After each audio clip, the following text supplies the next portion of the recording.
You love Dirge of Cerberus, my god. Now that's a shock. Alright.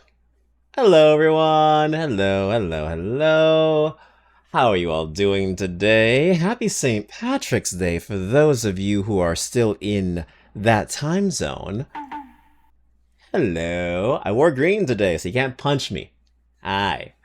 Hello everyone, my name is King Kodiak, I am the Yokai King of Bears, Overseer of the Multiverse, Hula of the Celestial Dome, and your residential, multiversal nuisance. And how are we all doing today? Hello Kylie, hello Katsu. Now I'm thinking about how they recreated the Bahamut scene from the movie with one of the bosses in Rebirth. The movie. So yeah, that's Advent Children. That's Advent Children. Yeah. I didn't know they had that scene in Rebirth. I have not actually seen anything from Rebirth.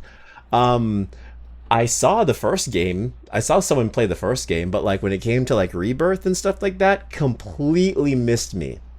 Like no streamers I was watching was playing that game at the time, so like I completely missed out on a complete playthrough of it because I normally would watch somebody live vicariously through streamers. That's how I handle video games I don't have the money to play at the time.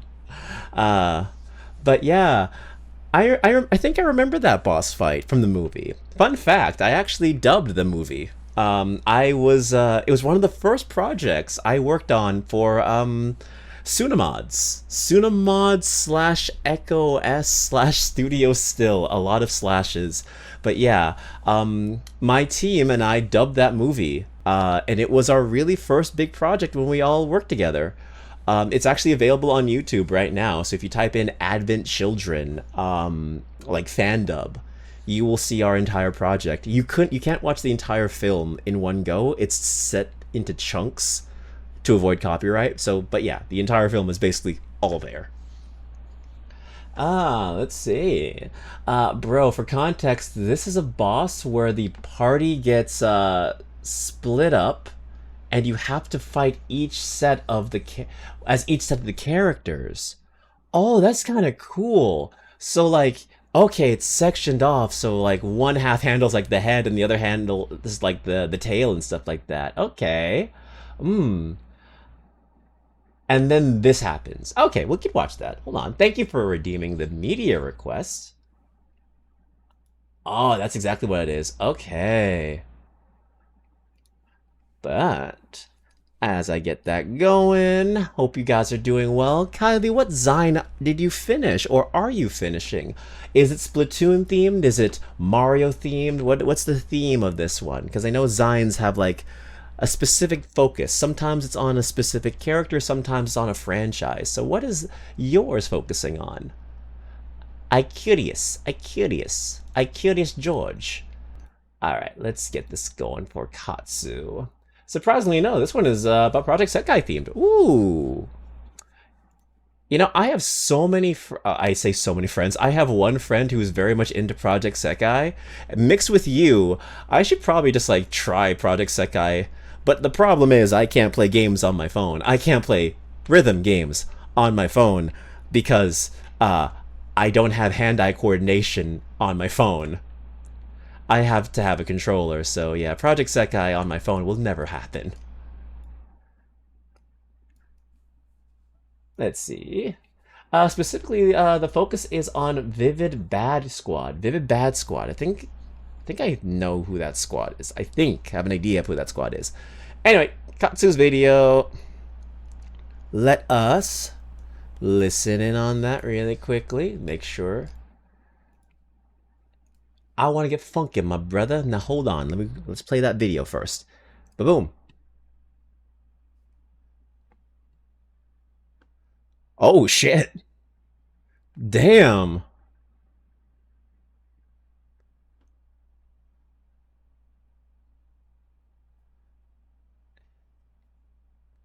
Okay. Yo. Yo. Okay. They don't have to do that. You don't have to do that. No shot. It's an all-out team attack. Even the cat? Where's Aerith? Where's Aerith? Okay. Where's Aerith?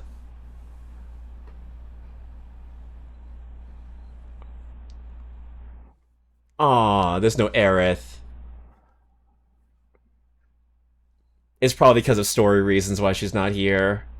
It's probably because of story reasons. They're fighting to get to her. Oh, I love that trope. I love that trope where, like, one of the party members is gone and, like, everyone else has to, like, haul ass and really lock in to save them. It's like, it's that old trope of, you mess with one of us, you mess with all of us kind of a thing. Oh, it's such a good trope. Hell yeah. Um, they are trying to get to the temple. That's why Yuffie sounds so pissed. Okay, okay.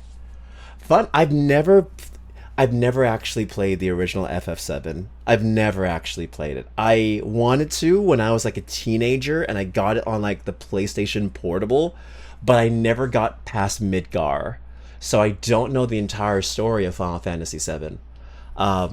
Yeah, which is crazy considering how I did an entire voice mod for Final Fantasy VII. I voiced Reno in it, and it got very popular. It's a very popular voice mod. Bro, I feel you'd love it. I feel like I would love it too. The problem is, it's an incredibly...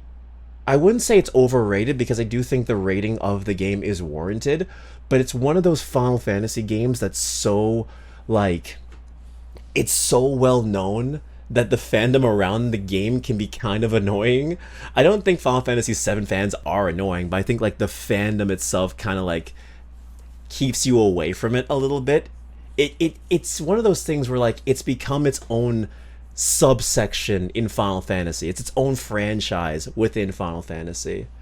So I wanted to play 6 first and kind of like play around Final Fantasy VII, but you know, in typical me fashion, I would probably say that, and then I'd play Final Fantasy VII, and then I'd fall in love with it, and it would be my favorite Final Fantasy. Because of course that would be how I handle it. Remake slash rebirth is just as good. Ah, okay. I have been told by my friend Crane that they are two specifically different Final Fantasy experiences, which makes sense considering how the plot of Final Fantasy Rebirth or Remake is to essentially divert from the timeline of the original Final Fantasy VII. So, really and truly, you can play both versions and they would be their own thing. Because it's not really a remake in the traditional sense. Uh, I am annoying, I know. It's not my favorite Final Fantasy. It's not your favorite Final Fantasy, but I think it has the best or second best story in my opinion. You're not annoying. You're not annoying. Nah, not you. And I don't mean that sarcastic. I don't mean that sarcastically. I know that may have sounded sarcastic. I mean that genuinely. Makes me wonder if you'd like Night in the Woods, a different genre, but can't help my curiosity. I have Night in the Woods, actually. I saw a complete playthrough of it when I was in, like, early college? Late high school? I watched an entire playthrough of it. And I actually really do like the game. I've actually considered streaming it now once before, but, like, I didn't know how well it would do, so I just kind of like been holding it in my back pocket. Cody, if you were Cody, if you were sarcastic, it makes sense. No, no, not sarcastic, not. I'd be there so fast. Well, that's good to know. I'll keep that in mind.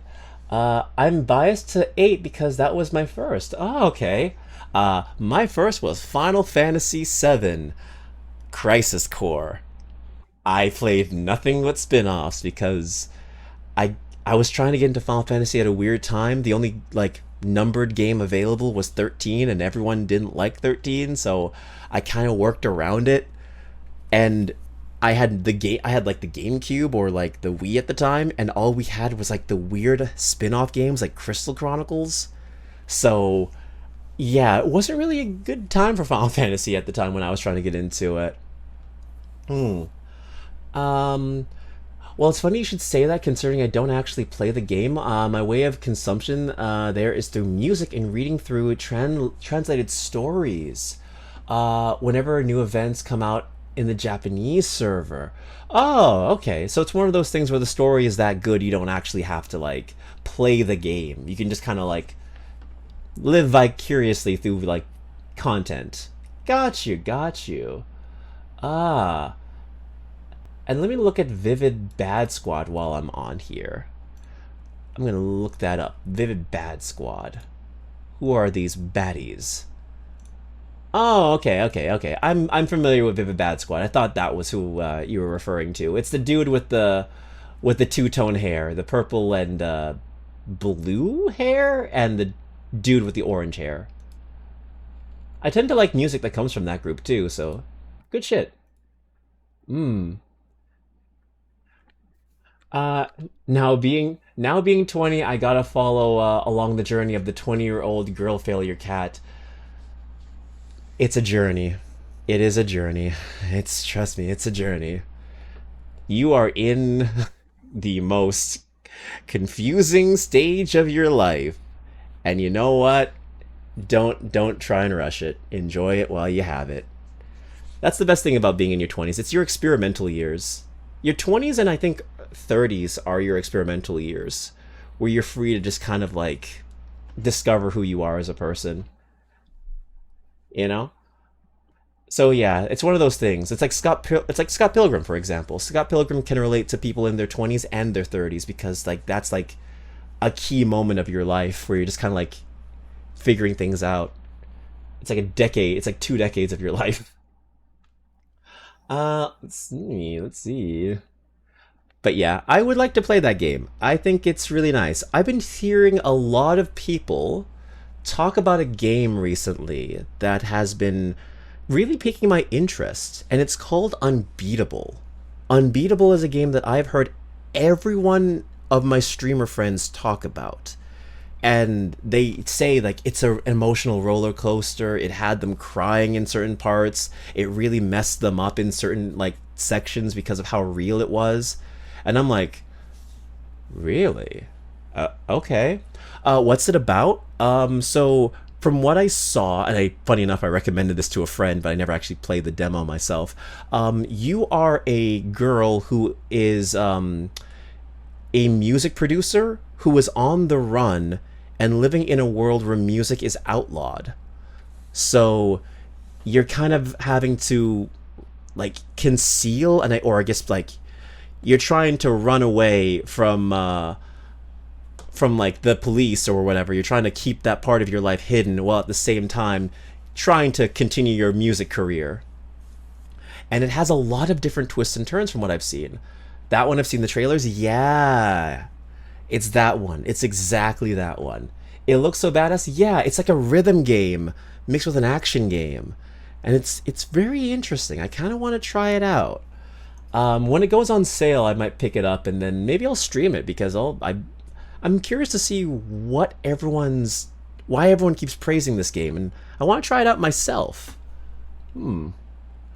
But I say Final Fantasy 6, 7, and 10 are the best for people to play. Okay, okay. Hmm. I've always wanted to play 6. I've always wanted to play 7, and I've heard very good things about 10. Um 9 I've also heard good things of, but I also heard that it's kind of like the weird middle child of the family, you know? It's a weird game from what people have described. Solid story, but kind of like the weird outlier of everyone. But yeah, yeah. 9 is good, but it has mixed opinions. Yes, yes. I think that's what I'm trying to get at. It has mixed opinions. So everyone has their own like different opinion of it, and they think very strongly of it. I think my team is also dubbing. Yeah, no, they are dubbing it. They are working on a mod for that one as well, a voice mod. And I did do some small character appearances in that one. So if you ever hear a random voice in a certain mod for that game, there you go. You might hear me in that one. Um, But yeah, I feel like I should probably. I mean, at this point now, it would probably make the most sense to play Final Fantasy VII Rebirth and Remake because it's the most recent version and more accessible. So I could definitely try and getting it my hand on that since they are on Steam. I just need to wait for them to go on sale because $90 a pop ain't cheap. $90 a pop ain't cheap. But I actually no, that's wrong. What the thing is I wanted to wait, and this is the stupidest move I could have ever made. I'm waiting for all versions of Final Fantasy VII Remake to be done so I can just play them all in one large burst.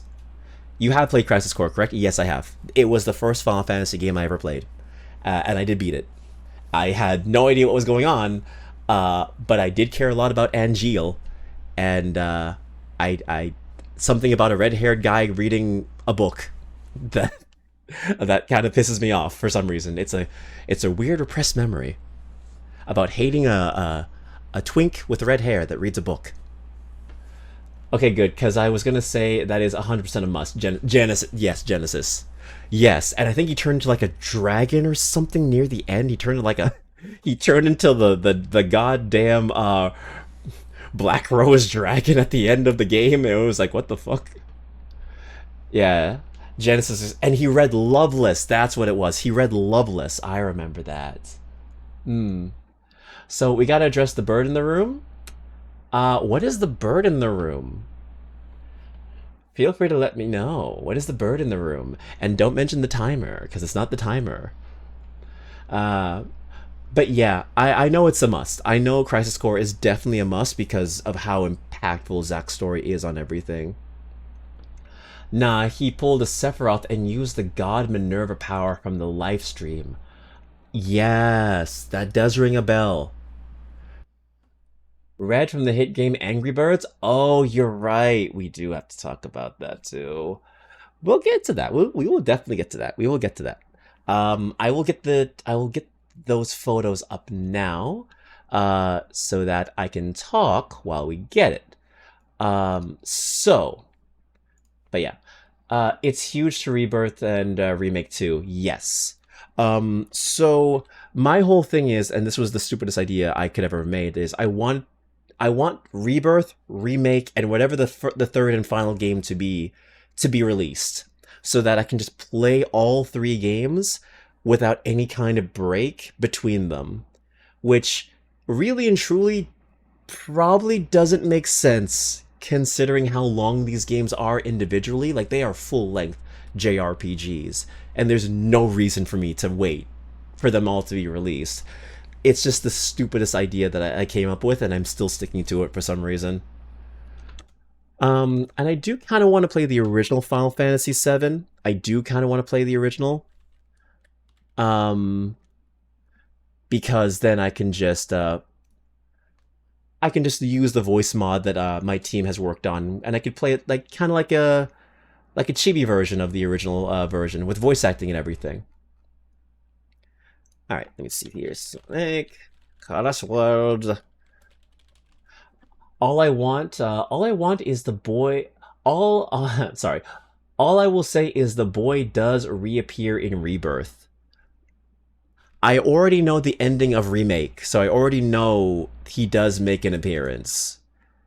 And there could be a number of reasons why, and I don't know why. Multiple timeline theory? Maybe. Diverging timeline theory? Potentially? Hmm. Hold on. Let me just do this. Okay, cool. Alright, this is good. This is good. Hmm.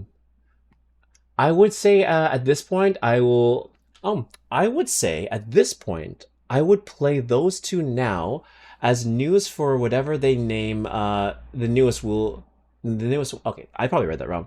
Uh I will say at this point I would play those two now as news for whatever they name the newest one will be. The newest on will be. Okay, the newest on will be. Has been coming out. Okay. So technically, still aren't sure technically. Oh yeah, wasn't that the thing? Wasn't that the big gaming news? Like when it came to Final Fantasy VII, is that we didn't even know what the third game was going to be called, and we were like hungry to figure out what the final title of the game was going to be. Like, is it going to be reimagined or re something? Is it going to be like a different name? A lot of people were like speculating on what the third and final game was going to be. Okay. No, I mean, what's up with Zach? Oh, oh,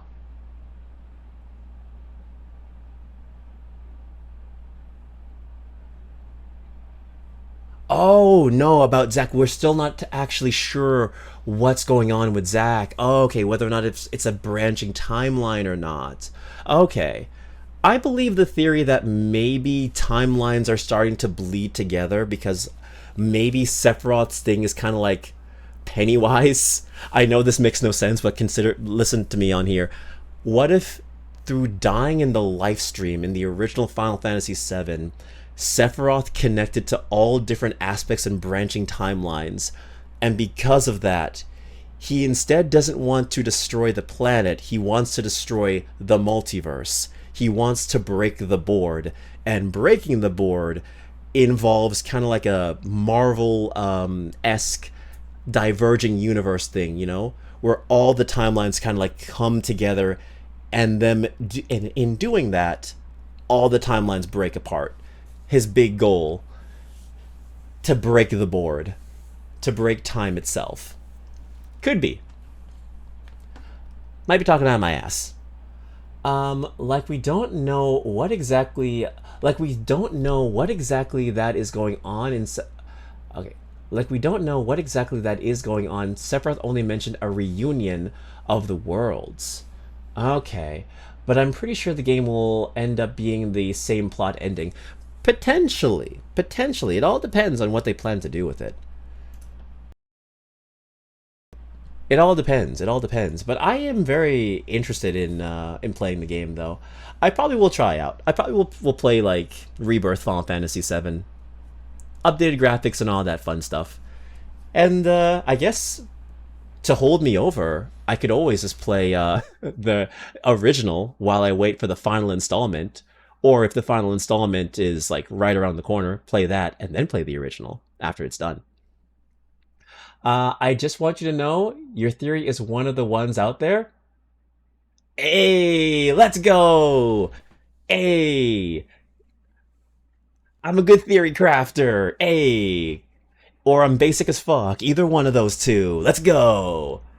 I'm taking the first one.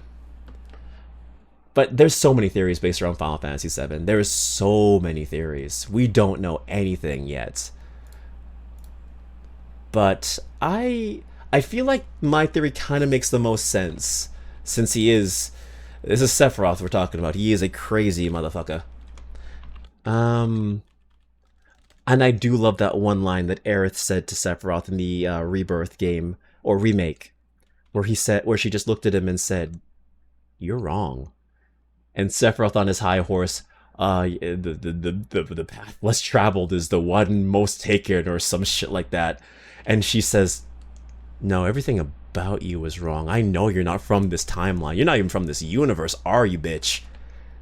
Says nothing. Alright. Sonic Crossroads. I have it here. It is.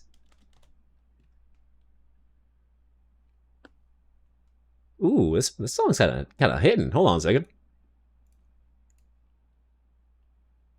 Okay, it's in my likes. Okay, I figured as much. I'm like saying, why isn't it in my likes? Of course it's in my likes already.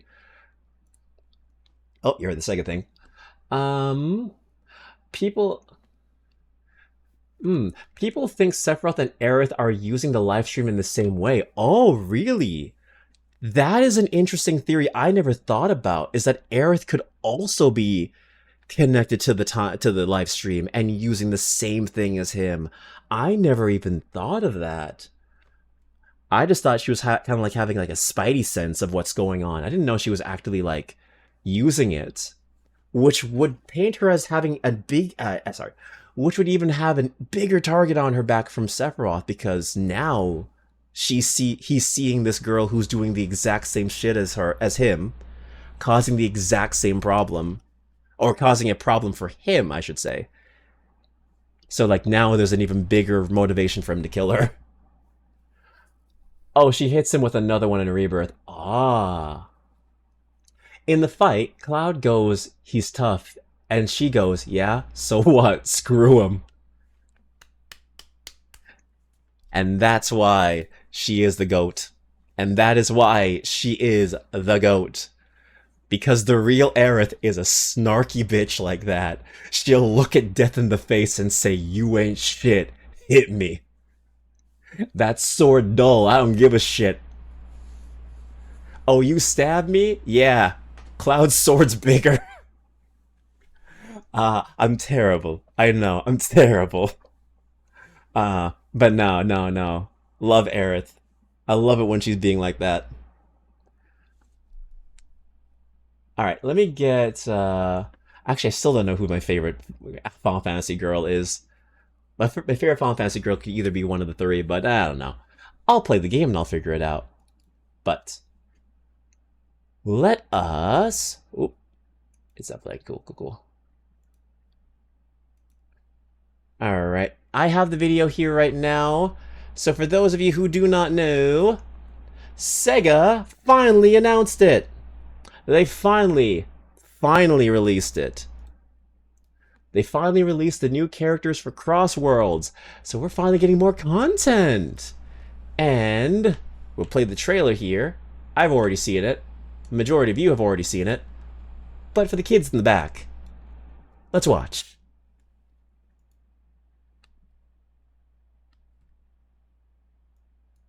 Free updates. Didn't know about that one.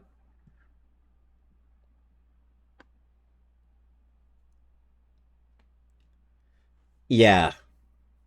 Yeah. Yay! Angry Birds! Yay! Angry Birds! Yay! I'm so happy. And now for the hype shit. Fucking Goro Majima! Captain Majima, the best version. Now that's gonna be a festival I look forward to playing. You sounded so done. I'm sorry, I don't care about Angry Birds. I don't care about Angry Birds. I'm so sorry. If you like Angry Birds, that's awesome, but like... Okay, Laurel I also like a lot more.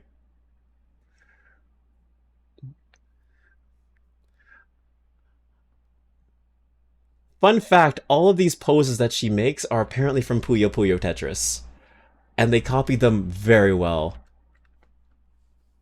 I've never played Puyo Puyo Tetris, but they are all her animations, which is so cute. But yeah, wait, there's more? So like April, both are coming out in April.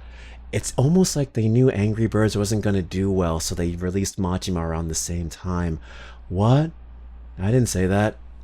And then she's coming out in May. And introducing... Oh yeah, this is just the music they're releasing. I forgot about that. It's so good. Yeah. I'm happy Majima and Ariel are in it. Yeah. I mean, I've never played a Puyo Puyo Tetris, but I'm not against trying it now. I actually forgot that, I actually forgot for the longest time. I didn't even know that Sega had the rights to Angry Birds. I didn't know. Sega has a lot more hands and pies than I realize. Uh, it was part of my childhood. Oh, the classic games and cartoon, are so nostalgic to me. There's an Angry Birds cartoon. Was there an Angry Birds cartoon? Angry Birds cartoon. Was there an Angry Birds cartoon? There was? Oh my god, there was an Angry Birds cartoon and it was 3 seasons? I didn't know this existed. I didn't know this existed. Oh my god. I just knew about the movies. Oh.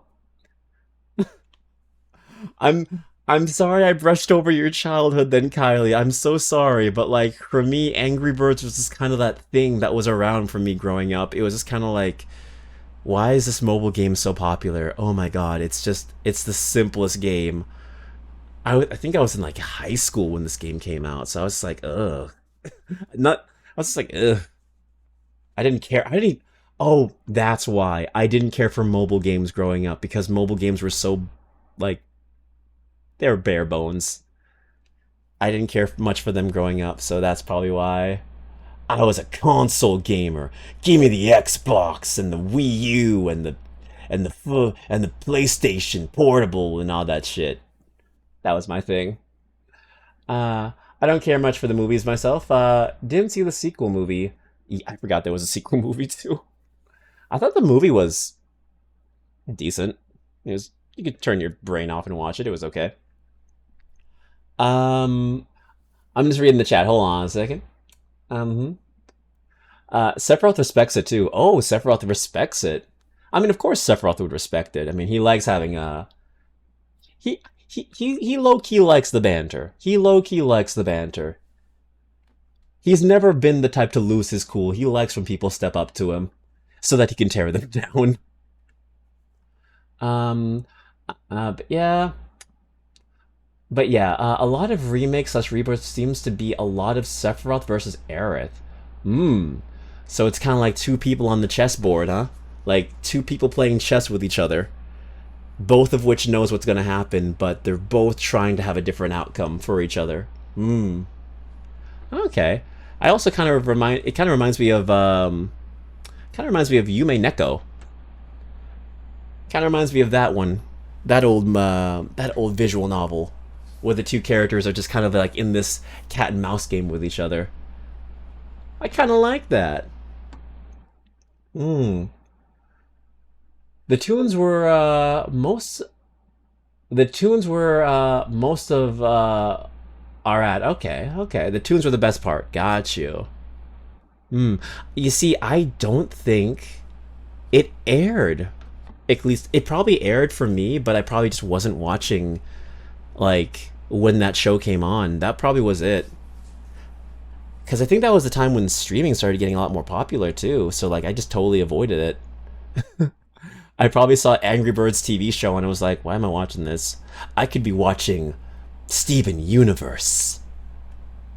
Or I don't remember what other big show came out around that time. It was mostly Steven Universe. That really took the world by storm. Or Teen Titans Go. No, God, I can't believe that show's still on. Just him admitting he underestimated her was crazy to me. Really? Huh. Never would have thought. Actually, funny enough, him and like Aerith and Sephiroth really have never had that moment of just like talking or sizing each other up or just like figuring out having getting in each other's head. It was really as simple as, "Hi guys, I'm Aerith. Hi Aerith, I'm Sword. Want to know what a shish kebab looks like?" And then that was it. From what I can tell, from what I've seen. Again, I've never played the game. Don't mess with me. I'm a Final Fantasy fan. I've never played Final Fantasy. Never seen Steven Universe?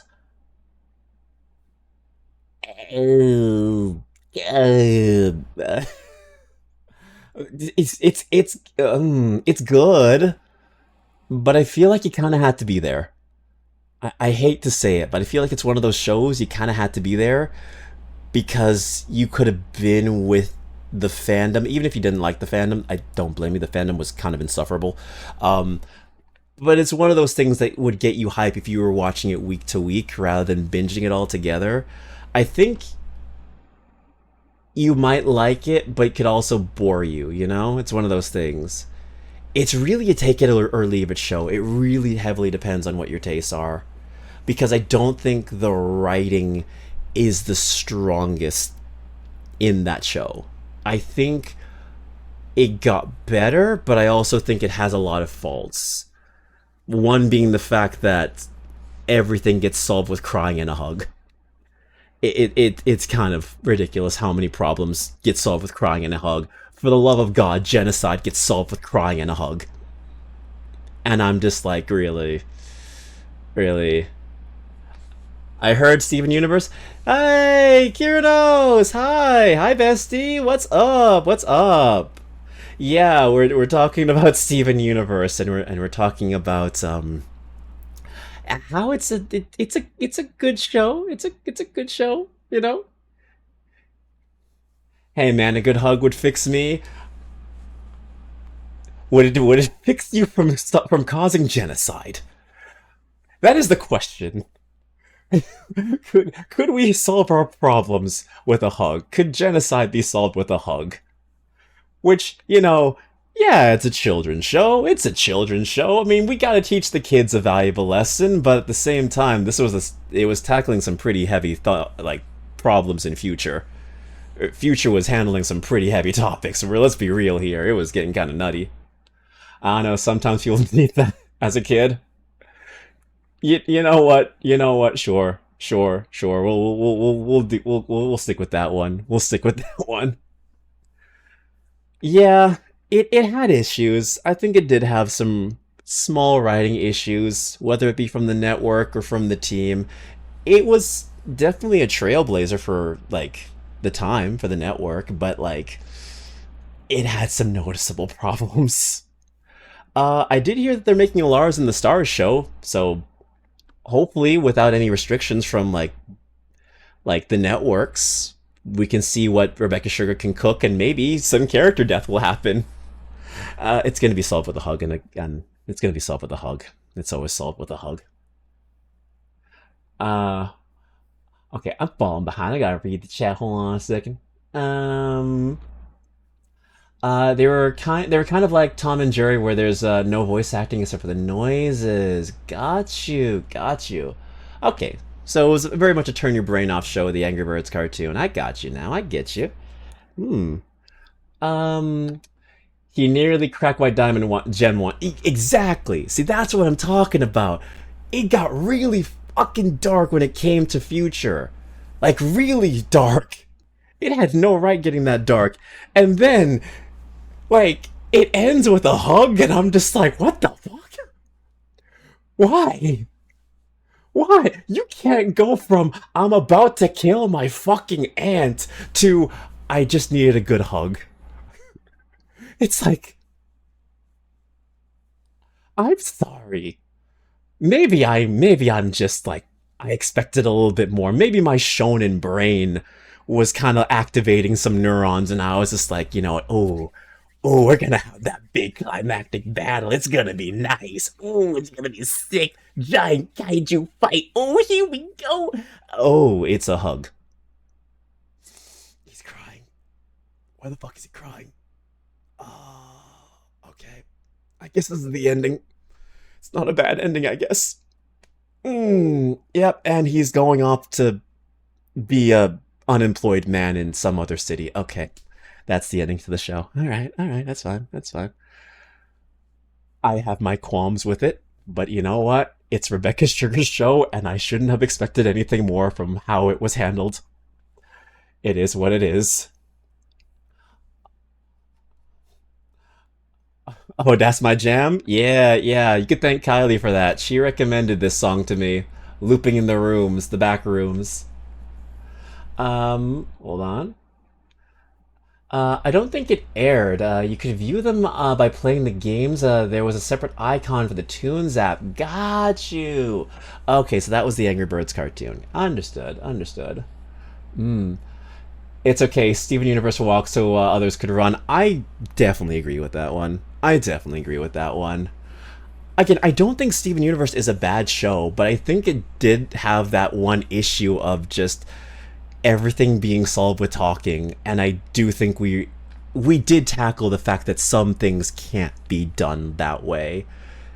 Like, pray to God Steven never had to encounter a villain that just didn't take a hug for an answer.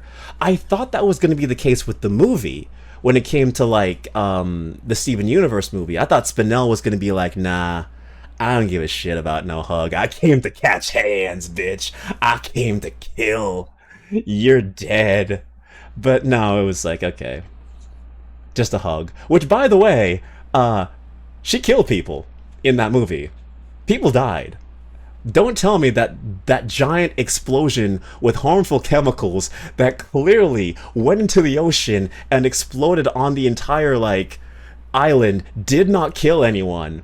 Someone died.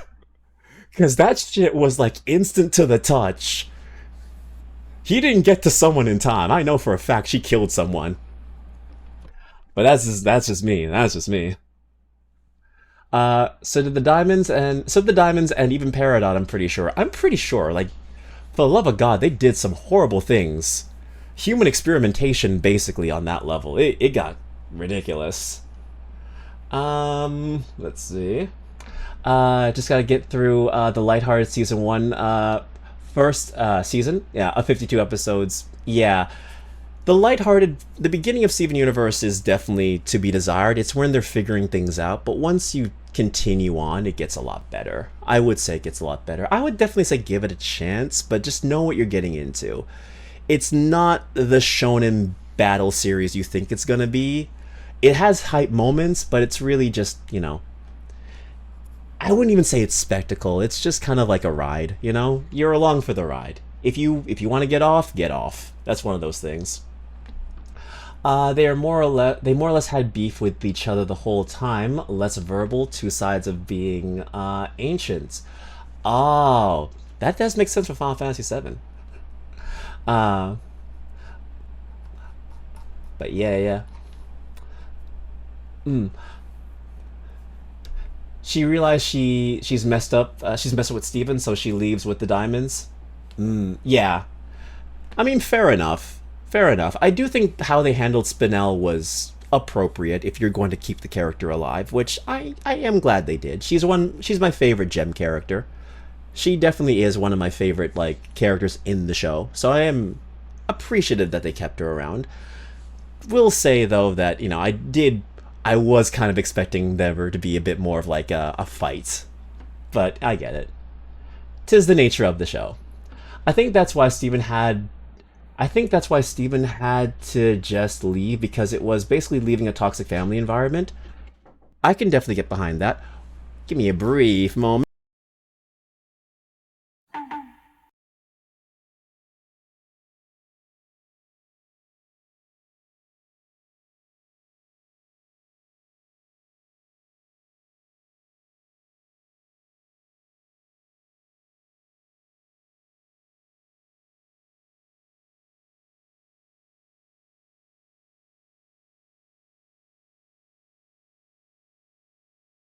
I'm back. I'm back. I'm back. It took me like 2 seconds. I'm back. I'm back. But yeah, I definitely agree with that. Toxic family environment for sure. Welcome back. Thank you. Hmm.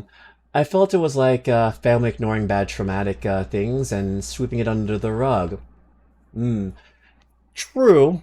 I can definitely see that from that point of view as well. He had a lot of trauma with that family. So getting away from it all, it was building up inside of him. And yeah, sometimes it's a good lesson. It's a good lesson learned that you do have to sometimes just like leave. Stephen was a kid and he shouldn't have decided everything for everyone that way.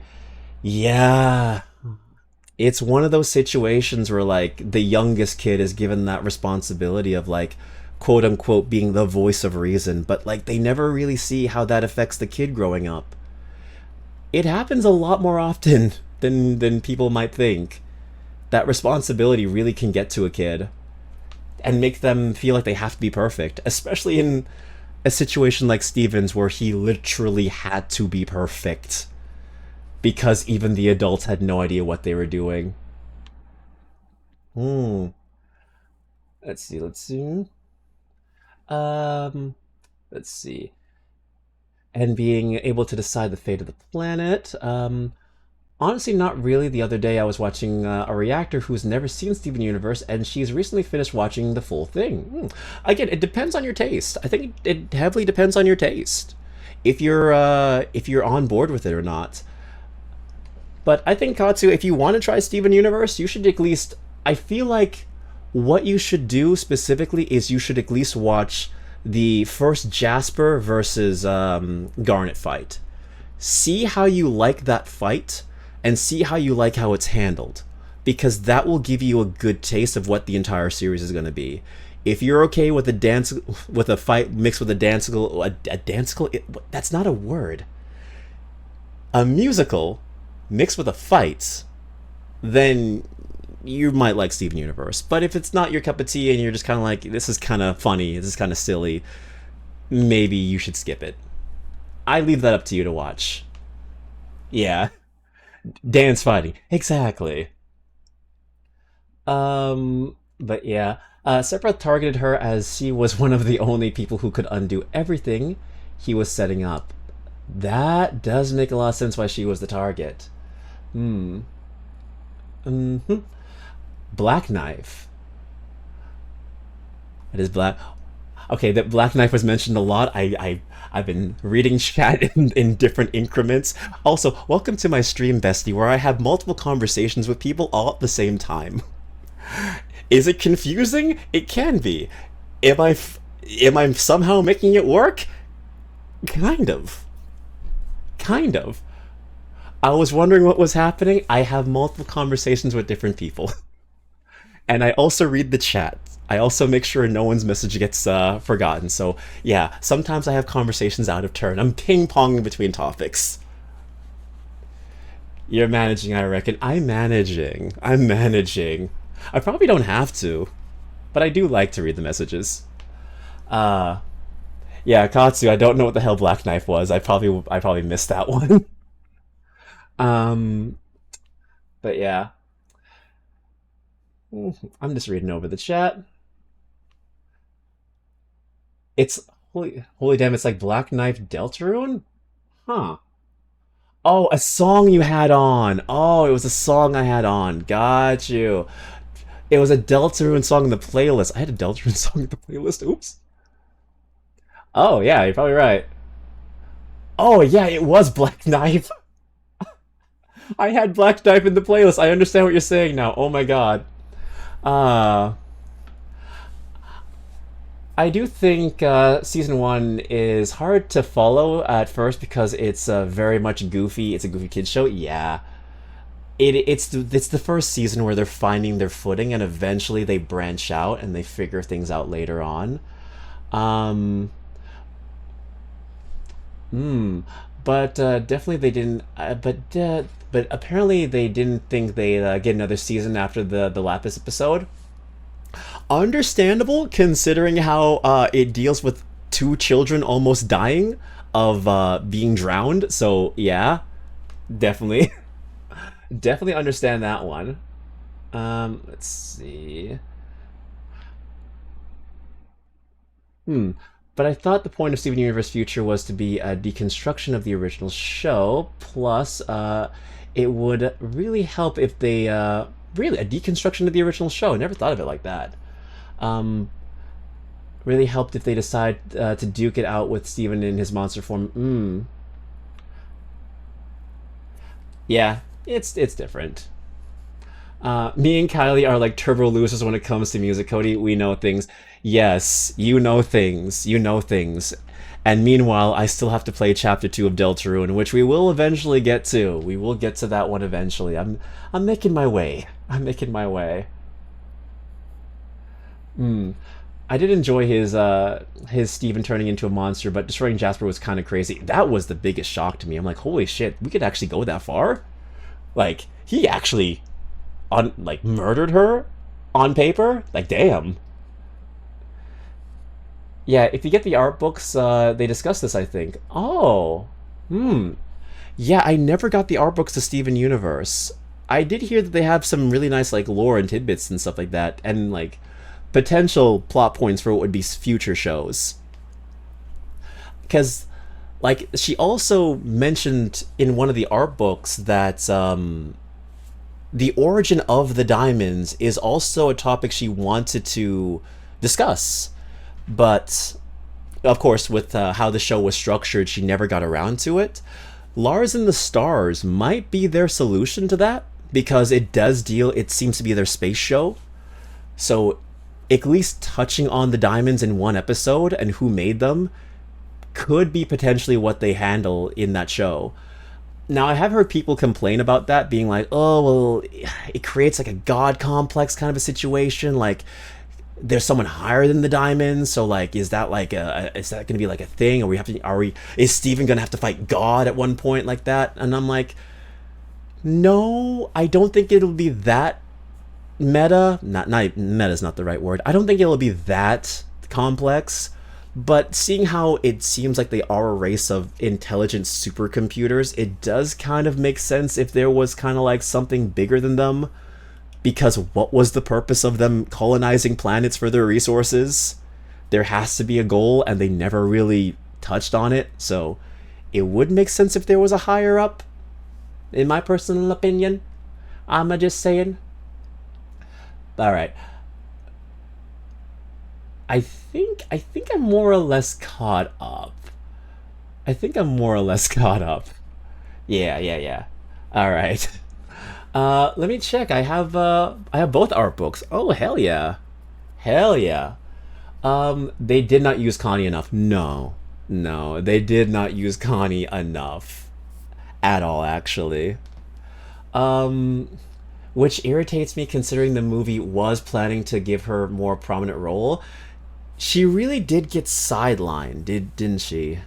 Like, she didn't become the token girl character, which is thank God she didn't do that. But it was one of those situations where she just kind of phased out of, like, relevancy.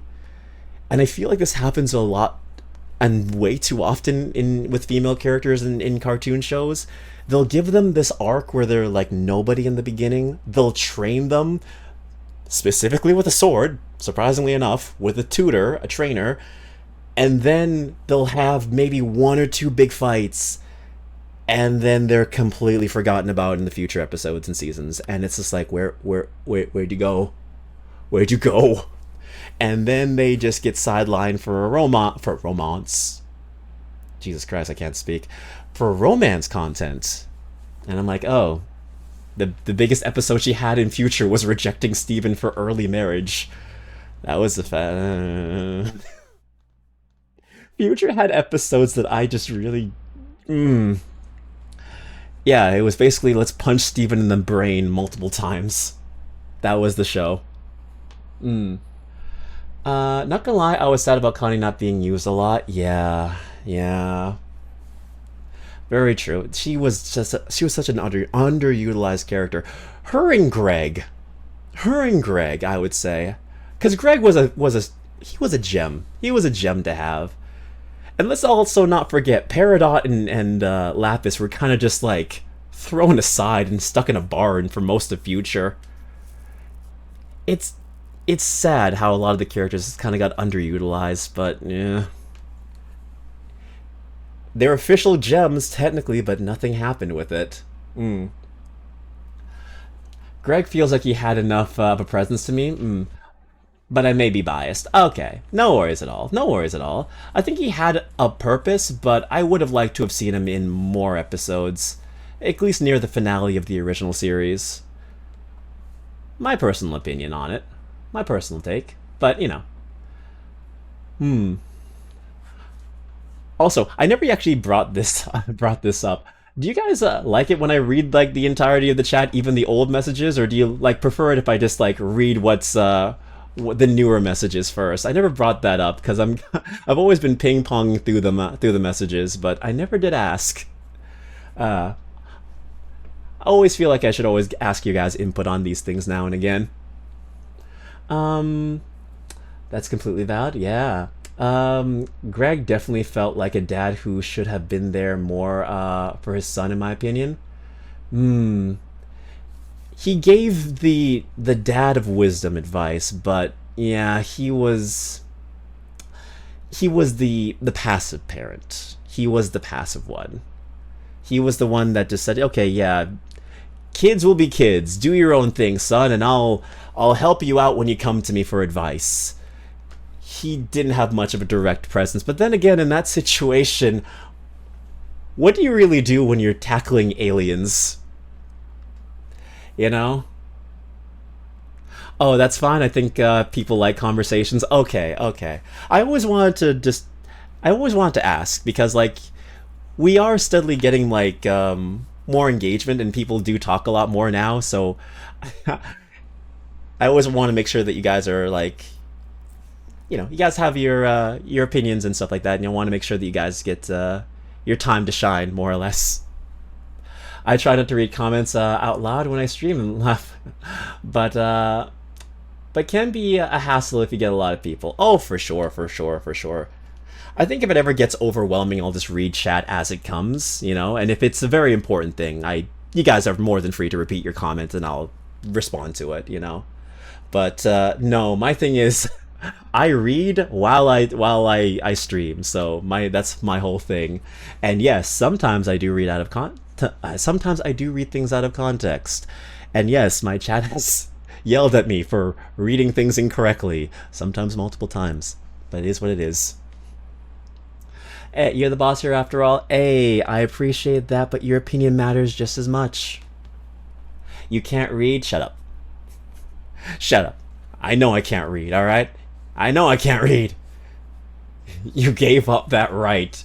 Yes, the minute I started to take up streaming, I gave up the right to read. Also, the minute I started playing Yu-Gi-Oh, I also gave up that right to read. You're a Dragon Ball fan? No, I'm a Jujutsu Kaisen fan. Don't mess with us, because we can't fucking read. We can't fucking read, apparently. I haven't even watched a single episode, and I feel right at home with this community, because we both don't fucking read. Ah. The amount of time that fandom has gotten called out for shit, which could have been solved if they just opened the damn book. Or paid attention to the show, is fucking hilarious. Ah. Yes, yes, I do play Yu-Gi-Oh! I do like Dragon Ball, and yes, I am interested in Jujutsu Kaisen, so I am turbo illiterate. Turbo illiterate. Uh, JJK fans made a binding vow to hella rush Chainsaw Man's ending. Okay. Okay, that's a topic that I wanted to bring up. All right? That's a topic I wanted to bring up, and I was waiting for a segue into that. I'm just going to read this one comment. I'm fine with that too. Oh, really? Certainly helps when all the context is read, but ultimately, if you decide to drop it, eventually, they're completely free. You're completely free to do so. Well, thank you. All right. See, this is what I like. I like having you guys be like vocal about things and stuff like that. It helps me out. It helps me out a lot because if this is going to be a hangout for everyone, I want to make sure that you all are heard and that you all have your 2 cents in what goes on here. It might be my place, who cares, but like a stream is only fun when you have people engaging. If you're just like by yourself, then it's not really that fun. Half the fun comes from the engagement. That's my personal preference. Uh JJK, okay. Okay, so yeah, bro, that blindsided me. Okay, so I was reading and felt sorry. I was reading and felt things went like I skipped a cutscene and then it said final chapter 324. Okay, yeah, that's what I want to talk about because I just found this out casually through scrolling on like Twitter and shit like that. And it was a tweet that basically said fandom of Chainsaw Man on fire while creator of Chainsaw Man comments on how much he enjoyed Hoppers, the new Disney movie that came out. And I'm just thinking, wait, why is everyone so mad at the Chainsaw Man creator? And then there was a subtext that was posted being like, entire fandom's on fire, creator of Chainsaw Man comments about how a movie is like peak and it's about beavers and he's crying. And I'm like, wait, what? Is Chainsaw Man over? Because everyone's saying, oh, please make a part 3, please. And I'm like, what are you talking about? Isn't it still going? I look up on Google. Yes, Chainsaw Man is ending, or has ended, or is approaching its finale. And I'm like, oh. That came fast. That came hella fast. Oh, okay. I don't know if the ending is good or bad, because I haven't actually read Chainsaw Man. I'm watching like the anime and I'm at the Rise arc. So like I don't know what's going on, but apparently people are pissed. And I'm just like, oh, okay. Uh, engagement can be quite endearing indeed. Okay, that's good to know. Okay. Oh, Southern accent for 10 minutes. Thank you. Thank you. Okay, do I have the timer thing here? Yes, I do. Okay, of course I have the timer thing here. No, you're not getting the no swearing cowboy because y'all didn't redeem that. You're getting the no. You're getting the southern accent. There you go. You're getting the southern accent. I'll read this. Southern accent. Southern accent. Southern. Wait, hold on a second. Southern accent for 10 minutes. There you go. Not 10 hours. God damn it. No. I think I would actually have a brain aneurysm. I think I'd actually have to move to the south. All right, let's see what we're going. Let's see what goes on now here. All right, then. Let's see here. Let's see what we got. All right, then. JJK and Chainsaw Mans are struggling right now. And I was like, what do you mean there is a whole plot line? There is a whole plot line and shit gonna go unanswered. That, yeah, that's... Oh my god, sorry, I bumped the mic because of how bad that was. That sounds fucking funny. That's goddamn hilarious. So wait, did he just like drop entire plot points? Ain't no fucking way. Ain't no fucking way the creator Chainsaw Man just dropped entire fucking plot points, left them unanswered, and said deuces, vanished into thin air. I'ma watch fucking Hoppers. Ain't no way he did that. Ain't no way he did that. Don't yell at me. I'm still reading your shit. Don't yell at me. It's on the last chapter and people screaming in the background while the creator's enjoying some movies casually. Oh my god. Hello, Reed. Welcome in, you little bitch. Actually, you're not a bitch, but you are stinky though. You start washing your ass more. You're letting the stank out. Bro, it's bad. It's that bad. It's that bad. A major fight just ended. Then randomly, a group of devils attacks and Puchita appears to tell Denji they were eaten. Okay. Oh, also, hello. Hello, Reed, and hello, Kylie. Thank you so much for redeeming your hellos. Alright, then. In one chapter. This all happened in one chapter. Major fight, random demons show up, Puchita appears out of fucking nowhere to tell Denji they were eaten. Okay, I'm following y'all. I'm following y'all. I've been looking for that quote about the Lapis episode, but I can't find it, so maybe it's online. It's an online comment. Maybe. It could be somewhere. It's lost to the recesses of the interwebs. You never know. Stream would have sure crashed if this was a 10-hour southern accent. No, my PC probably would have fucking killed itself.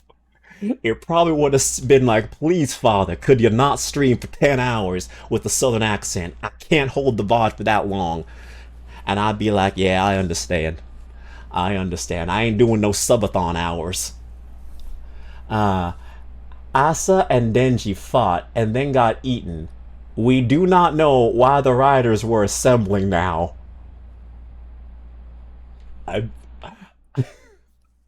This has to be a troll from the creator. Ain't no way. But also, I'd be more concerned for your voice getting strained. Actually, I'm a voice actor. I do this shit for a living. This is nothing to me. Trust me. Trust me.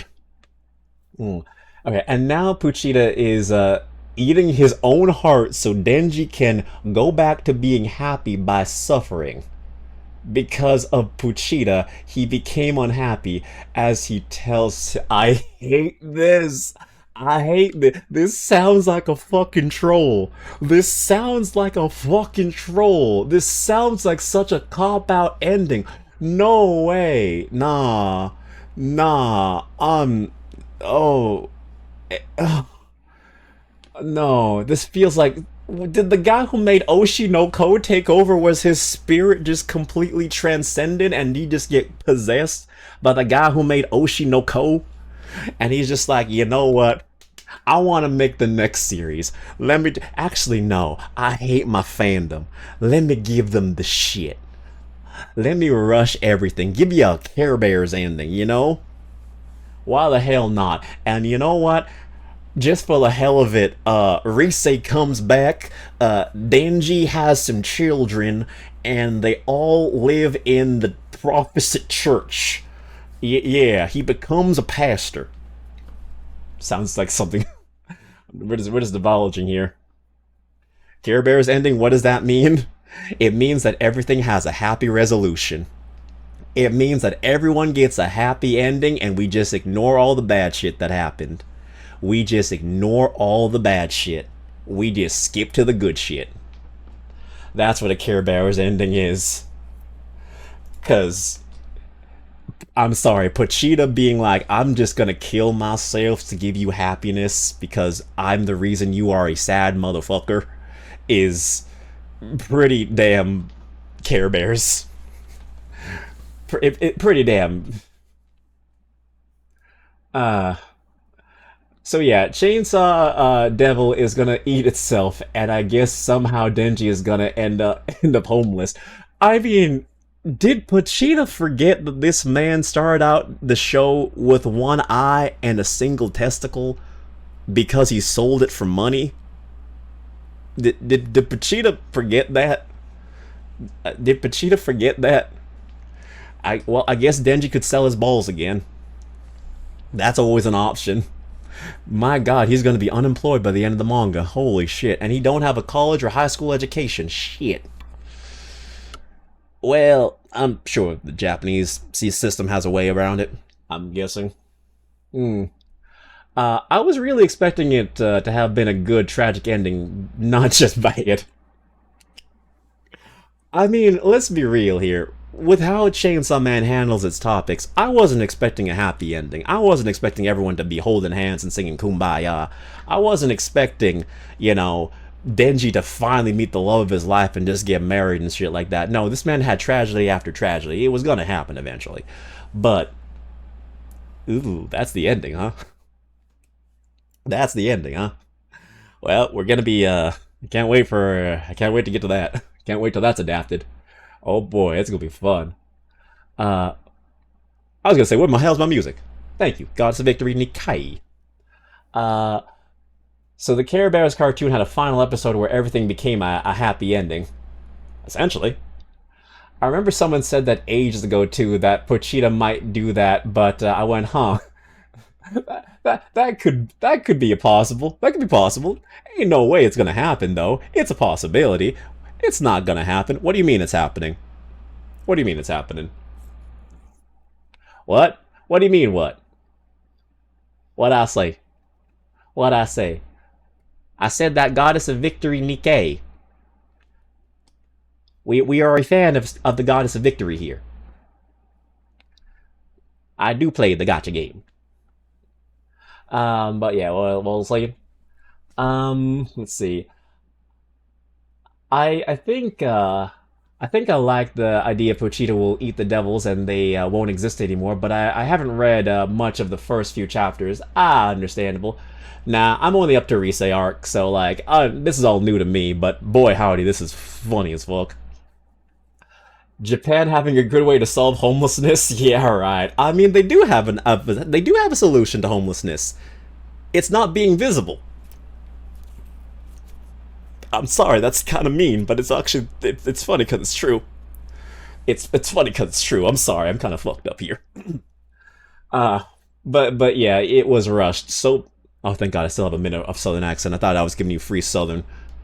But yeah, it was rushed so bad. It really felt like you watched a movie, fell asleep in the middle, and woke up to see the ending. That is hilariously tragic. Hilariously tragic. Forever Southern. God, my actual nightmare. There's nothing wrong with the Southern drawl. It can be attractive if you have it. I don't want to be Southern forever. Like there was no fight scene or anything. And again, the internet ruined shonen manga endings for me. I feel no joy or curiosity to even want to watch or read. Fellas, maybe the real shonen anime we should be watching is Bishoujo. Maybe we should be reading romance manga. Maybe that's the real endgame for us. Maybe the real endgame was who best girl slash boy is gonna be at the end of the day. Maybe that's what we should be focusing on. Because it seems like those endings at least get satisfactory. At least those are satisfactory, right? I look at the camera nervously sweating. Let's see. Just devils appear, speed lines of it rushing in, and then suddenly they were eaten. Wow. I forgot to say, I was able to snag a whole Steven Universe DVD set with the movie while ago. Damn, that's a good-ass deal! That's a good-ass deal. Also, Kylie... I almost said Kylie, sorry, Kiranos. But yeah, we are also big fans of cartoons here on the channel. We love cartoons, we love animation, we love all things animated. So, sorry, I had to execute the Southern in me. We're fans of animation here, so we always have a lot to talk about when it comes to this kind of stuff. A lot. I have yet to meet someone who is an actual Southern, who actually has an actual Southern accent. I have a friend from Texas, but she is a voice actor as well, so she has it a little bit, but it's not really as noticeable. It's not heavy. It's slight. It would prefer. I would prefer to be spoiled on an ending if it's bad like this. Very true. Very true. I think if the ending is bad, I don't mind being spoiled on it. For me, it's less about the spoiler and more about what led up to the spoiler. I don't want spoiled for me, you know? Like, for example, I'm sorry, I'm gonna spoil Persona 4 for you all. Adachi is the killer. I'm so sorry I spoiled the game for you that you had like over 10 plus years to play. And that it's in the media and is the most open spoiler in the fandom. I don't care if he is the killer. I want to know what led up to him being discovered as the killer. If you spoil that for me, I'm not happy. But, you know, that's just me. Oh, that's fine. I've never played it. Hey, no worries at all then. I am sorry. I'm sorry. What the fuck? I'm sorry. All right? It's not like you had a manga. It's not like you had an anime. It's not like you had a video game. It's not like you had a spin-off game. Wow. I'm sorry. I thought this was Canada. Well, technically it's not Canada. This is the internet, but you know what I mean. I don't care much for Persona, so okay, well, there you go. There you go. It's a good thing. Oh my god, I didn't mean to pin that comment. I'm going to unpin that. Unpin this message. Hold on. Things being weird. Okay. And let's see here. Hold on a second. Lost my place here. It makes it feel like you wasted time for no payoff. Yeah. It's not the destination, it's the journey. For me, 100% it's the destination. If the destination was shit, the journey doesn't fucking matter. I get actually bothered by it. Because to me, I wasted hours, if not days of my life that I could have used on an actual good piece of media that is now just eternally wasted because I decided to play or watch this. Okay, that sounded like a joke, but I low-key agree with the shoujo statement. Oh, it was a joke, but actually, considering how they're getting the best endings right now, is it really that much of a joke? I think for sure I wish I got to Chainsaw Man, but I couldn't get past the vomit scene. Oh, don't remind me of the fucking vomit scene. Why does that exist? Ugh. I don't think that ever happens again, so there's always that, but like, yeah. It's the black spot in that series. It's like certain other scenes that I can't bring up because of a certain counter that I can't bring up. Sure, we could just read Bishoujo and then have people complain in a rom-com that their ship doesn't win, and even if you write an ending where all the girls got their happy ending, like in We Never Learn, people still complain. Well, of course, of course. It's funny when you hear people's southern accent come out. Yeah, especially when they get like angry or passionate. Mm. Mine is a little weird, but I don't have like a true southern accent. Funny enough, I've seen you stream, but I've never heard the southern come out. Like I've listened to your streams and I've heard you talk. I've just never heard the accent. So it might be very subtle. Or maybe it comes out at certain instances. Hmm. Uh were you gonna make a Randy Marsh reference when he drunkenly yelled, "I thought this was America"? Yes. Yes, I was. Yes, I was. Thank you for catching that. Since you said I thought this was Canada, yes. 100%. Uh Oh shit, 6% on phone. Oh, okay. Don't worry, Kylie. Don't worry, Kylie. We are going to get into the watch along. We are going to get into the watch along. I got sidetracked. You guys are too entertaining to talk to. You guys are way too entertaining to talk to.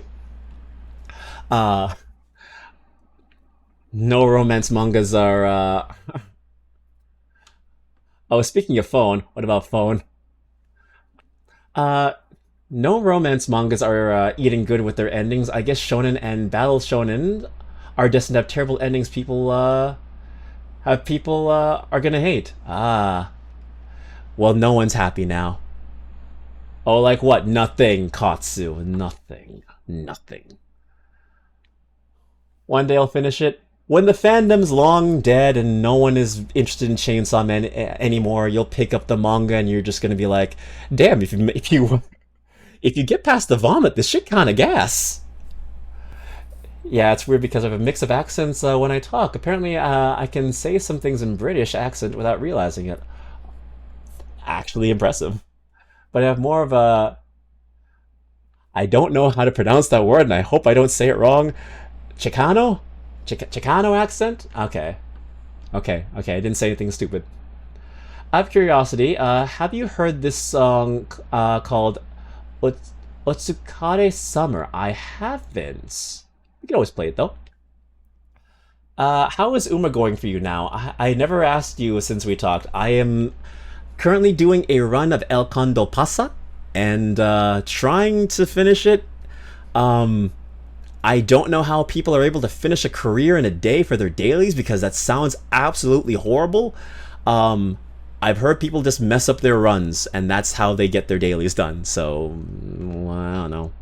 We'll see what happens on that one. I just finished mine too? Ah, nice, nice. I still want to know that too. Tell me. Curiosity is a bitch. Yeah. Hmm. Shonens slash... Oh, welcome in, Jojo. Welcome in. Shonen slash battle shonens really do have shit endings. Yeah, it's one of those things where, like, if you base your series around spectacle and aura farming, I guess is the term now, you kind of have to have an ending that's just as big, if not bigger, than anything you've done before. So you kind of write yourself into a corner of like, okay, how do we go bigger than what I've done? And more or less, the endings are kind of like shit. Like, if everyone has a happy ending, people are upset. If it has a bad ending where everyone dies or if most people die, people are upset. So you can't really please everyone. So you're in that kind of weird middle ground, you know? Yes, correct. Ah, I said it right. Thank you. Awesome. Um, like I'll say it. End of Z sucks. The end of Dragon Ball Z? Yeah. Yeah. Honestly, GT, surprisingly enough, even though people hated GT, it did have the better ending of just Goku ending the saga of him training Oob. Honestly. Let's see. I see you eating the popcorn. I just finished mine too. Bro, I do a full run a day. I can't do that. I don't know how to do it. I know, do it during work. I'm sorry, I'm watching the One Piece live action during work now, which I was gonna talk about, and we still can talk about it, but we'll talk about it after we get to the other topics. We'll put a pin in that for later. That's gonna be a mystery mouse tool we use for later on in the stream for topics. Uh, I will listen to the song now, not yet. Oh, who gives a fuck about copyright? The music here isn't even like, it doesn't carry over. It doesn't carry over for the VODs. So like you're a-okay. I will play it for you right now. I do not care. So that you guys can just like yeah. Because the thing is, like, the audio is the only thing that sticks around for the VODs. The YouTube does not stick around, so you guys are okay. We'll play it right now, because I don't care. There you go.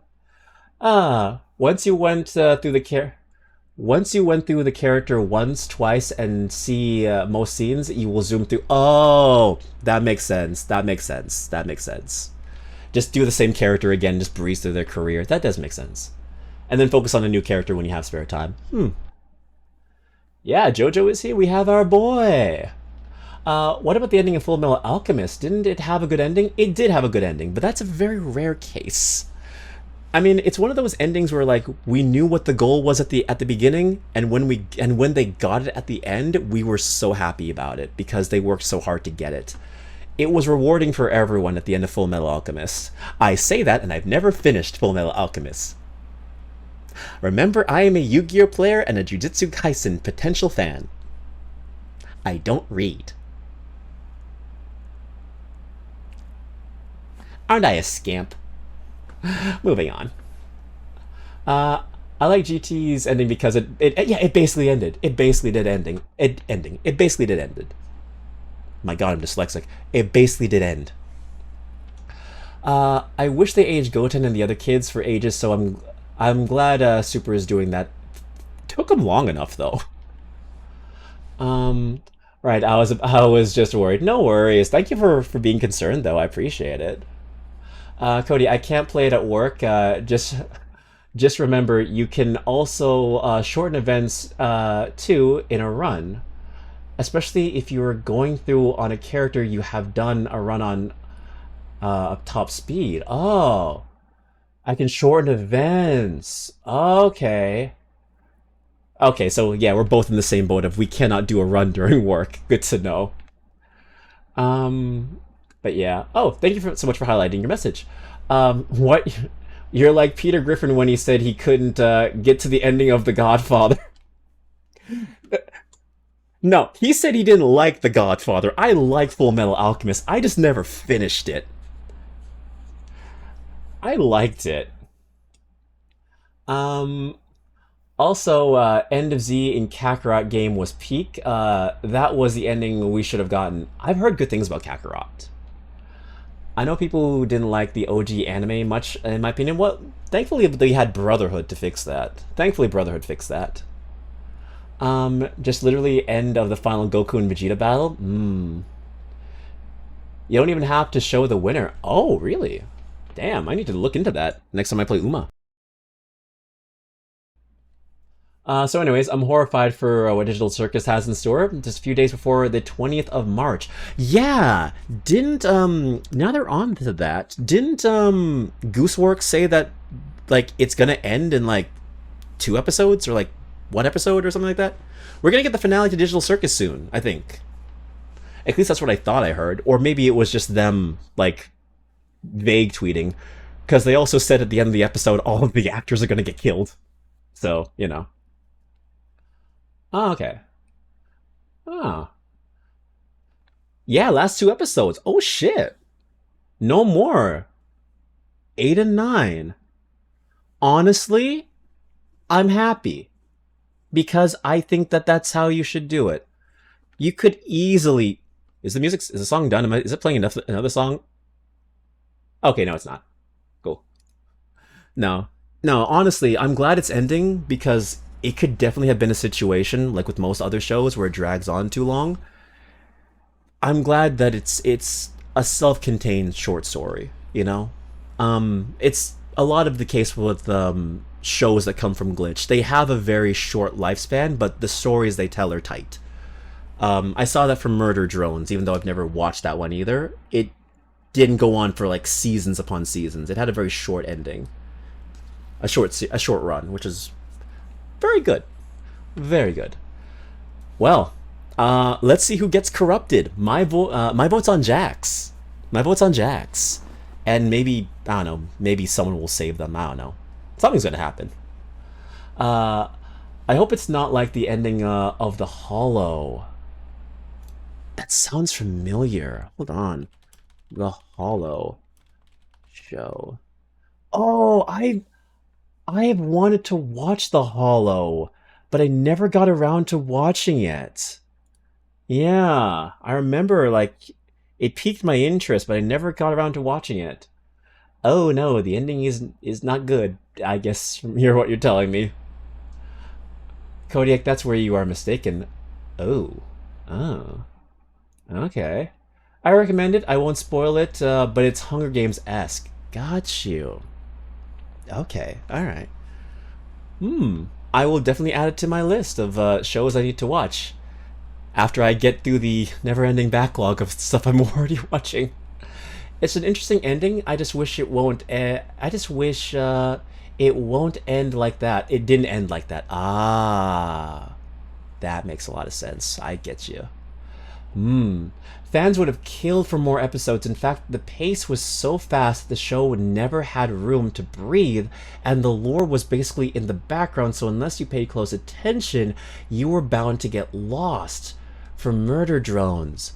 Oh, damn, that's not... Oh, that's unfortunate. Well, I think they also have comic books as well, so I guess that expanded material is also in that, too. I would know. Ah, I get you. Ah, that's a shame. I'm one of the fans. Oh no. Maybe one day it'll come back.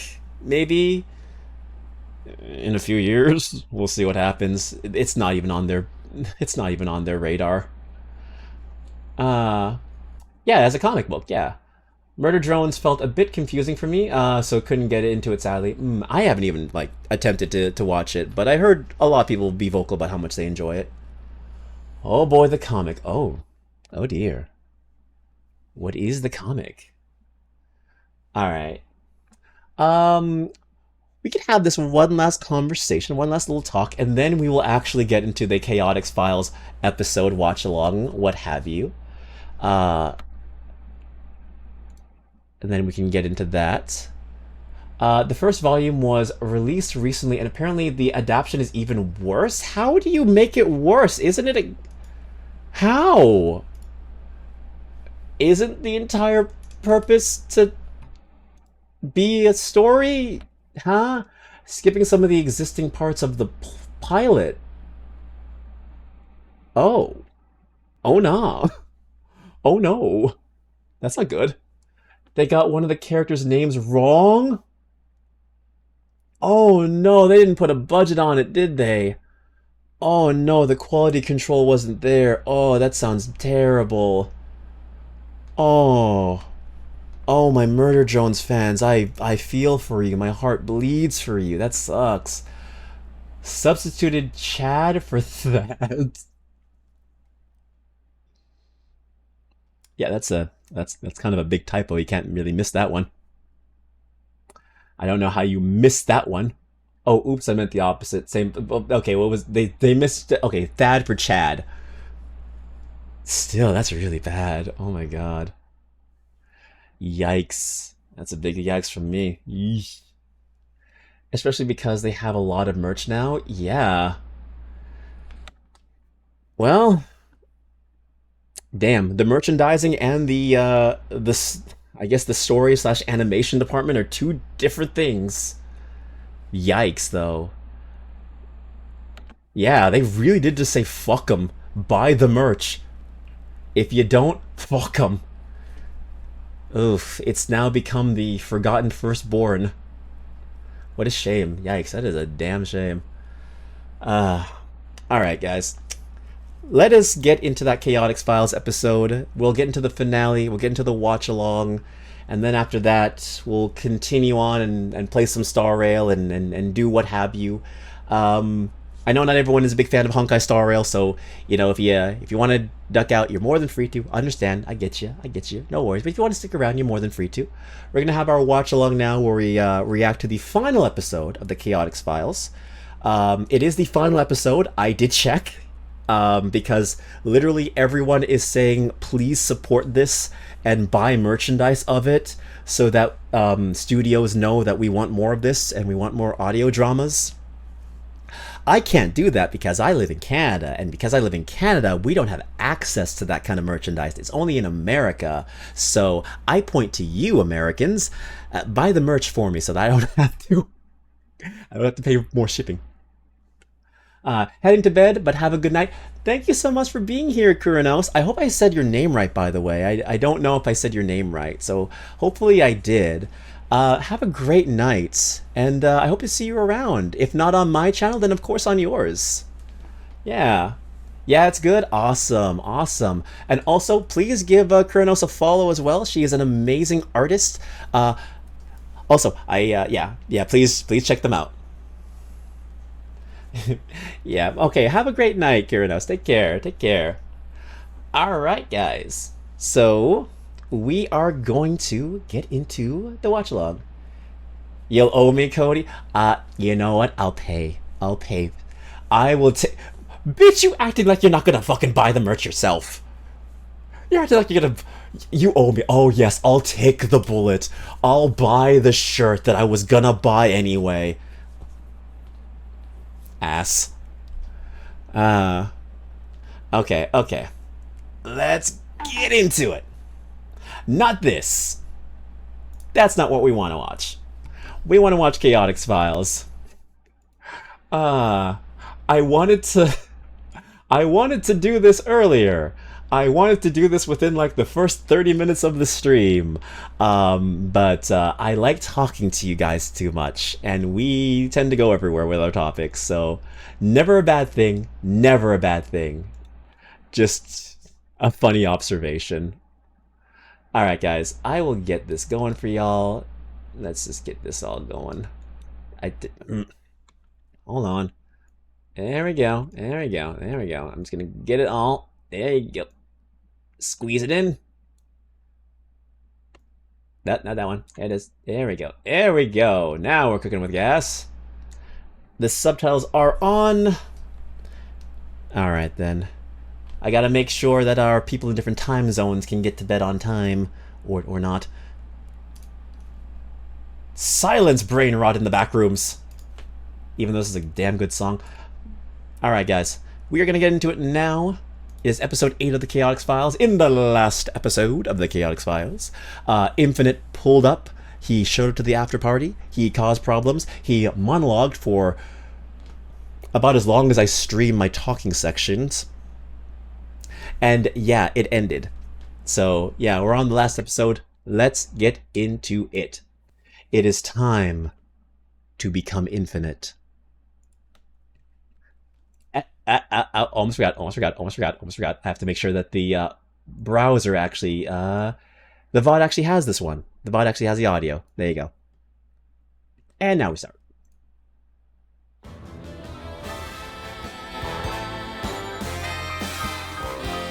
All right, let's get into it. No job too big, no gig too small, no way too dangerous. Oh.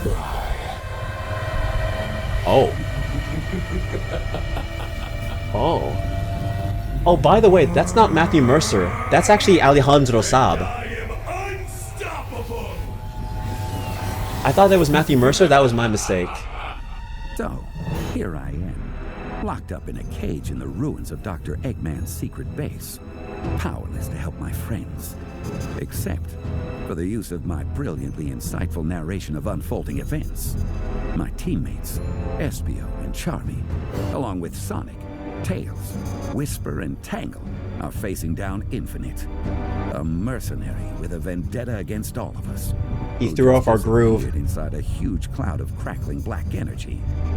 It all ties into the ancient astroscopic lenses he stole to give himself an unknown level of power. Anyway, what's Infinite doing inside that cloud?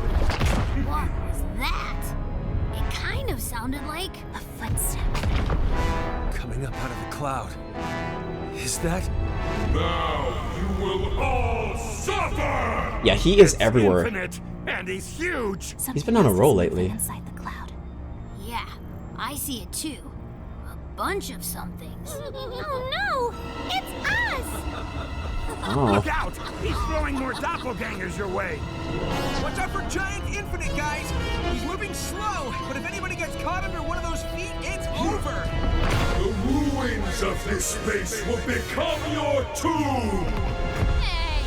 It's rude to try to stop people! Fake tangles got me! I'll handle it. Wait! You're firing at me! Whisper! It's the other tangle! There's gotta be a way to tell which ones are the fakes. Tails! Got any gadgets we can use on these doppelgangers? Oh, I think so. Maybe. Okay. I've got this reverberating inducer coil. I think I can tune it so it makes the doppelgangers' voices come out funny. Guys, there's dozens of them! You're about to get overwhelmed! Here, try this.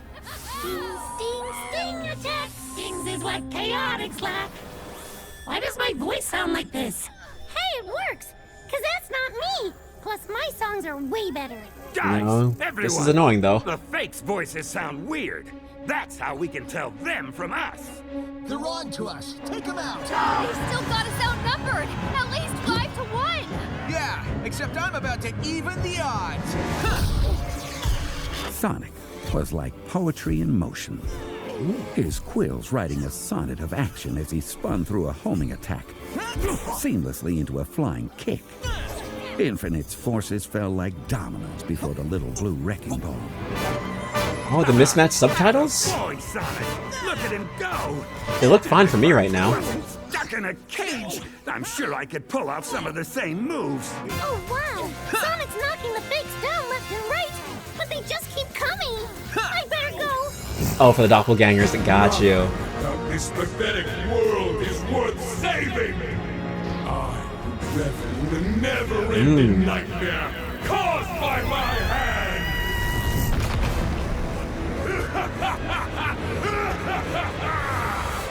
Whisper, if you see me, shoot me. What? I'm going Oh. to stay invisible.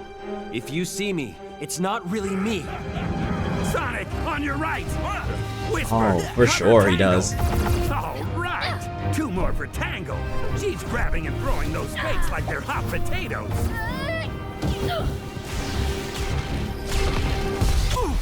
Sonic, you knocked me visible again. Sure did. Eat this, SBO. Before I could shout a warning, a flicker of white and the flutter of leathery wings whisked Espio out of danger. Something, or someone, swooped in Rouge. and saved him. Feels like I'm having deja vu from Spiral Hill. What the? Quit squirming, SBO. Wow. You'll make me drop you. Wow. Rouge, you saved me? It wasn't infinite this whole Wait. time. How do I know you're the real Rouge and not a duplicate? Aside from getting you out of harm's way, does my voice sound unusual to you? Well, no. Okay. When did you get here? Just in time for saving your hide to start becoming a habit, I'd say. And you're welcome. Now stay out of the line of fire, would ya?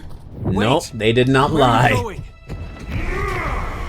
Your civilization shall cease to exist! All anyone will know is pain! Hey, Tails! Where's Charmy? I haven't seen him. Charmy! Espio, is that you? Can you make it over here to me so that we can talk? All this tactical narration is getting to me. On my way. Vector, what is it? Have you seen Charmy? I've seen one of the fake ones. Never knew how effective the kid's sting attack could be. But no, I haven't seen our Charmy since the fight started. Have you seen Rouge? Rouge is here? Great! She can help fight! Look out! Infinite stop incoming! Even your names will fade into oblivion as your Very world extra. becomes nothing but agony and darkness! That's the problem. Rouge pulled me out of danger again, and then disappeared. Look what I recovered, though. Hey, nice! You What can I stole say? that Espio Kakuna. played RE9. Rouge show me up like that. Hold on, Espio. Sonic! 3 to your left! Kunai out! That was close. Espio, can you finish picking the lock and get me out of this thing? Way ahead of you.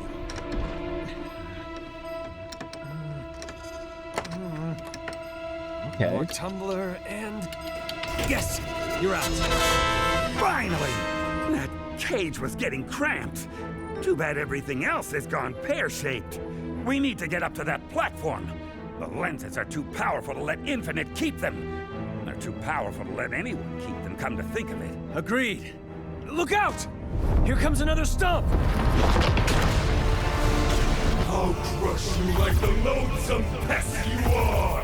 But how do we get to the platform? Charmy!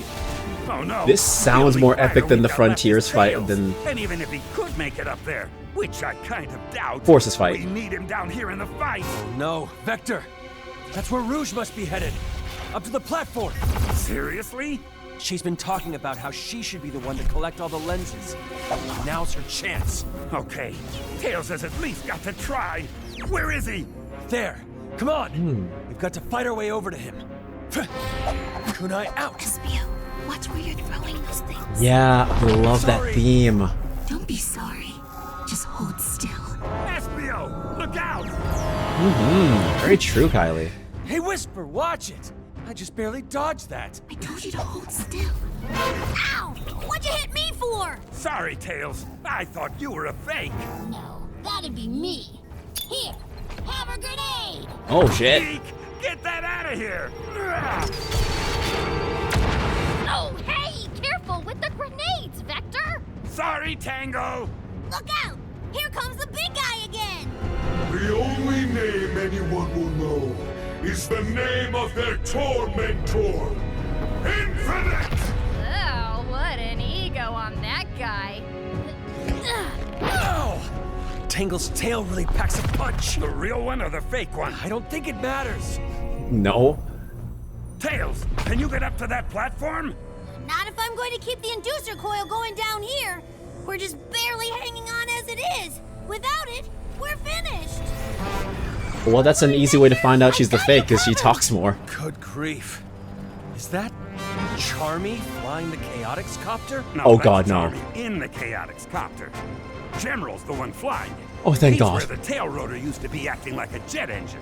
I'm amazed that wreck could get airborne at all. I'm coming in low, Espio. Grab on, and I'll If get that you up to kid the was flying, I would be platform. so scared. This seems like a terrible idea. And yet, we're out of options. Give me a boost? Well, I don't have any better ideas, so yeah, make yourself small. Consider me throwable. One chameleon fastball incoming! Oh, if only this was a game. Grab on! Nice grip. Now climb aboard. It has been. I'm surprised it's still standing. I'm in. Hey, how'd you get back to Floral Forest so fast? General was on his way here to help and saw me coming, so he flew me back to Vanilla and Cream's house. He's really fast. It's the real MVP. Now let's pour on the speed. There, up ahead. It's Rouge. I was right. She's flying straight for that cloud. Wow, look at those wings beat. They're no match for the Chaotix copter, are they? I guess not. Here she comes. Hi, Rouge. Right? Throw me. There she goes. Please don't throw me. Bye, Rouge. Wow, that was some dirty look she gave us. Got to get into that cloud and scope out what we're dealing with. Can you take us in and circle the platform? You got it. Entering cloud in 3, 2, 1. Okay, I see something up ahead. Wow, Sage was right. Look at that platform just floating there. Okay, there's the big scaffold with the lenses stacked up in a column. Looks like they're locked in tight. And there's a deck where someone can stand. I'm guessing that's where the control console is. So that's where I'm heading. Be careful. It's all I can do to keep the copter steady. Winds are hitting us from all different directions. So can the copter land on the platform? I don't think so. That's fine. Just get me in close enough to jump. Are you sure? Got no choice.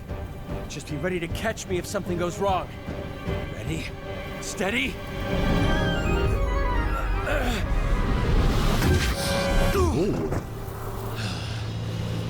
Wow, I am never taking up skydiving. You have got to be kidding me! 2 release buttons? on opposite ends of the platform. And I bet they have to get pushed at the same time to unlock the scaffold. Infinite must have used one of his weird doppelgangers to hit the other switch. Espio! Rouge! I'm glad you're safe. Be careful, the winds up here are treacherous. Thanks, Captain Obvious. Now throw me a line or something so I can pull myself in and land. Well, I would, but if I do that, you'll trick me somehow and make off with the lenses. Hi, Rouge! Hi, Charmy. Listen, Espio, Everyone's don't be reaction to ridiculous. Charmy. Look at those lock-release buttons. They're easily 30 feet apart. You can't hit both switches at once. Oh, yes, I can. If I push one myself and hit the other one simultaneously with a kunai. You wouldn't. I would. He would. He 100% would. He's that stubborn. Look! I'm flying the Chaotix Copter! At least he's having fun. Anyway, Espio, with these crazy winds, hitting both switches would take an impossible level of expertise. Oh? The kind of He played with him a expertise one lot, might though. find in a devoted student of ninjutsu? Observe! Kunai out! Yeah! Yes! Platform Oh wow, he actually did it. I should have let Whisper shoot you. Well, that's not nice. Believe me, Espio, you'll never know how nice I could have been to you. Uh-huh. I'm out of here. Oh, please. Huh. Wonder what she meant by that. Oh, please. We all know she likes that echidna. Please. She would have robbed him blind. Hey, where'd Rouge go? She left! Be ready to catch me when I jump! Okay. Now, let's see about getting those lenses out of there. Okay, Espio's at the edge of the platform. He is ungodly. Oh, That is true. He's got a great big stack of He is also lenses. that. Now, Charmy! Oh, you're jumping now?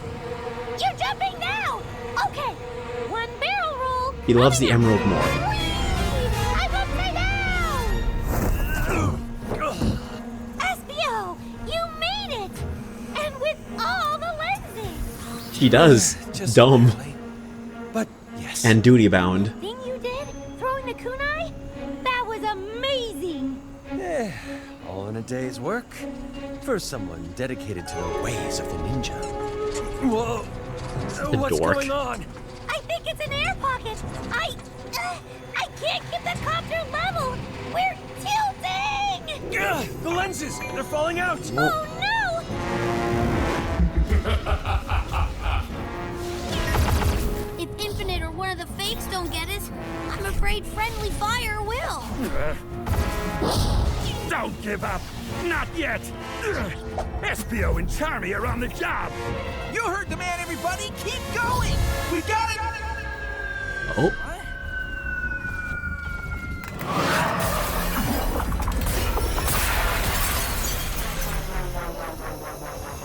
Oh, that doesn't sound good. Oh, whoa, hey, Where'd all the duplicates go all of a sudden? Hey, Tangle's right! And look! Infinite's shrinking! Not just Okay, that was a good thing. he's weakened. Whisper's right! He's staggering! Charmy and Espio must have done it! The lenses are offline! He's normal sized again! Tackle him! Everybody pin him down! Wait! Huh? Why, Tails? He's holding something. Some kind of device. You may have distracted me with that lens stunt, but to think you've won? You've only prolonged the unavoidable. it's a bomb! Everybody, Oh. scatter! See you when you least expect it, Sonic. Looking forward to it.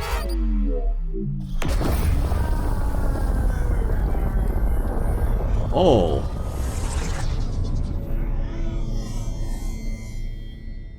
Hmm. Was that, did we just, like, win? I see no trace of him, Tangle. Optical or infrared. I think... Yeah, I think he's gone. For now. What do you think, Sonic? Did we just win? Well, The battle's I over. don't think he can die and either. Infinite's not bugging us anymore. Sounds like a win to me. Maybe he's like the Spot where he lives in like multiple universes, so he can't technically die. Because of the Phantom Ruby. Possibly. Even though He the could. battle was over, it was like a nightmare that lingers with you once you're awake. Just couldn't get it out of my head. He's And infinite. had mysteriously vanished, like Charmy when there's chores to be done. The case was closed, and so after a couple of days we made our way back to the agency office, weary and wiser for the experience. There's that voice again. True. You know, I didn't think it was possible to be this sore. I've got sore places on other sore places. At least we're back in Seaside City. Let's get to the office. I hear you. Actually, can you hear me? I feel like all my joints are squeaking and crackling. Like an I've never been Ouroboros, he this just comes tired back. Before. Or Phoenix. I can barely stay in the air. Hey, Charmy, just this once. You want me to carry you? No. Thanks, though. I'll be all right. No, hey, look. It's gun soldiers around our office. Just what I was hoping for. The immortal jellyfish, Go yes. see what they want. He is infinite. Commander Tower, Professor Victoria. How thoughtful of you to drop by. I am not much in the mood for pleasantries, Vector. Your services were engaged to recover the astroscopic lenses, not to destroy them. Though, after talking it over with the professor here, I will admit, grudgingly and with great reluctance, that the outcome you achieved may have been for the best. I know it's not what we hoped would happen. I was looking forward to analyzing the lenses myself, truth be told. But, as it turns out, you and your friends did the world a tremendous service. We were, unaware of Infinite's return and of his involvement with this whole affair. Yeah, well, it took us a while to figure it out. Longer than it should have, if I'm being honest. Don't beat yourself up, Vector. You deserve a reward. Which is why it's my pleasure to bestow upon you the honorarium we discussed when we first spoke. Honorarium? Reward? Money? Here you go. One for each of you. Is it too breathy? And this paper is what exactly? They're honorary degrees from I can hear Spagonia it. University. Congratulations! Yeah. So, I can hear there's it. no actual Definitely. reward. I mean, not a monetary one. Wait, the prize is going to the university? Reward, I think you'll find. Ooh, does this mean I can tell people to call me Dr. Charmy now? Oh, hell no. No, these are associate's degrees because you're our associates now. Ew. Isn't that great? Yeah, Education. Great. Oh, and the best part. Remember how the Chaotix Copter got sidelined? Sidelined is a little generous. More like totaled. Wait, why are you bringing that up? Because I've got a wonderful surprise for you. One that means you won't have to walk everywhere. You got us a new helicopter? Even better. I got our engineering students to restore your old one. Restore? That's not bad. Students. Yes, first-year students. It was a great learning opportunity for them. Oh, and it was exposure. we put the Chaotix Copter back exactly how it was when I first hired you guys. Down to the last bolt. Wow, I don't know what to say. Except thank you. This is Yeah. incredible. The Chaotix Copter Classic. Back in action. I know, right? Isn't it great? Yeah, great. Maybe we could put seatbelts in it this time. Well, that's settled then. Yeah, I kind of agree with you, Professor, I'm Kylie. sure you'll be available when we call for your services in Well, that's the future. peppy. Of course, Commander. And I trust the same can be said for you, gentlemen. Oh, absolutely. In fact... I can kind of feel how I know she's portraying the lines. Like I can imagine the body posture. Here, take this. And what is this? That's our fee schedule. Payable in cash. Daily. Hey, Oh, Vector, you're so funny. that wasn't See a you joke. boys later. Oh, Well, All things considered, especially since we got our copter back, that whole mess could have been a lot worse. Could have been a lot better, too. Could have gotten paid. Hey, buddy, what's wrong? What's wrong? Everything's wrong. Well, except with SBO. Pardon me? You weren't feeling like your ninja skills were getting challenged, right? But look what you did! Up there on the floaty thing with the kunai? You're the reason we got the lenses at all! Hey, now, hang on. Oh, I know. It was a group effort. But what did I do to help? Nothing. All I did was prove how useless I am. Charmy. Hey, come here, pal. Just land on the desk here, would you? Yeah, I agree with you, Kylie. What you're For saying sure. just isn't true. All this stuff about needing a new role on the team, it was never necessary. Because you fit perfectly exactly the way you are. Really? Listen, who can get into tiny little spaces like you can? Not SBO, especially not me. That's true. And which one of us can fly? Again, not SBO, not He's me. not that useful, How guys. many You're really times glazing your this little kid. Wings pulled us out of a jam. Well, maybe. Also, who thought to go and get the old Chaotix copter while Infinite's doppelgangers were beating the stuffing out of us? You did, Charmy. You have Mighty and That was a Ray. stroke of genius. Yeah, but I wanted to pilot the thing, because it was so much faster than I am. But I wasn't a pilot or a mechanic at all. It was General doing all the flying, not me. No, that makes no difference either. Because the copter and General wouldn't have been there at all if not for you. Oh, He's a kid. Fine. Fine. I guess that's true. Oh, See? Okay. The only way we were able to reach that platform and get the lenses was Okay. thanks to your quick thinking. Let the kid be a kid. Okay. Okay, yeah. I suppose maybe I fit on the team after all. Exactly. And let's not forget what you pulled off, Vector. Huh? How do you mean? Well, you're the one who figured out Infinite was the thief, remember? None of the rest of us had a clue. That was some top-notch detective work. Yeah, top notch. Aw, thanks, guys. You know what? Who cares if we're still stuck in the same office, with the same rattly ceiling fan, and the same bills piling up? We infiltrated an impregnable Eggman base and saved the world from Infinite. I say we should be proud of ourselves, because we are certified hard-boiled detectives. Yeah, hard-boiled, like eggs. Chaotic I Detective love them. Agency. Yes. Yes, that's right. They're so It's a new dorky. case. We'll take it. They fall up the stairs to success sometimes. I love them.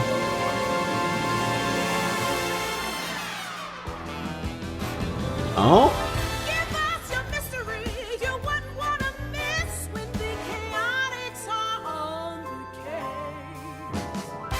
Okay, a little bit more. Hey, it's the full song. The stealth, the sting, and the style. Let SPO surprise you. Honestly, good shit. While charm is I loved it. driving wild. Their fearless leader, Vector, knows that they're the best detectives. Even when the rest forget it, call them in, you won't regret it. You have been listening to Sonic the Hedgehog Presents The Thank you. Chaotix Case Files. Okay. Produced by Sega. Mhm. Post-production and distribution by Realm. Ah. Written by Dan Jolly. Thank you. Directed by Ian Jones-Cordy. Ah. Executive producers for Sega, Takashi Izuka and Ryan Hanlon. I enjoyed it. So did I. Producer for Sega. Alright, I'll let this run a little bit low. Producers Okay. for Realm. I enjoyed it a lot too. It was really good. My biggest... Keith Oh. Silverstein as Oh, Hector there it the is. Crocodile. Matthew Mercer as SPO, As the SPO Comedian and Mr. Kitsch. Okay, so he was only those two Colleen characters, okay. O'Shaughnessy as Charmy B and Miles Tails Prower. Hmm. Roger Craig Smith as Sonic the Hedgehog and Commander Tower. Mike Easy to Pollock tell. as Dr. Eggman. Alright. Dave B. Mitchell as Knuckles the Echidna. Crystal Haven't heard of Lee him. as Professor Tori. Kate Higgins as Mrs. Knackerworth and Wave the Swallow. Michael Yurchak as Jet Okay. the Hawk. Fred Tatasciore as Storm the Albatross. Ashlyn Madden as Tangle the Lemur, Aniris Yes. Quinones as Whisper the Wolf, Karen Strassman as Rouge the Bat, Mm. Alejandro Saab as Gemeral and Infinite, And Infinite. Michelle Ruff as Cream the Rabbit. He was just a Daniel regular Gregorian guy. He as was a red Vanilla the herring. Rabbit, Ryan Barton He was as just a Sage. red herring this With entire additional time. voices by Roger Craig Smith, Mike Pollock, Colleen O'Shaughnessy, Dave B. Mitchell, Crystal Lee. Yeah, Ashlyn and Anaris really did hit it out of the park. Rebecca Sugar, Charlie They did Rosen, such a good job. Original score by Charlie Rosen. I liked it. I think the music was great. My only complaint is I think the direction for some characters, like we've discussed previously, weren't perfect. I would have liked a better voice for Gemeral. I think Alejandro is a great actor. I just think his voice should have been changed for that one. And also, his Infinite sounded way too close to Matthew Mercer when he's putting on a voice. Which is funny, considering how Matthew Mercer was once compared by being too similar to Troy Baker and as was known as the cheaper alternative to Troy Baker. Now it's a situation where Gemeral sounded fine to me. I have a different idea of how I wanted him to sound. I don't know. I think the voice was fine, but for Gemeral, I kind of wanted something maybe a bit more on the robotic side. I don't know. But yeah, that's my personal opinion. I think his Infinite sounded too close to Matthew Mercer, and I think he could have done something a bit different. But overall, I wouldn't recast him at all. I just think, personally, I think it should have been a bit different. But yeah, that was Chaotix Files. Thank you all so much for watching. As you all know, that is the very last one. 1 second, I will get more music playing. Hold up. I holding up. I ain't leaving. We ain't ending. We still got things to do. Yeah, what up? In subtitles. Yeah. What about the subtitles? I have them. I think I spotted a thing. Alright. Wait, hold on. Let me get it back. Hold on. It's right here.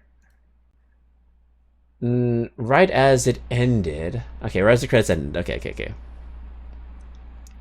Additional dialogue. Record at Studiopolis in Burbank, California.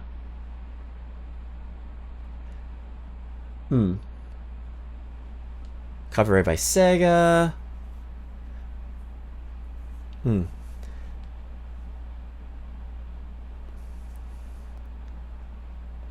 Was there anything? Okay, what did I miss? That seemed to be... Wait, what the fuck was that? What was that? What the fuck was that? Hold on a second. Hold on. What the... Oh, no. Hold on a second. Hold on. Computer? Slow down the speed. Slow down the speed to... Code. Okay, we're gonna watch this. Okay. What is that code? Good eye, Kylie. Good eye. What was that? That... Okay, we're gonna see if we can spot it.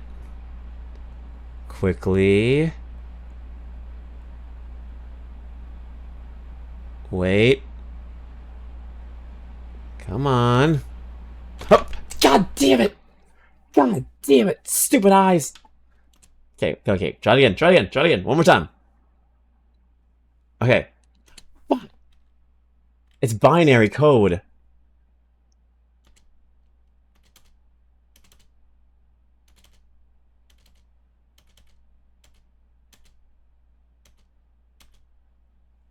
God damn it. Okay.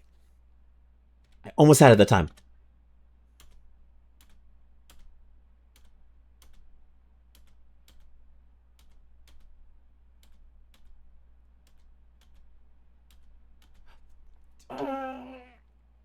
Damn it. Okay.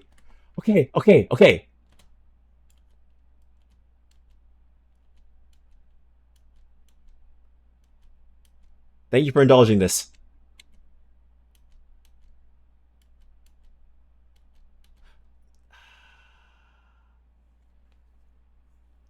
Can I just get it right when it happens? Oh my god. It's literally blink and you miss it. I will, I will.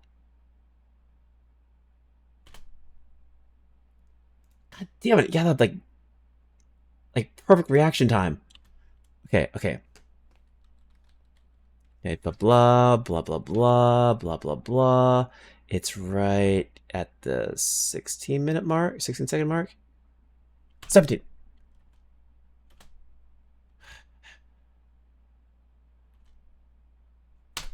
Damn it. Fuck. It's U plus 22-1E, which represents infinity. Okay, I know where it is. I know where it is. I know where it is now. I know where it is. I know exactly where it shows up. Yep, it's right there.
Are we good?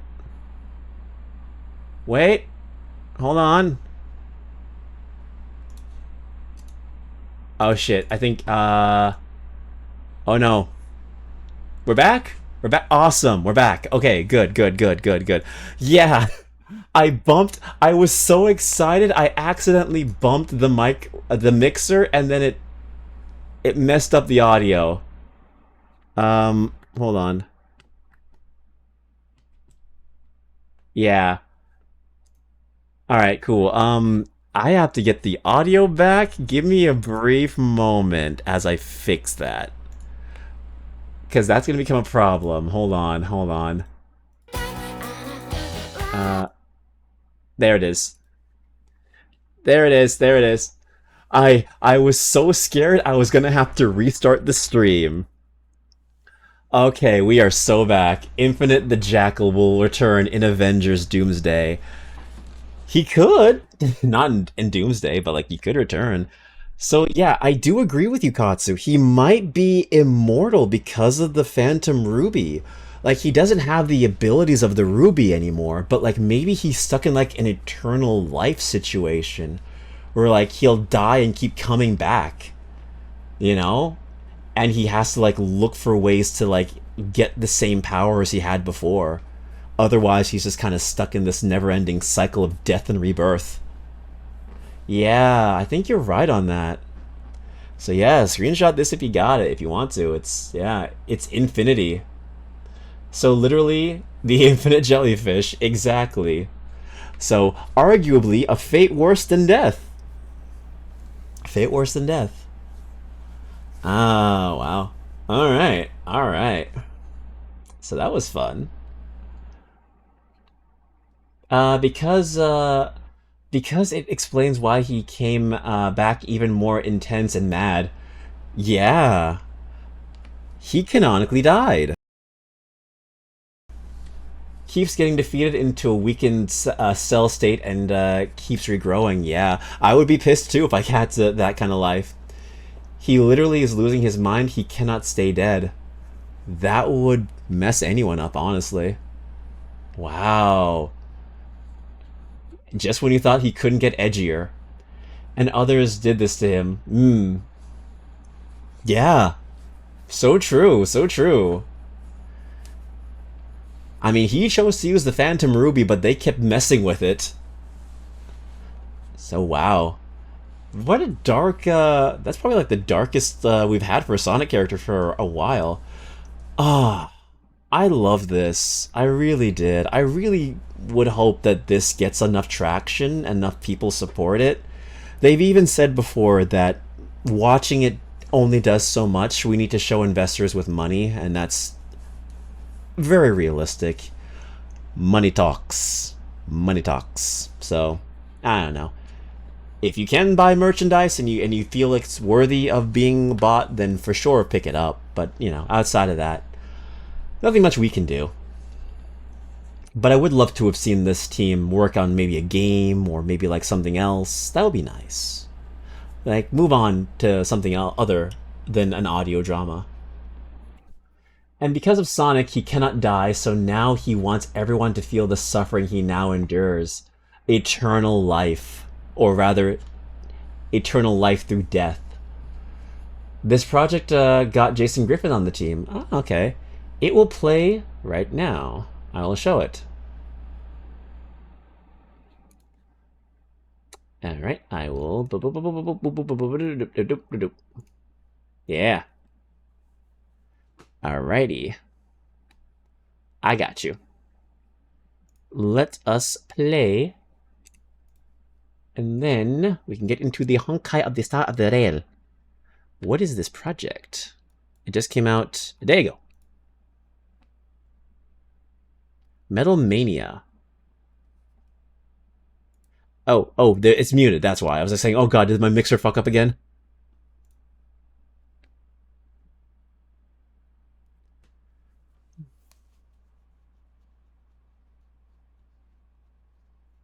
Oh. Oh, I know this girl.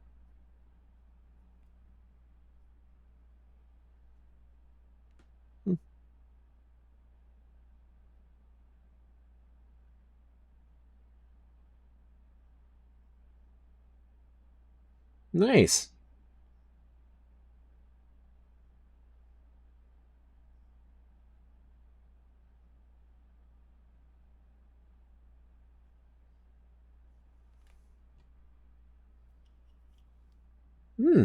Fundraising event for Child's Play. That's so sweet. And it's called Metal Mania. I know some of these people. I know the voice of Tails is like very popular as streamer. Her whole title is Amy Rose's official ambassador, so kind of funny she came to voice Tails and not Amy in this, but hey, you know, is what it is. So the thing, it is basically, I can show it right here. So let me get the music going, and then we'll get into Star Rail. Finally. Oh, no, not that one. Not that one. No, let's go back to the regular playlist. Alright. The model looks pretty cool, yeah. Amy and Tails have that similar range, so it makes sense. Maybe soon. Maybe soon. It hasn't been officially announced yet, because we haven't had Amy. But let us see here. I forgot to have my phone on. So when Metal Sonic returns with a vengeance after being spared by Sonic, the blue hedgehog must contemplate freedom and morality as he teams up with Tails the Fox. And Shadow the Hedgehog to stop the Metal Maniac. Is the evil robot simply a line of code, or does he have a life within his metal exterior? Sonic the Hedgehog is a non-profit fan-made short film made to raise awareness and educate people on the charity known as Child's Play. Alright. And this is the cast so far. Alright. Thank you for showing this off, Kylie. Alright then. Definitely check it out when it comes out. Sonic fan projects are always fun to watch, and it always is nice to know that Sega supports them. Who knows? Maybe if it comes out, we might do a watch-along. Who knows? Who knows about that one? But I thank you all for being here to watch the final episode of Chaotix Files. We are not getting any more, which means, you know, we can't do our watch-alongs anymore. I remember debating on whether or not to do this, but I eventually said, screw it. We're going to watch them all together anyway. And I enjoyed my time with you all. It really is appreciated. It was nice. And you know what? It forced me to actually watch the episodes, and I couldn't be happier to watch them with y'all. Alright. So, how about we get into Honkai Star Rail now, finally? Well, that it. He's peaked. I am peaked. I can't believe I peaked. I'm washed. Oh god, I'm washed. I'm a shit streamer now. I'm gonna be doing Apex Legends content from now on. Oh god. I've become what I've hated the most. A content creator. Oh god. It's okay though. I'll die in irrelevancy. He has become Unk. I wear that as a badge of honor, you bitch. I wear that as a badge of honor. At least I can be the cool Unk. Oh shit, my star rail looks like crap. I wasn't supposed to do window capture for that. That wasn't supposed to be a window capture. Fuck. Okay, hold on. There we go. This is where we were supposed to be. Okay, alright. So, it's time for Star Rail time. If you guys gotta go... Yes, I was just about to say, for those of you who stuck around for this long, I appreciate you. I release you from your chains, your shackles. I leave you to the winds. You are allowed to go. You could have gone anyway. I'm just being dramatic.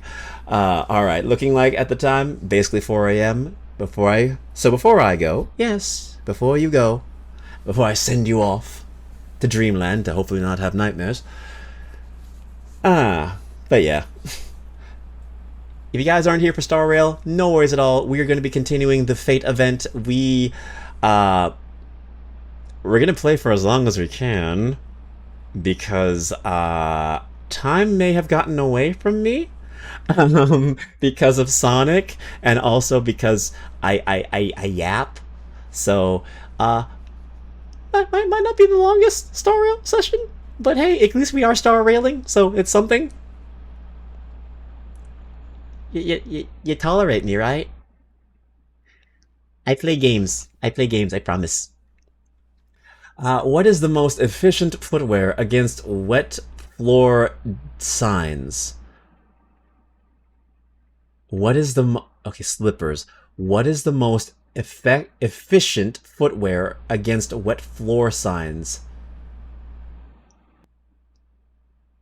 Slippers. I hate that. Director's cut of yappage. I know. Hey, it fits for Star Rail because it's 90% talking. Nah, it's not actually. I'm sorry, Star Rail fans. I don't hate ya. I'm a Star Rail fan myself. Alright. Thank you for the funny, Kylie. Most effective footwear against wet floor signs. Slippers. Damn it. Do have to say sorry, Kodiak. It was a slip of the tongue. Get out of here. Get out of here, you. Get out of here, you. He hates just me. No, I don't hate just you. I shackle you in the basement. That's why you're here all the time. I make sure you don't leave. Would I really hate someone I shackle to my basement? I feed to the table scraps, at least. I make sure the pasta is always al dente. Okay, I'm slipping into oblivion. Goodbye, Kylie. Nighty-night. Slip into oblivion, and I will see you, hopefully, in the next one. Whenever that may be. Thank you for the hydrate. Oh, and since I have you... Oh, don't slip on the water. I will not slip on the water. And since I have you guys here before, I will say there's not going to be a SMT Saturday this week as well because I got time mixed up and I have to attend a social event. I have to go to a wedding next week, so this Saturday. So no Star Rail, no SMT. Sorry. Bye, Kylie. Bye. Take care. Take care. But yeah. Yeah. Yeah. So yeah, it's yeah. Hope it goes well in advance. Thank you. It's a friend's wedding. A friend from work. So yeah. I was invited as the +1, so yeah, I'm gonna be joining. So yeah. I will tell y'all all about it. So there'll be no stream on Saturday. There will most likely be a stream on Thursday, though, so that will probably just be it for me. Just a Thursday and a Tuesday and a Thursday stream, and that should be it for me. And then the following Saturday will be, hopefully, when I fight the Matador. Have fun with Star Rail? Thank you! Thank you! Alright, guys. Let us play Star Rail while we can. Alright? Let us go. Oh, did you redeem Goodnight? Yes, you did. You did redeem Goodnight. Okay, cool. Oh, now you did. Good night, Kylie. Have a wonderful night, a wonderful day tomorrow, and whatever you choose to do, have a good one. Sweet dreams. Alright. Enough of the funky music. Give me my Star Rail. Give me my shit. Let's continue Fate. Let us go on while we can. And for those who were expecting Star Rail for the majority of the stream, I apologize. Next time we do Honkai Star Rail catch-up, there will be more Star Rail, I can assure you. There will be more. Alright. But we can do a lot. While we have the time. Let's get on with it. 20 minutes of Railing Stars. Oh, fuck. Don't fucking hit me with that. Don't fucking hit me with that because you know that's fucking true. I hate that. I fucking hate that. That feels so accurate. Come to think of it. Not here. Fuck. Why does it take me here? It is. I love you, buddy. Thank you.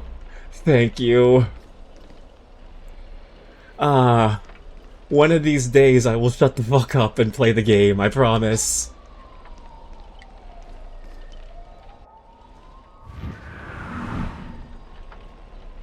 Okay. Let's actually get into the game while we have time.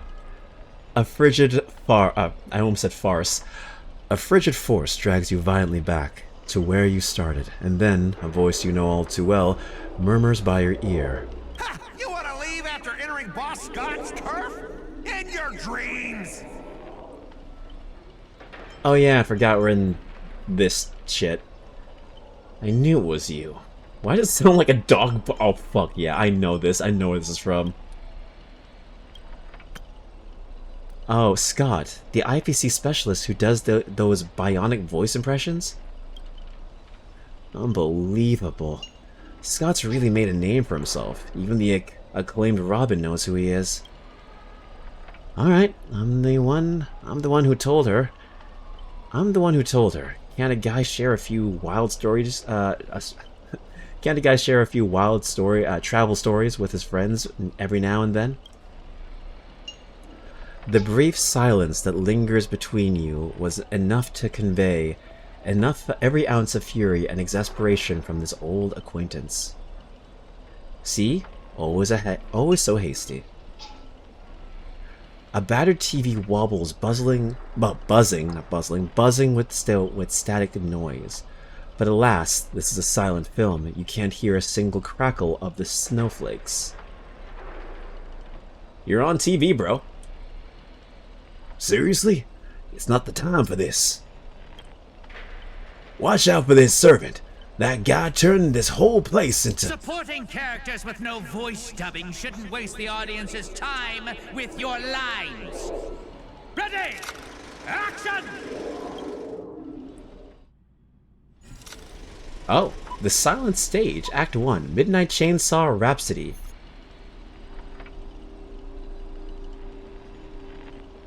Well, that's one way for them to get around the fact that there's not going to be English voice acting for this. Majority of it, I should say.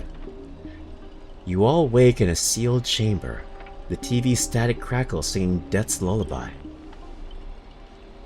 Separated from your servants, you run into another pair of familiar enemies. As for your cowboy and songstress companions, vanished without a trace. Why are you here? Scott sent a scam text to Mr. Boothill in your name, and you know how that goes. Punk doesn't even bother switching up his tricks. Don't tell me he's got a crush on me. Ugh. Let me think. How will he bark this time? Don't tell me he's got a crush on me. Forget that third-rate nobody. What I really want to know is, where did he send our servants? Splitting up in a horror movie. That's a death flag. Let's figure out what we're dealing with here. That monster in the room sure is an eyesore.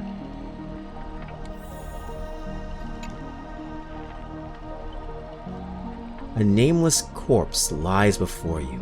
Don't ask why it's still twitching. More importantly, you find no clues on it. But I've got a little hint for you all. You are employees of the Interastral Peace Corporation, the IPC. To reward your outstanding performance this year, the IPC has organized a special vacation at a hotel.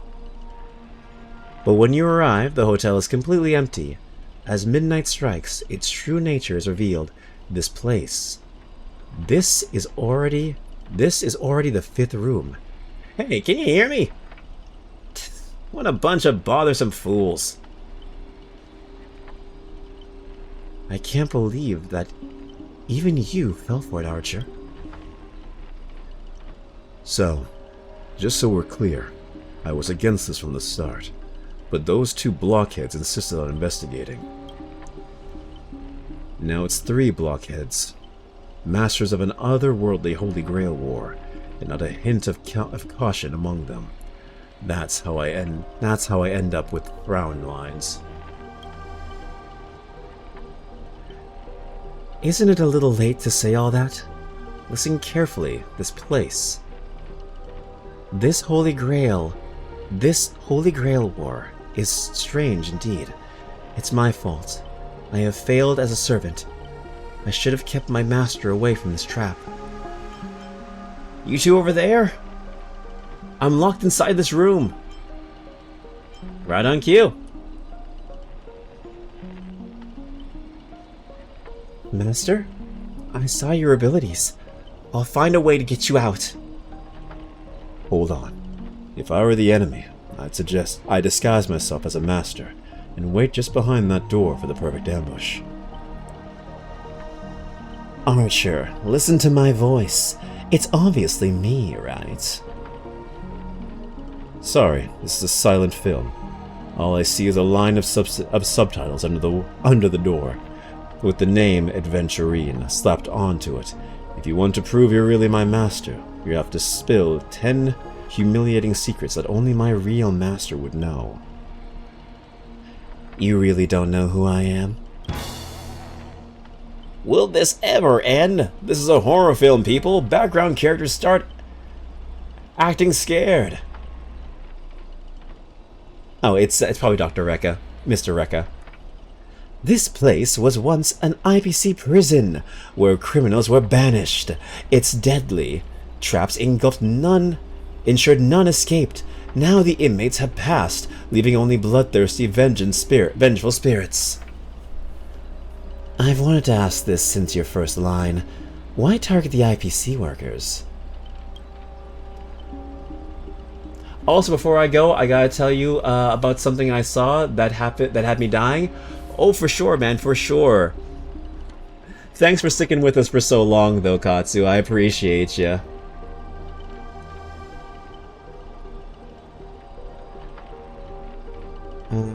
Alright.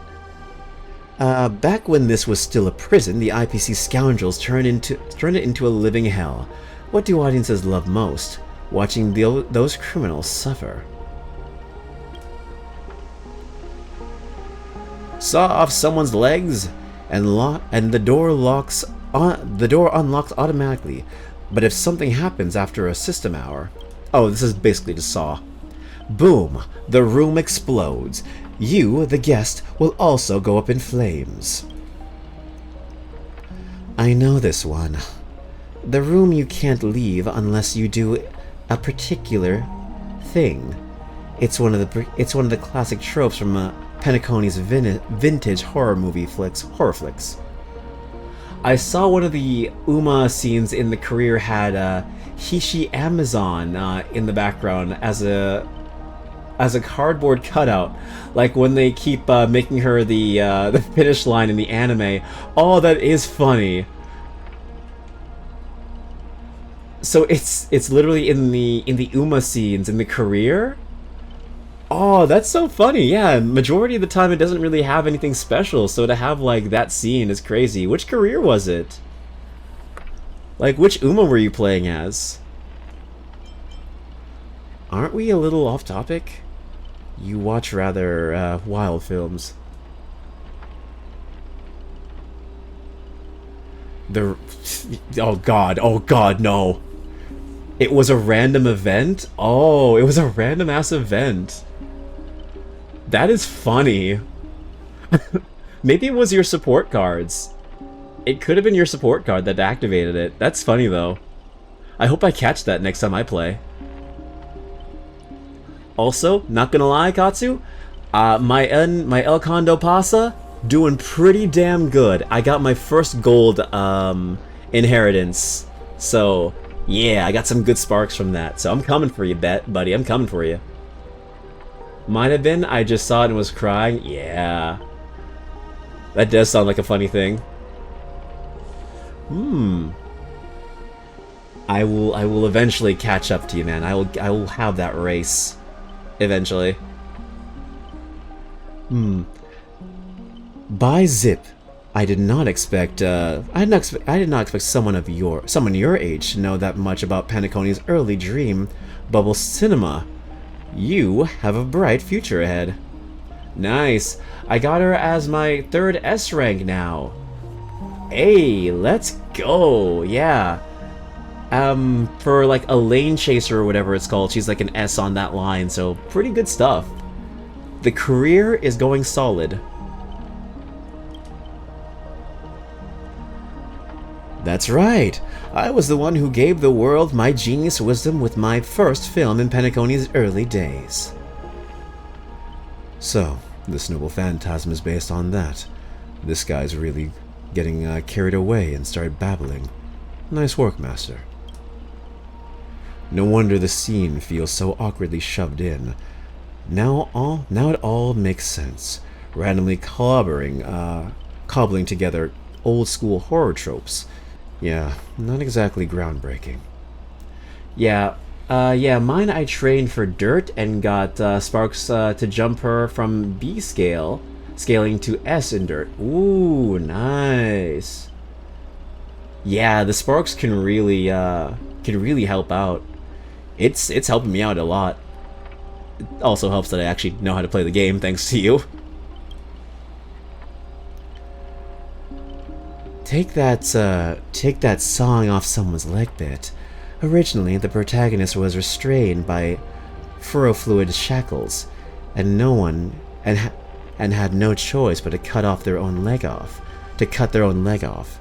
But here, it's just a lazy copy-paste. She is my ace now? I will have to race you eventually, buddy. Eventually, I will catch up. I do not know who my ace will be for now. It is Digital, Agnes Digital, but I don't know. Condo Pasa is getting up there. She might pull through. Bro, learning how legacies work is massive. Yeah, I can see it now. Because it really carries your team.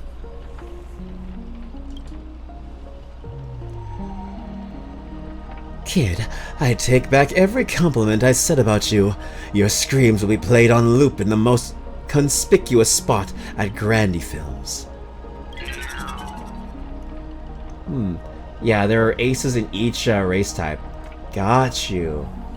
Alright then. Let's go, let's go. Well, Condo Pass is definitely going to be my ace. For that one, at least. If I had to say my best, my best one, it is, Tamano Ano. Ah, Tamamo.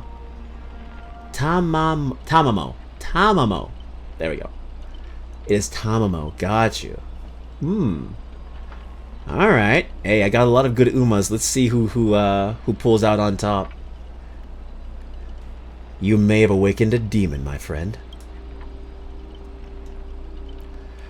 Revealing your true nature on purpose. Let me guess. Just part of your dramatic flair, huh? You fool! How did you let your true name slip like that? Isn't that supposed to be a heroic spirit's greatest weakness? Assassin!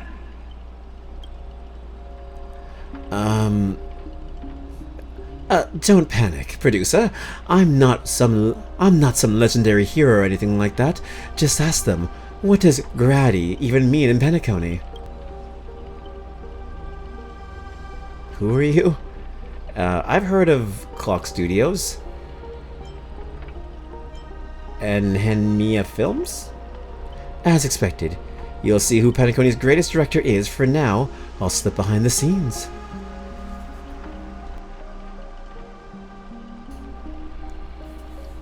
So what will it be?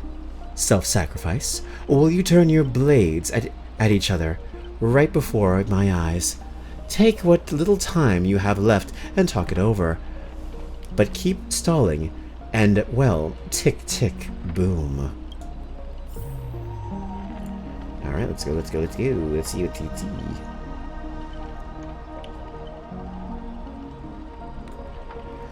Oh, you finally meet a kindred spirit, and I don't get any fan benefits?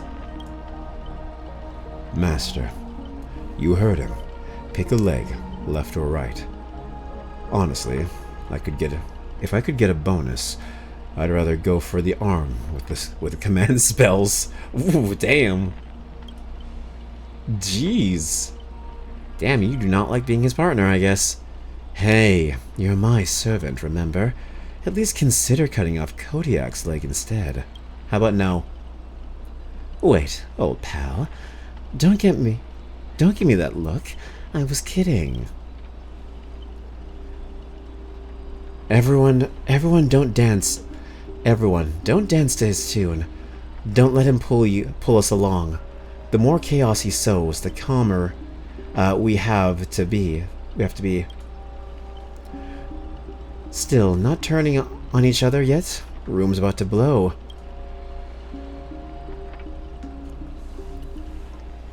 I'll have to saw off my leg. I'll have to saw off Adventurine's leg. What class are you? Bomber? Yeah, what class are you? Let's vote. I vote for my flamboyant master. Damn, straight up called him flamboyant. No need to egg things on.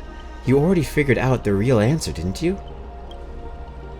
A sealed room, a bomb, about to go off. It sounds dramatic, but rationally speaking, as a servant, wouldn't it be easier to just cut the door down? Master, please take 2 steps back. The sword-wielding girl unleashes a fierce shout crack. But I am running. Gotta actually be a bit of an adult. You do your thing. Enjoy the stream, brother. Thank you so much, Katsu. I appreciate you. I'll see you around. And hopefully next time I don't talk for a majority of the stream. Don't worry, there's no more Chaotix Files to watch, so we'll get to the game a lot faster next time. Thanks for stopping by, man. I appreciate you as always. Alright. Master, stay close to me. I don't know what the assassin plans to do next, but it's still dangerous here.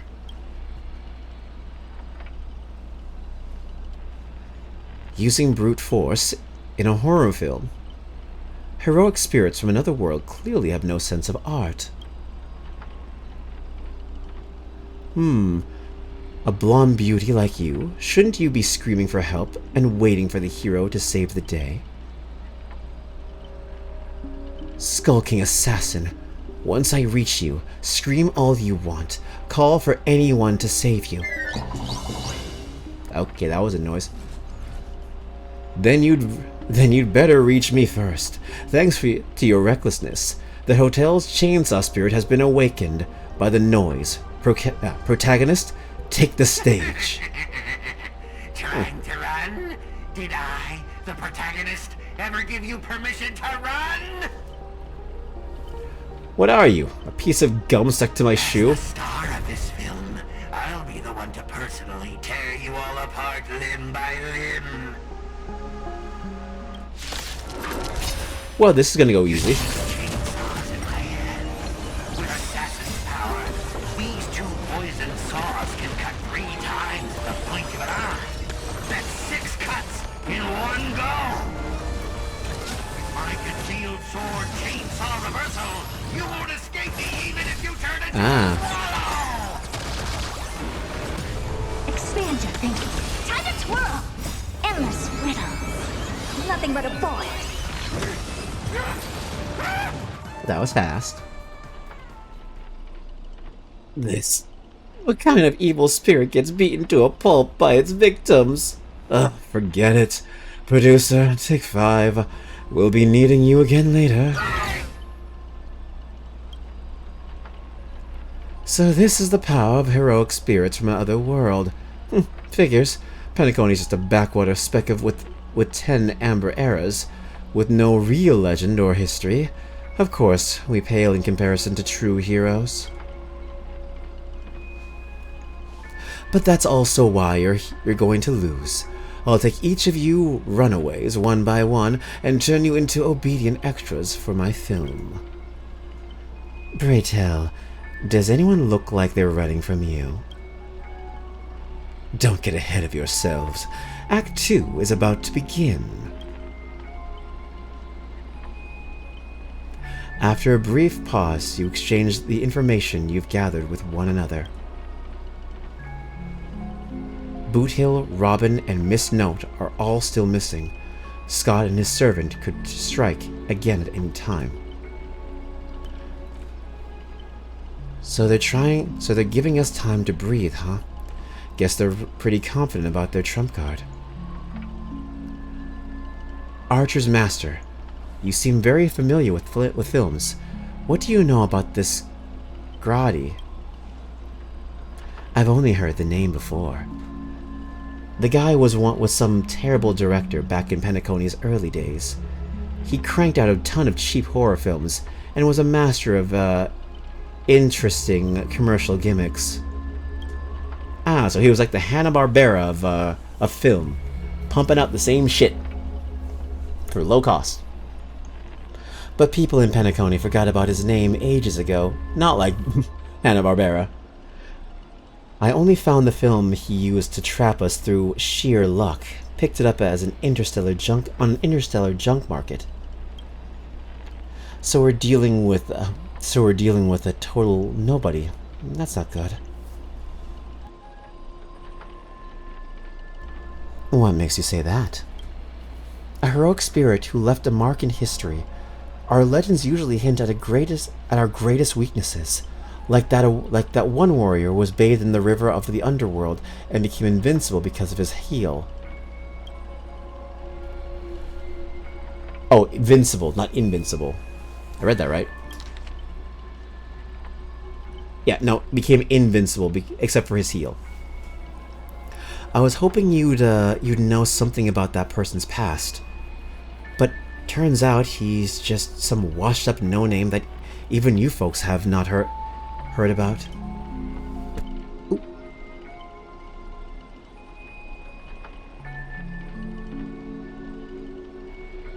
Second, let me just adjust this real quick. Thank you.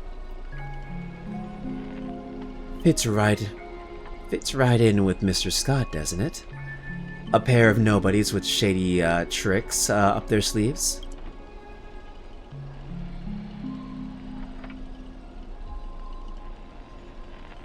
Still, I've got this feeling, even if they've got the upper hand now, they've got no real way to finish us. We're all just here for the time being. Tricksters never pack much of a punch anyway.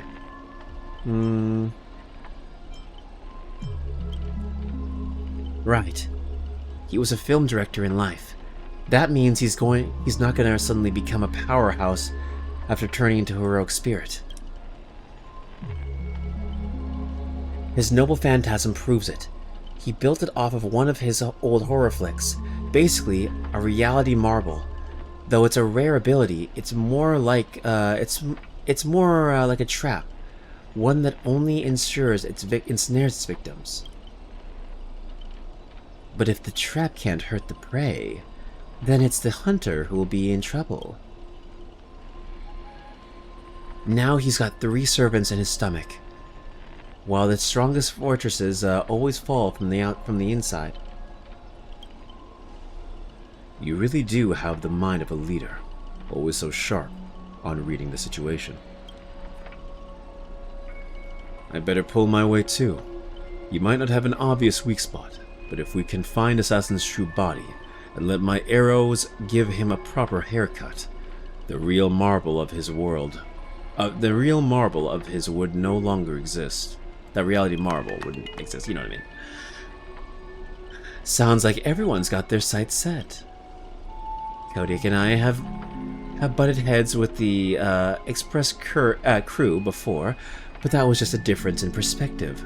As for this time, I've got no interest in the Holy Grail. My boss is more concerned about that what old Audie has up his sleeve. If you're willing, maybe we can actually work together this time. Deal. If it all comes down to how you perform. It all comes down to how you perform. You see that, Master? Looks like Miss Robin's alliance is starting to come together. This army has a goal, and now it's time to move. We saw the exit on the way in.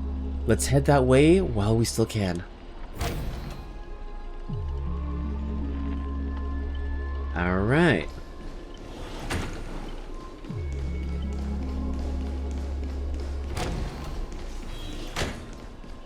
So as I mentioned before, I have started watching the One Piece live action. I am halfway through... Oh,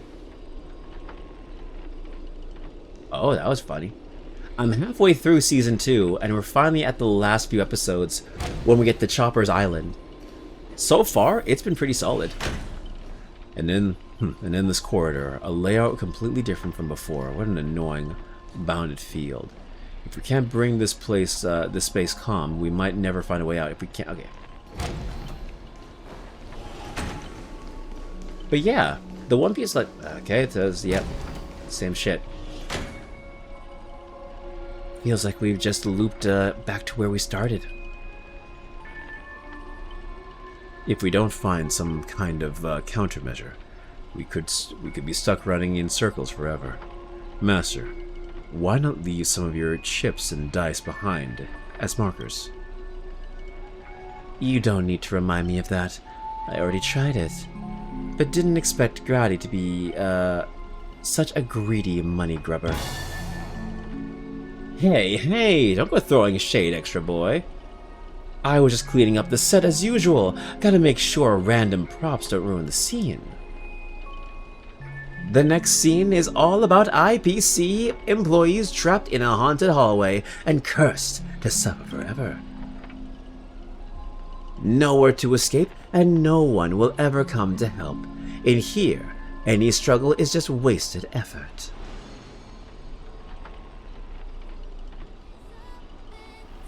Oh, it's Robin's song.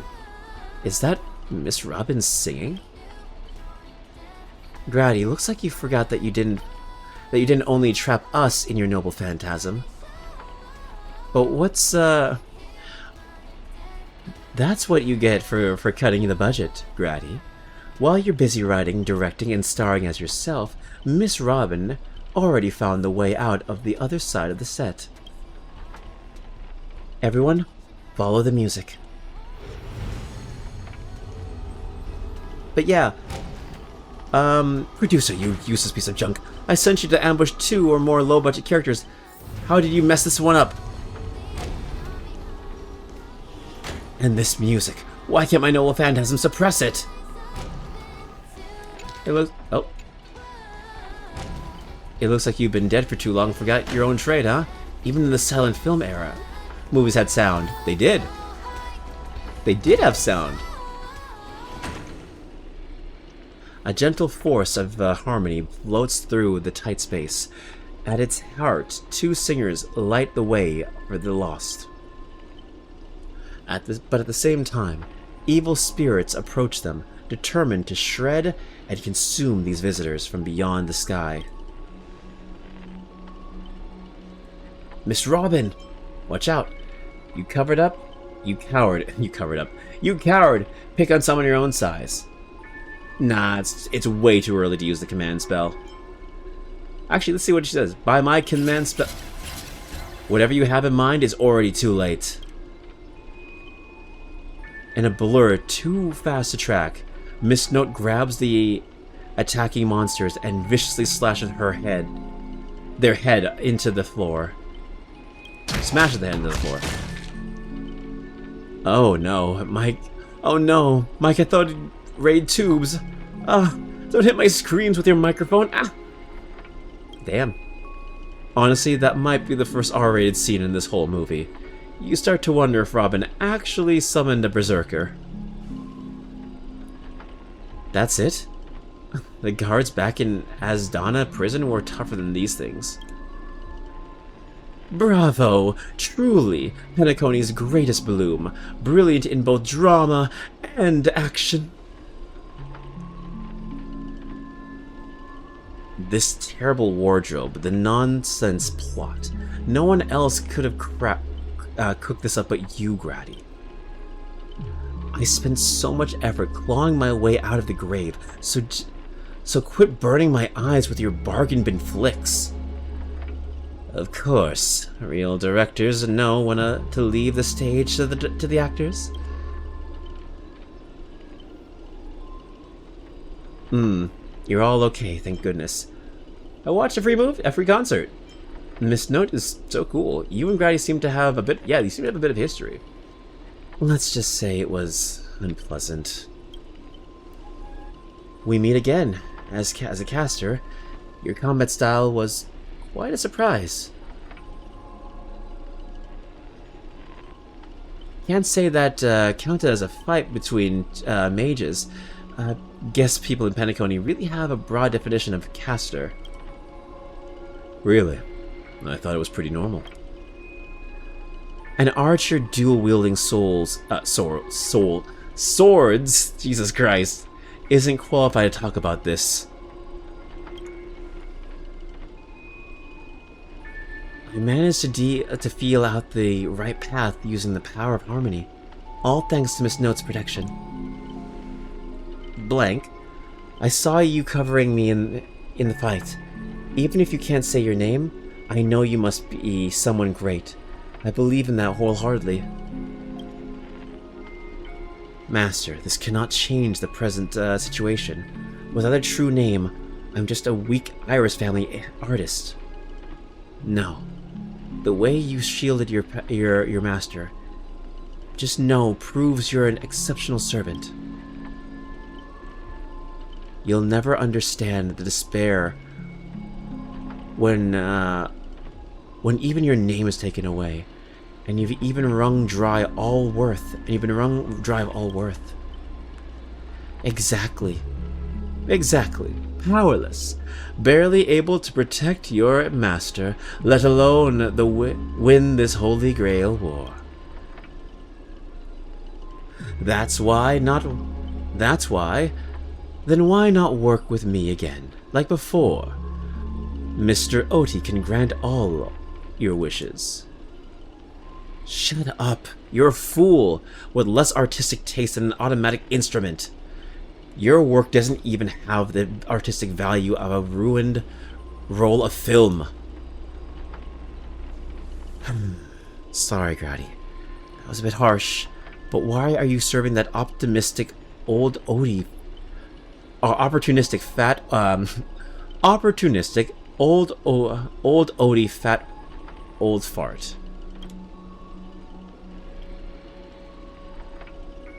Hiding somewhere off screen, Grady sighs too, his voice full of melancholy. Because he summoned me, of course. Even in death, forgotten by the world, Penacony clutches our souls like a miser.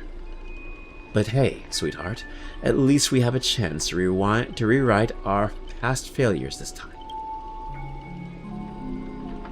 This gloom won't do. Let's kick off the final act of Midnight Chainsaw Rhapsody. The true evil awaits at the end of this haunted hotel. Okay.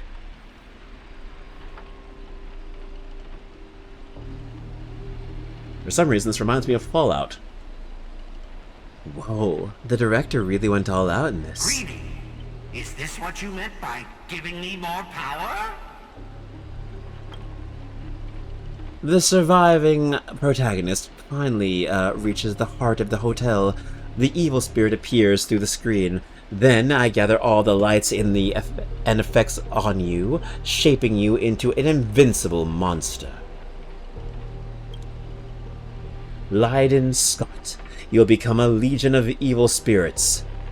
A horror icon etched in movie history. I'm all fired up! Now, I will take back everything you took from me. You shall pay tenfold, no, 1,000-fold! Cool. Honestly, the way this guy keeps coming for you, even the wildest British hounds would call it obsessive. Master, what did you do to him? Is it still possible to make it up to you now? No. Look, I was young and didn't know what I was doing. Just some private disagreements. Just some private disagreements. Disagreements? You ruined my life! You made me bark and oink and face into motion, moving from one puny post to another in the cosmos, in despair and misery. And this is what you call it? Private disagreements? I mean, you kinda had it coming. You're being kind of a bitch. You and your little entourage of extras. You won't get to be cocky for much longer. The power inside me is breaking out, trying to be free. 1 Scott, 2 Scotts, 3 Scotts. My scalp is scratchy. 2 got stuck in there. Okay, Scott.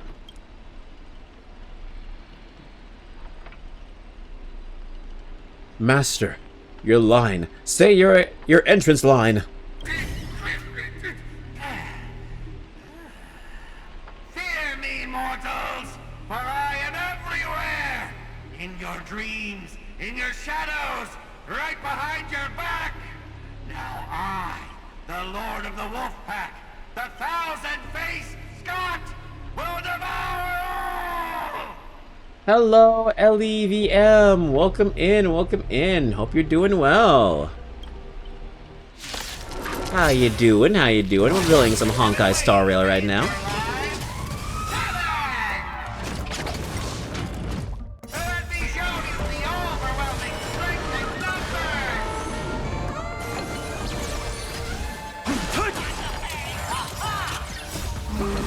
To be easy. But yeah, I guess now that now I can finally talk, since this is going to be taking on for a while. I finally saw the One Piece live action season 2. It is very solid, very good stuff. Very, very good stuff. I'm doing good, and you? I'm doing pretty well. Cannot complain. We had a very good stream so far. We saw the Chaotix files. If you're interested in Sonic, we saw that. We also just talked a lot about different things and animation and stuff like that. And now we're wrapping it up with some Honkai Star Rail. Are you a One Piece fan, by the way? Because we are. I was just about to talk about the One Piece live action.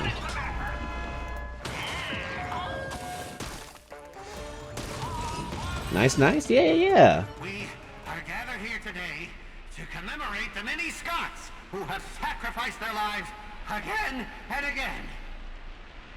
Those dead weights weren't dragging me down, I'd have won ages ago. Sure you would, buddy. Sure you would. Lone wolf walks alone. Only weak rabble sticks together. Coward!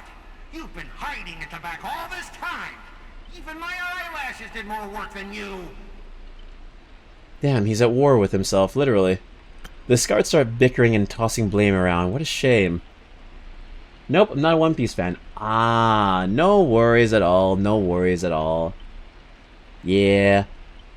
I got into One Piece like 2 years ago, so yeah, I'm still like reading and catching things up, but yeah. If you're ever interested in the live action, it's pretty damn good, not gonna lie.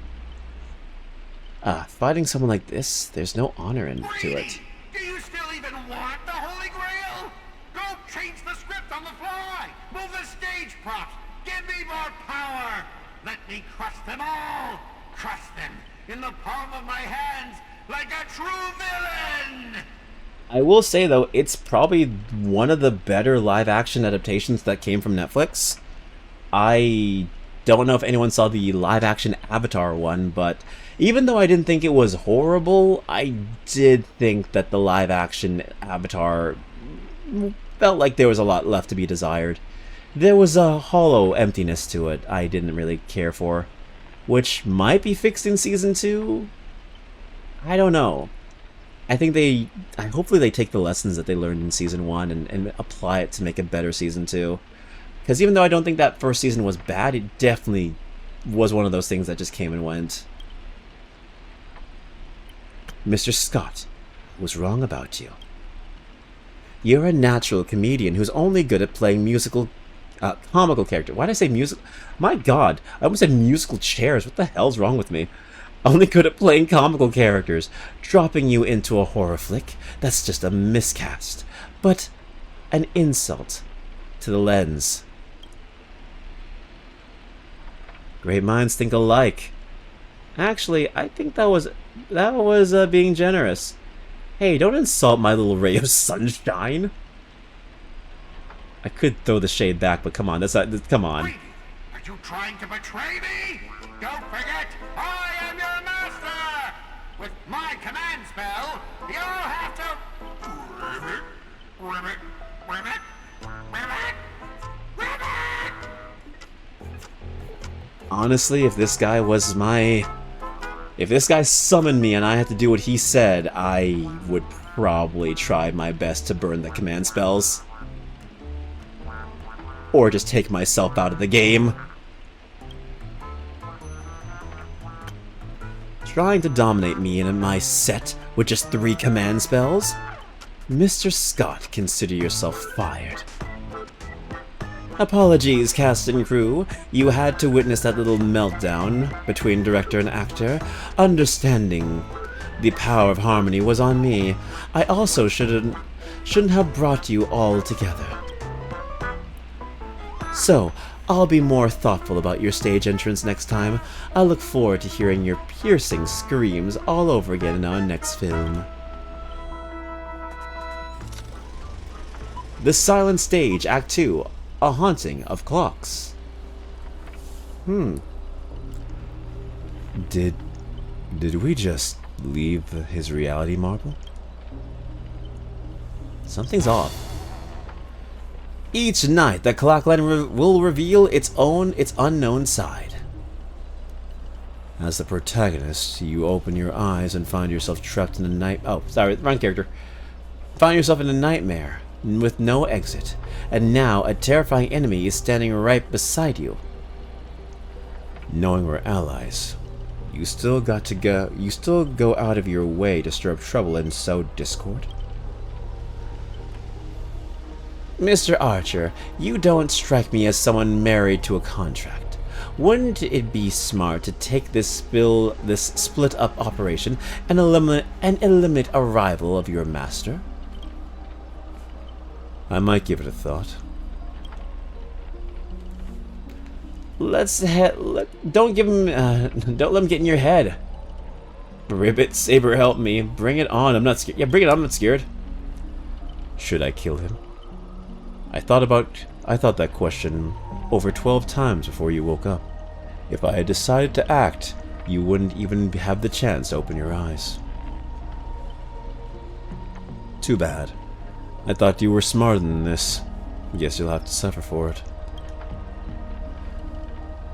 The Wicked Watchmaster the Wicked Watchmaker brought from hell evil spirits that wield the different curses, designed as harmless amusement park mascots. They drag victims into sleep and torture their souls for eternity. Excuse me, I'm the director at Clock Studios. Do you own the rights to our Clocky? Technically, we are the CEO now, yeah. Don't worry, Mr. Odie's PR team will handle it. I used to dream of turning Clockwork Studios theme park into my own nightmare park. Who knew I'd get my wish this way? It's even more satisfying than biting into a triple-stuffed Stargazer's pie. Soak it in, dear character, until you become toys for the evil spirits.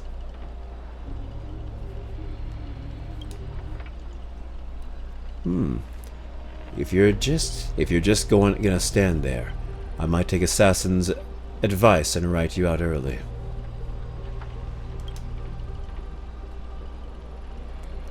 Come on. According to that great director, it's time for us to be tortured by the evil spirits. Alright.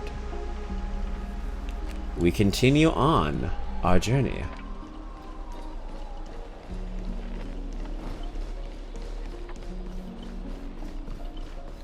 This person is up ahead. Is that Miss Note? I really wish the voice acting was more present here. I feel like this is kind of their way on saving money. I can guarantee you this was a way for them to save money because of just how expensive it probably was to get the rights to Saber and Archer, and technically Chichulian, for a banner that lasts probably almost a year, if not over a year.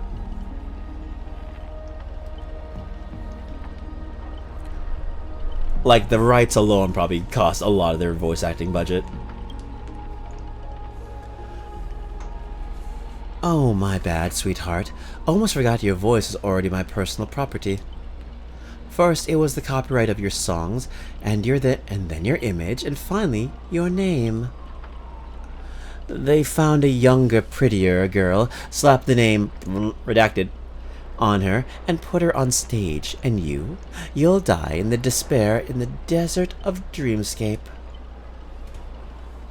I'll devour your body, piece by piece, and even that fake name, Miss Note, will be nothing.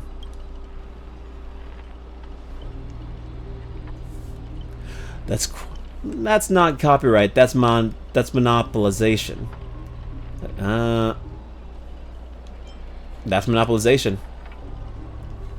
Finally, and right on cue, let your friends get a good look at how far you've fallen. Don't be so quick to charge in, Red Handsome. I might look frail, but I could still drag Miss Note down with me before you land a hit. And why would I spare an enemy servant?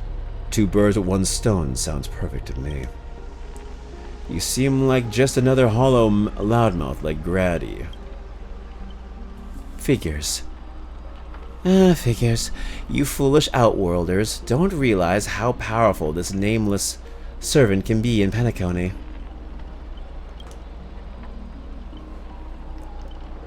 Call it a charitable performance. Let me give you a taste of what Castor can really do. The voice of harmony will compel all life to dance to my tune, and become my familiars. And you'll drown in syrupy oblivion. We'll see about that. Anyone who fights with a stolen weapon is bound to get hurt by it. If I were you, I'd think twice before swinging something you ripped off from Miss Note. Oh. We got that Fate music playing. There you go. Master, are you alright? I was just about to do some stretches. Archer threatened me. Archer threatened me. I'm scared. He made me feel uncomfortable. Let's fight side by side. That's the anime-ass answer. I was about to do some stretches. Oh, that's the goofy Kalis answer. I'm gonna use this one. No need to trouble yourself with small fry like this, Master. Trying to steal the spotlight from the star? Get them. Whatever. Whoever takes them down gets a lifetime supply of Soul Glad from our investors. For Soul Glad! For free meals! That's such a fucking real answer. Do this because I told you to. Because you told me to! Hey, Saber, yeah. The woman, the legend herself. Seriously? Soul Glad and 2 bottles of syrup and you're all in for the devil? What happened to your pride as monsters? I'm a background extra. Who has time for pride? Human or monster, beast or demon. If you've got a mind of your own, then you've got the right to chase hope with your own 2 hands. Your soul's worth is far more than the pittance of your employer is offering. I can't promise you paradise, but I promise I'll always fight on the front lines, not hide behind you while you die. So what will it be? Spend your life as So what will it be? Spend your life as a dancing puppet for him, or live one moment as a knight? It's not too late to turn back now. I'm just gonna hydrate.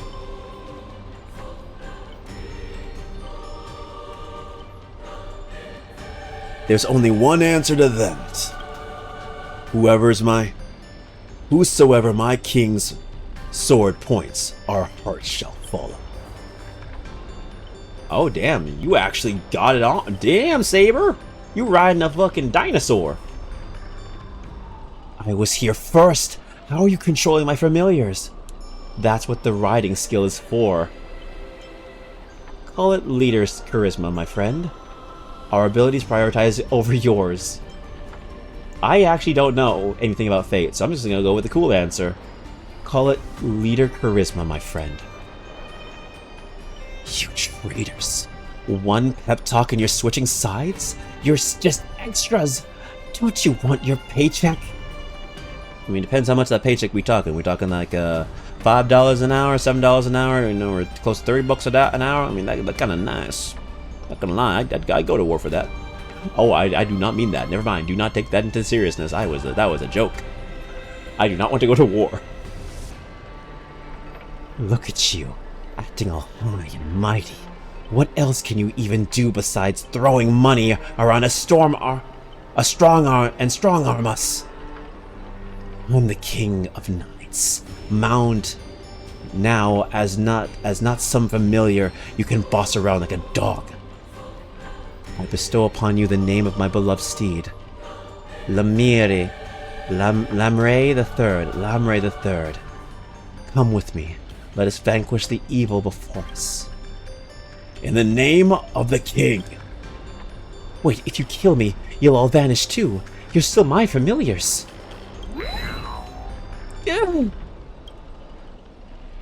Nani? I failed to protect my master. Was forced to separate from her. And now, to make matters worse, it's the enemy who came to save me. Ma'am, this is where you say thank you instead of sorry.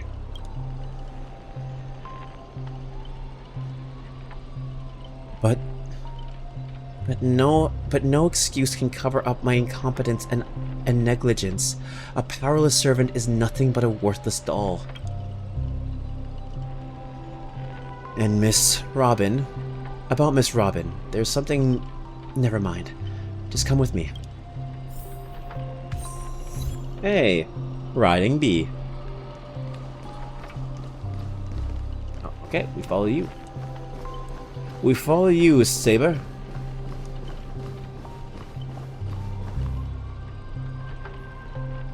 I'm not sure what the enemy did, but she's been split into pieces. Look at... It took me a while to even... to find even these few. I figured I've managed to do something in this war. I don't deserve to be called a heroic spirit. To do nothing in this war. You have done extremely well. It's Grady who plays dirty. This kind of reminds me of the trying to... Oh god, no. Jesus Christ. He plays dirty.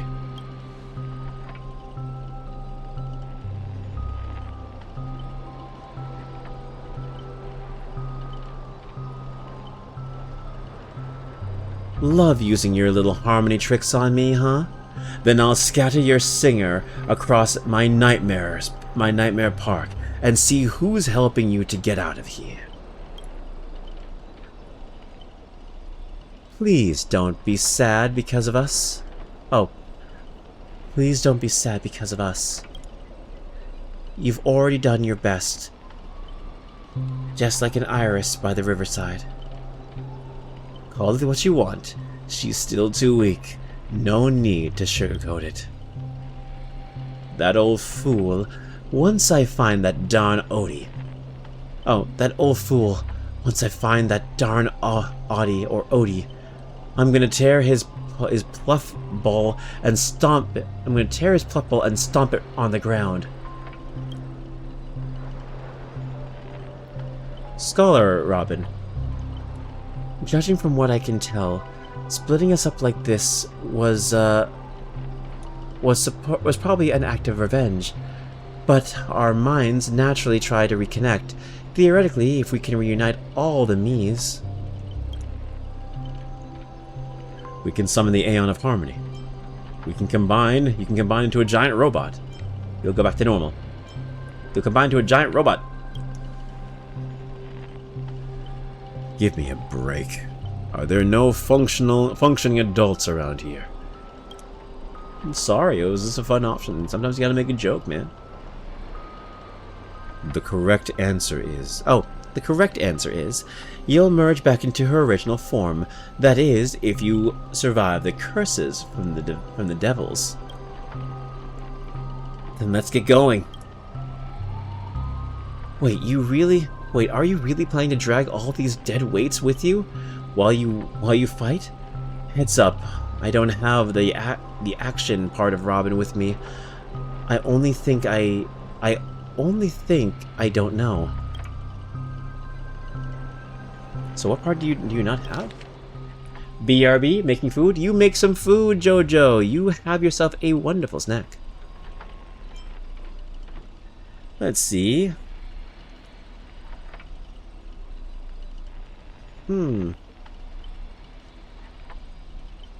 I don't have the action part of Robin with me. I only think I don't know. Okay. Wait, please. Someone must stay behind with me to protect Miss Robin. I know this is asking too much, but I'll even offer my life.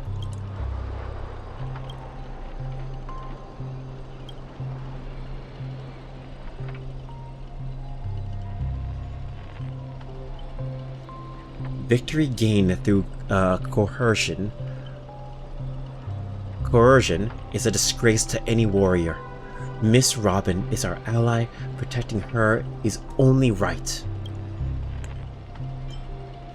Let Archer stay. Then let Saber stay. I don't trust Archer. Let Saber stay. This is indeed the best situation at the moment. Archer, please protect Kodiak. This is all I can ask as an opponent. Don't place too much faith in me. I always have faith in every friend of mine. Oh, sorry. I always have faith in every friend of mine. Master, good luck. Alright. Let the knights stay here with the princess, and we'll go recap, and we'll go, yeah, reap some enemy lives. Got you. My mistake. I read that wrong. Alright. Let the knights stay here with the princess, and we'll go reap some enemy lives. Alright, cool. I see you, buddy.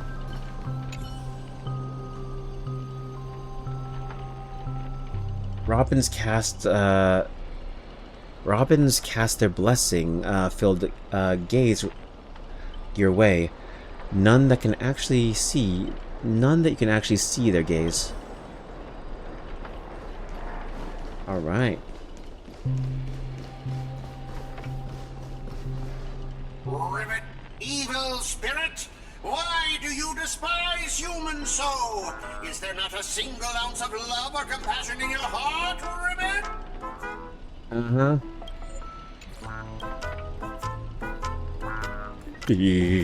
Traitors don't get to boss us around. Before I lose my patience, here's your chance to switch sides. Kill the one next to you and return it to us. Despite its rougher design, the dog-shaped... wait, that's narration, my bad. Despite its rare design, the dog-shaped master's name suggests it's modeled after a classic figure from the Clocky cartoon. Just a derivative of the werewolf... where am I saying super, my god? Werewolf brother...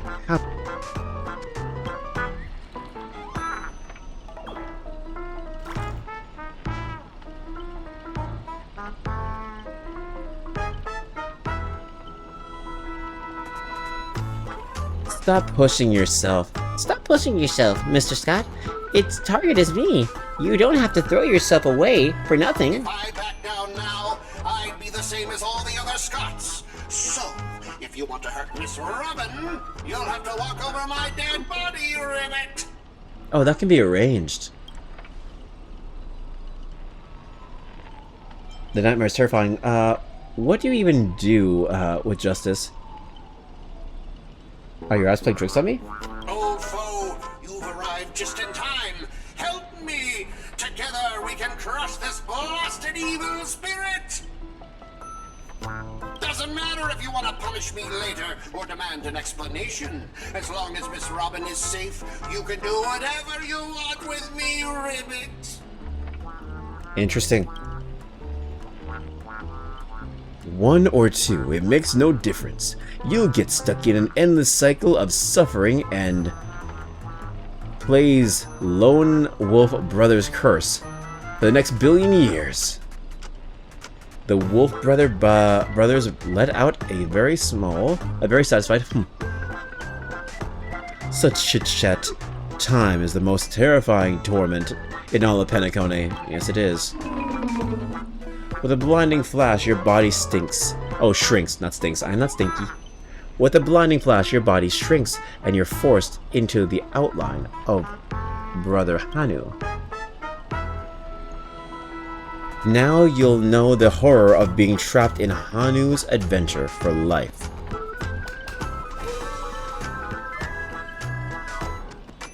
Boy, they turn people into cartoon animals.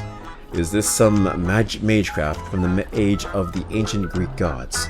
No, the mechanics feel entirely different. Help. Don't tell me I can say... Don't tell me. All I can say is again. Where's my rocket launcher? I'll say something again. I know you have a lot to say, but to preserve the integrity of Hanu's adventure, all you can do is let out a very urgent sigh.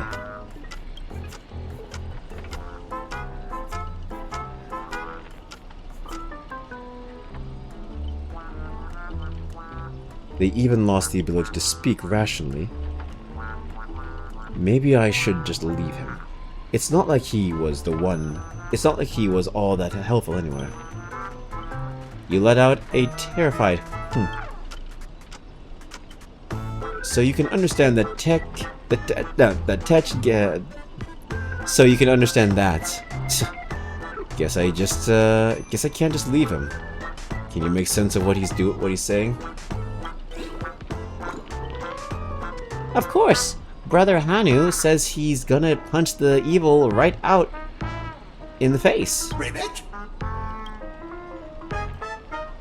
How did it come to this? Is this a nursery or a zoo? Surrounded by animals, echoing cries, a vein throbbing faintly on... Okay, hold on. Let me read that over again.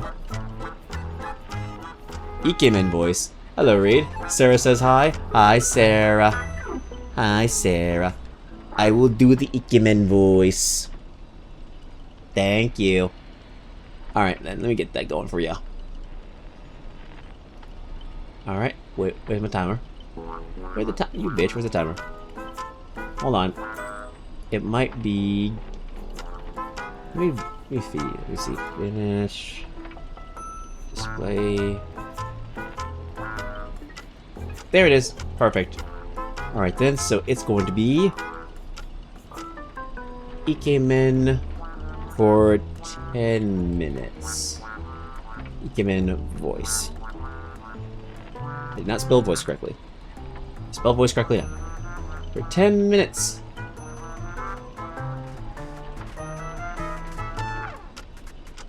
I did not keep that. Hold on a second. There it is.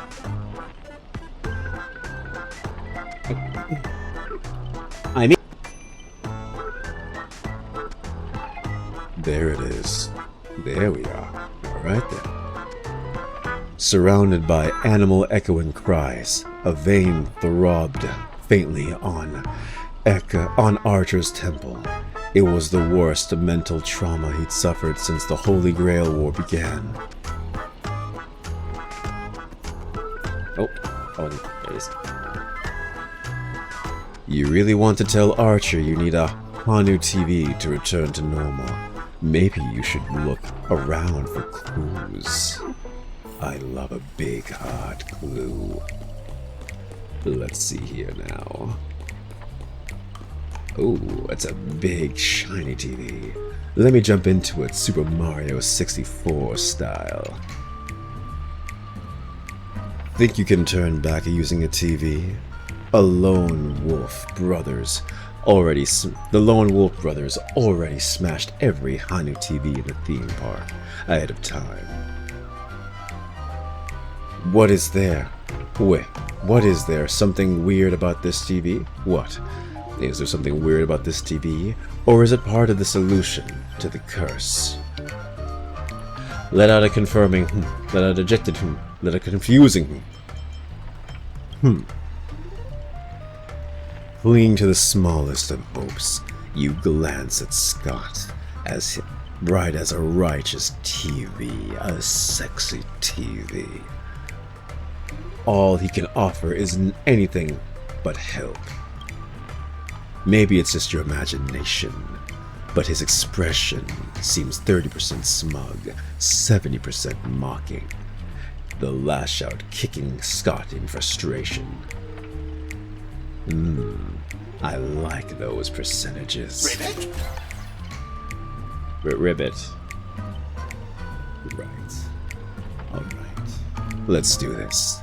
Every time I ask you a question, and if the answer is yes, kick him once, and if it's no, kick him twice. This TV is the key to lifting the curse, isn't it? Yes, kick once. Ribbit? Archer. By usual Magecraft logic, destroying the core should nullify the effect. Should I smash the TV? No, give him a few more kicks. No, kick twice. Ribbit, ribbit!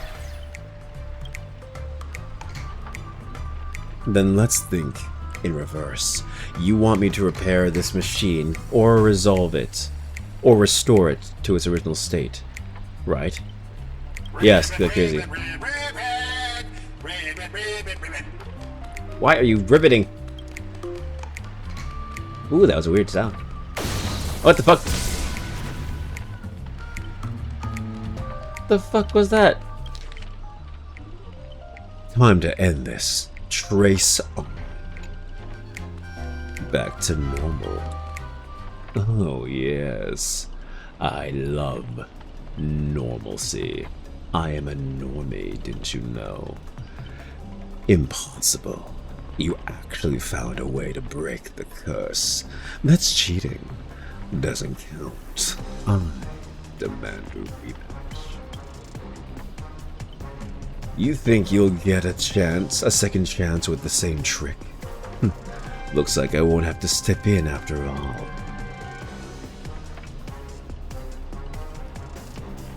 Thanks, pal. We'll be taking this thing's head now. Welcome to Honkai Star Rail, where everyone is voiced by a very deep man. Anytime, any place. Galaxy Ranger, serving justice.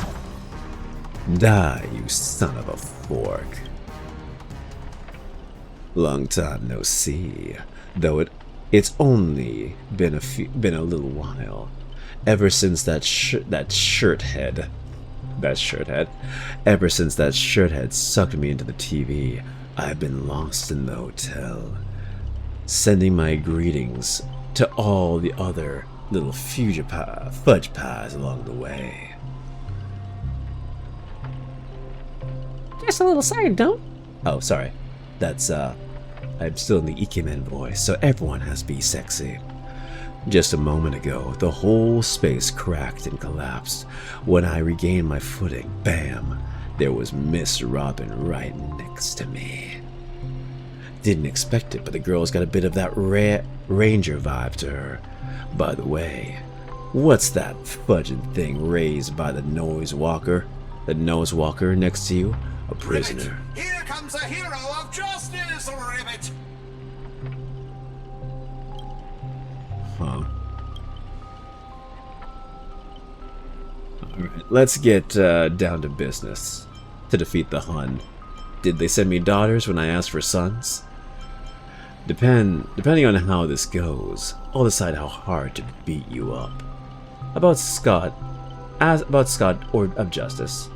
Alright, let's get going. Let's get down to business. Okay, what about you, Scott? Let's boost your ego a little bit. Greedy split my consciousness into countless fragments in the previous battle, just like what happened to Miss Robin. Oh. I'm honestly as shocked as you are. Who'd have thought there's justice in that man called Scott? And yet, my chest burns with righteous fire. I see. Scott of Justice. Scott of Justice is not like those evil ones. He threw himself in to protect me, tweet.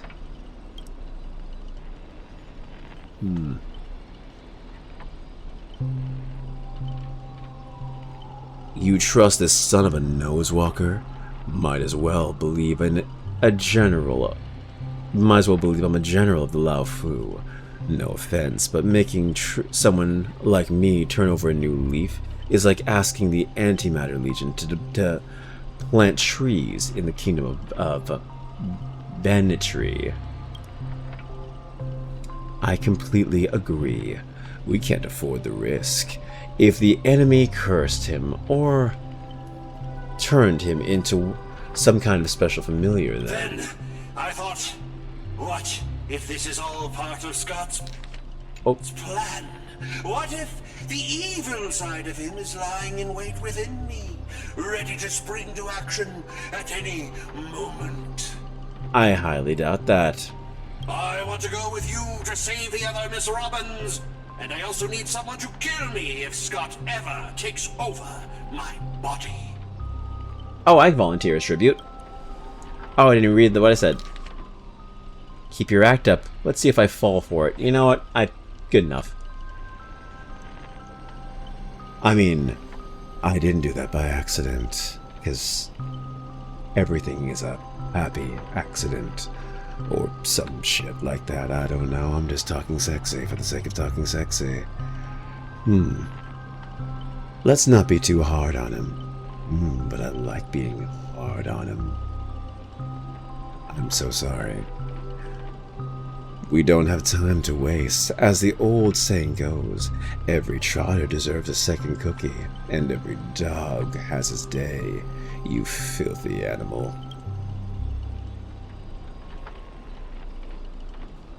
For the record, that's a grown adult woman. To preface that, you know, in case. Have to avoid the watch list. Moving on. How about we take him in for now? If he turns good, great. If not, we can always chuck him in. We can always chuck him at his servant as a good projectile. Well, since the victim himself said so. To honor the trust placed in me, I will never bend to evil, Ribbit. Miss Ranger, we'll count on you to escort this little bird back to Saber and the others. We'll wrap this up fast. Find the rest of Miss Robin and track down my unreliable master. Ribbit, I'll prove my justice with my actions, Ribbit. Keep proving yourself. I love it when they prove themselves to me. I love it when they try. Achieve something more than themselves. It's kind of endearing. In a sick way. I don't have to talk about this anymore. Oh my god, thank god. Oh my god, that felt long. That felt long. Oh my god, I don't know. That just, you could feel the time. Oh my god, I'm about to get jumped. Hell yeah, boy. About to pull up to the after party. I'm gonna get fucked. Before I judge you all, I must first deal with the disobedient pawn. Scott, how utterly despicable that you'd side with them. So desperate to play the hero, aren't you? Just felt an ominous chill right down my spine. Why waste your breath on it? One bullet to fudge them up, and we're done for. And we're done here. Not for here. Tick-tock. Thought I'd just play along in your little hero fantasy. Mr. Grady gave me a special bullet that never misses. One pull of this trigger, and this master with the most dialogue will drop dead on the ground. That's definitely not gonna be me. Die, Kodiak. Scott took the fatal hit meant for you. Wow, who would have thought? I can't keep going with all of you, but I'll die happy, knowing that I gave my life for justice, to keep others safe. Shut up, bitch. Shut up, bitch. You're fucking lying through your static screen. God, you guys remember when they used to like watch TV and they used to have like the old, one family member always had the old TV that was like rounded and had like that static collection, and you would just like run your hand over the static sometimes, and then you would actually shock people with it too because you were an asshole like that. God, those were the days. Scott, are you serious? Yeah, time to crack open the champagne. Don't you dare die on me, bitch. Tell Rakshmi, the night we broke up, I lied to her. Oh.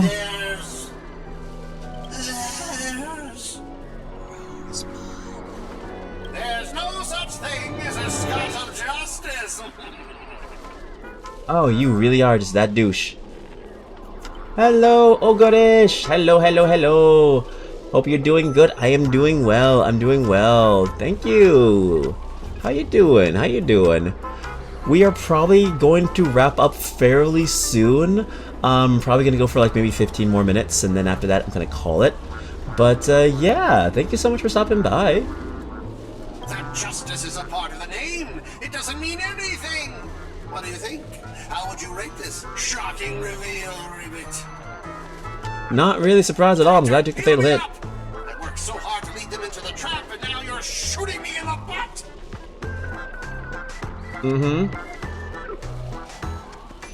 I'm doing good too. Thanks for asking. That is good to know. Awesome.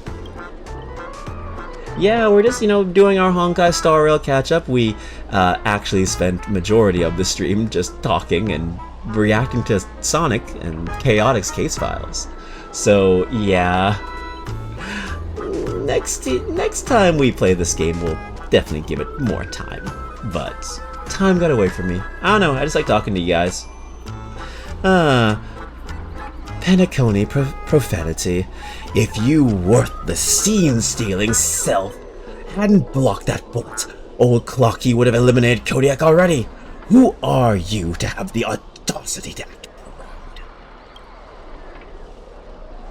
proud? I sent you undercover to deliver a crushing blow to the story's climax. Instead, you couldn't even manage basic narrative structure. Even a child could tell you were putting on an act. Since you're so desperate for attention, congratulations, Mr. Scott. You're hereby demoted from actor to stage direction. Hey, what about my butt? Who gives a rat's ass? You don't even have a behind. Just hang in there and the pain will be gone. Your fucking screen. Hey guys, you think Vox from Hell of a Boss? Wait, no, I was right the first time. Do you think he has pain? Do you think he feels pain? Because isn't he like a TB or some shit? Didn't he be left? Wasn't he left a TB at the end of the thing? So can he feel pain? That's a good ass point. Just one more bullet and no more pain. You know what? You're right. I should kill you. Then you don't feel any pain anymore. Modern medicine. Why didn't the doctors of the old era figure this out? If I shoot you, you don't feel pain. Problem solved. Old Clocky quit playing dead. No completed scene, no paycheck for you. Tick, what gave you the impression I was faking? My clockwork has been ticking away this whole time. Did you know for a demon manipulating human emotions is like playing an instrument? Just a light touch and you get something like this. That was so fudging satisfying. Time to break out the Holland and smoked malt juice to celebrate. Uncontainable joy surges through the man's heart, sending him into a euphoria, and yet this is nothing more than a common mental attack. Watchmaker, witness this. Your most prized trick now belongs to me. Darn it. For some bizarre reason, I have this sudden urge to dance like this with this jerk. Tick-tock, behold the clockwork invented by the watchmaker, the devil who once ruled Penacony. In its presence, even the strongest minds become nothing but blank pages, easily rewritten at will. So your powers range so ridiculously broad? How is your power range so ridiculously broad? How do you use my own powers against me, Grady? What are you so proud of your cheap imitation? Messing with your bro Boothill? Oh, messing with your bro Boothill? Big mistake. Come on, Kodiak. Let's show this knockoff what a real clockwork can do. Please reset Boothill's emotional state back to normal. Oh, I wanted a Boothill fight. Alright, I guess we'll fix you. Oh, it's one of these. Can't fix you. Well, why, who do we have here? A poor little thing trying to save your friend from a curse when you can't even protect yourself? Surprised your clockwork is useless? Shocked? Confused? Well, of course you are. The power of your clockwork comes from Clocky, but I am old Clocky. When the junior meets the senior, it's only natural for you to fail. Now it's time for the old man to teach the kid a lesson. A feeling beyond words clutches at your mind. Not one of Clockwork's 4 different emotions. This is darker, heavier, like a silent quagmire. Alright. Sorry, that was a really lame joke. Departed loved ones, betrayal by those you trusted most, the shadow of approaching death. These manufactured emotions burst into your heart, leaving you just a black void that watches you with the empty eyes of a corpse. You finished with your little show yet? I have no time to play pretend with you. Impossible. I use Clockwork to turn everyone's emotions to pure despair. How trite.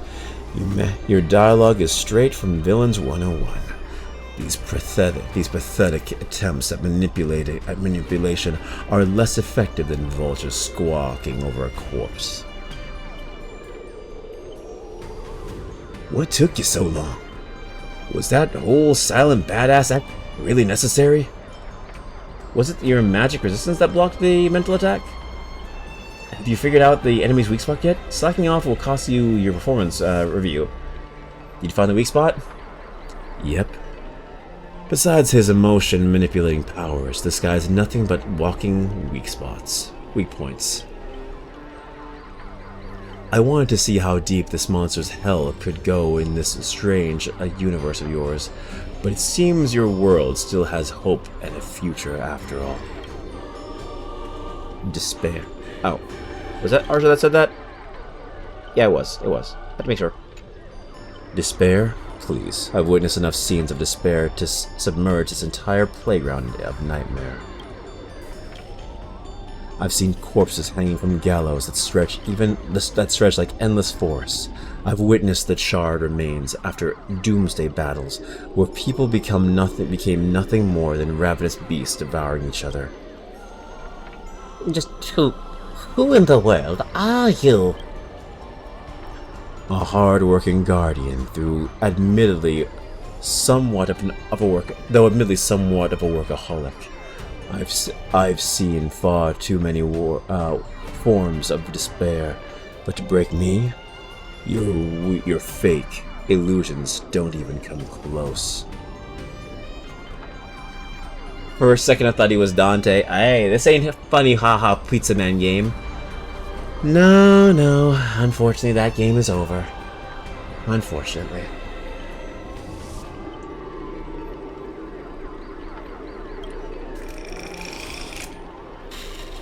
If only they had a crossover Devil May Cry, I would have loved that. Tick-tock, cranking power to maximum. I refuse to accept that anyone could resist my clockwork now. Ever seen bodies mangled under war chariots? Trace on.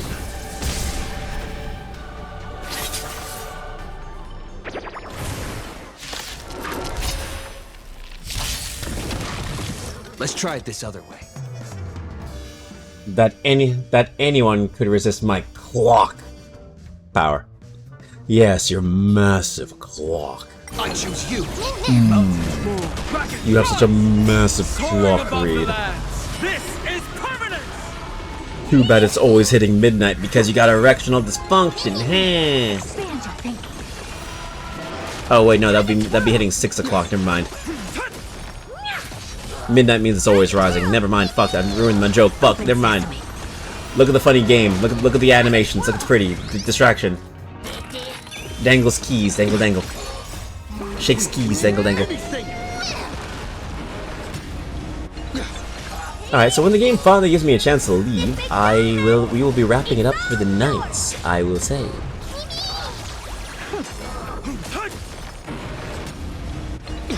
So yeah, we're just gonna wait until our boys kill this thing. Endless riddle. Nothing but a boy. Expand your thinking. Thank you. That's my girl. Don't get smug. The director will avenge me. Extra lines won't earn you extra money, extra pay. Oi, in that case, I'm dead. Good. Now let's regroup with the others. Oh, looks like you just crawled out of a tough fight. Forkin' void song whale, now you decided to appear after we did all the work? Well, I did do something alright. Some evil spirit called the Revolver Governor got all clingy with me, insisted we play a game, and ended up losing 10 years worth of savings to me. Look, I even brought an old friend back with me. After a short break, the scouted allies recover. I had no idea so much was happening. Thank you for keeping my master safe.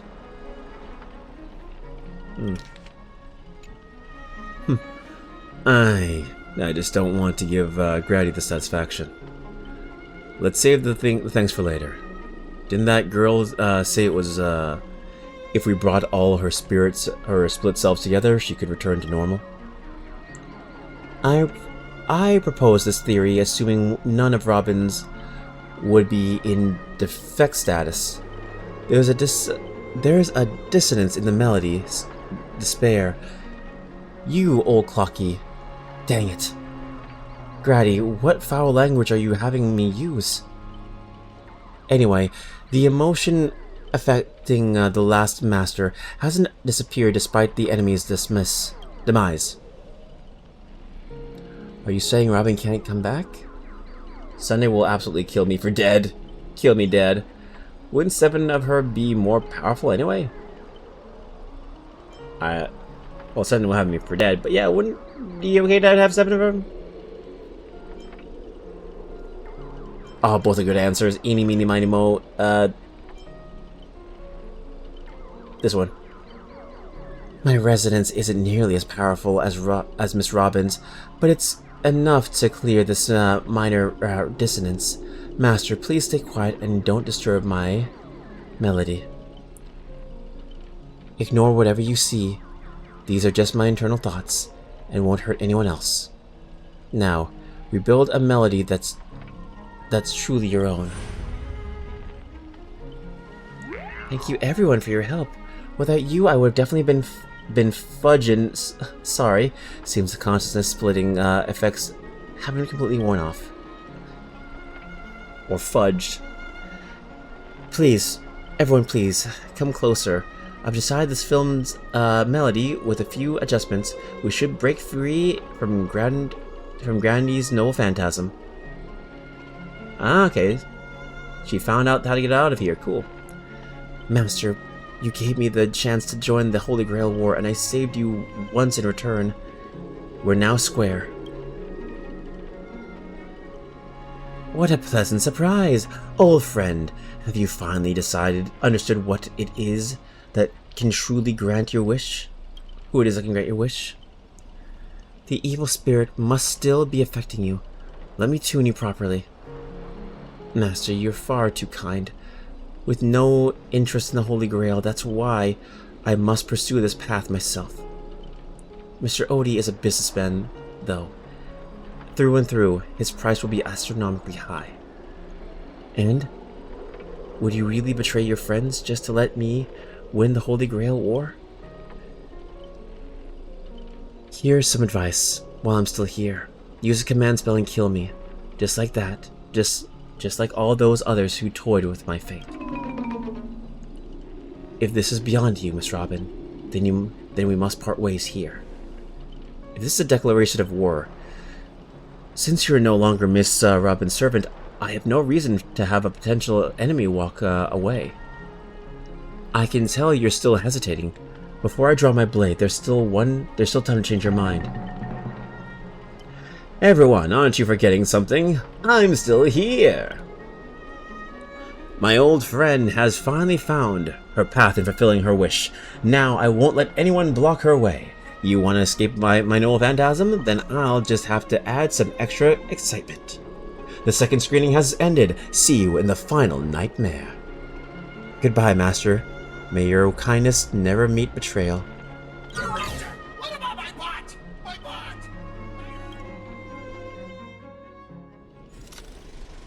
The Silent Stage, Act 3, Plan 6 from Outer Space. Hero's blood, master's blood. The story details here explores causes bloodshed in strange worlds. This is exactly what dream chasers of the pioneering age live for. Dadgum waboo. When will this ever end? Are these movies all the same? Oh my, even a proper pioneer like the cowboy can't bear to watch any longer. Director, though I don't know your life story, but surely a box office disaster and a miserable end seems all but fated. And you, Mr. Scott, did you change your tune because you are planning to abandon the darkness and embrace the light? Bury the light? Looks like it looks like not even Assassin's power can tolerate this trashy film anymore. Director, did you place me in the wrong spot? I'm still among the bad guys. No. Given your stellar performance earlier, our partnership ends here. As for old Audie, I'll file a claim, and for accidental casualty pension on your behalf, it'll be issued to your family. Because the ending of this Plan 6 from Outer Space is no survivors. Granny, since you've shown no mercy, don't blame me for returning the favor, Director Adventurine. My earlier hospitality was just an act of hostility. It was just an act to fool our enemies. I infiltrated Audie's group specifically for this moment, to help you win the Holy Grail, the only one who truly deserves it. I may vomit. This doesn't even faze me anymore. There it is, Scott's special begging technique. There it is, yeah? Mr. Scott, I know things haven't been going smoothly for you in your department, but if you can show enough commitment, the strategic investment in department might have a better spot for you. How do you accept such things so easily? Grady, you don't think I was truly going to... Yeah, Granny, you don't think I was truly going to let you play me like a fool, right? As an actor, I'm your noble fan, and I'm part of your noble Phantasm too. As such, being the former protagonist, I can naturally see your second noble Phantasm's power. How dare you? Dear Adventurine, this is my one show of commitment to you. Deploying staff access, one-click Noble Phantasm skip. The broadcast is having technical difficulties. Progress is repairing rapidly. Can you give me... Can I break now? Okay. Line and Scott, well, obscene language. White and Scott, well, obscene language from the prison era, world era. Me? How could there be an audience so uncultured? You skipped all the parts of the movie. This is the result of my entire life's work. And it was trash. You know nothing. I am the creator of the dream bubble movie genre. It was I who established the first film company in Penacony. If I haven't given up my monopoly on film making technology, the Watchmaker and Maven would never have achieved what they did. So, what would that make the films you made so bad? I'm even feeling a little bad for you now, Director Grady. You were thoroughly outclassed by true amateurs. By true, that's not the word. By true auteurs. As a master of marketing or an investor, you're undoubtedly a success. But the audience doesn't care what you give in your efforts. They just know that your movie is terrible. You can't feel the limits of the audience. You can't feel the limits of the audience's patience. It's just an endless, cliche-ridden, silent series of utterly unexciting gore. What a waste of everyone's time. It's no surprise that the audience eventually abandoned you. Well, it's hopeless. This guy's probably gone mad. Archer. What? I simply offered him a final shot. You're the one who drove him insane. What a sharp-tongued, amusing, and flamboyant actor you are. It's rare for anyone to make me go completely speechless during a debate. Can I please just leave? Didn't see that coming, did you? Oh my god, I just want to go. Bro. Strangling you all. Strangling you. Okay, hold on. Oh, no. Strangling you all in this nightmare, Phantamine feels quite dull now. Tell me, would you be interested in sliding with old Audie?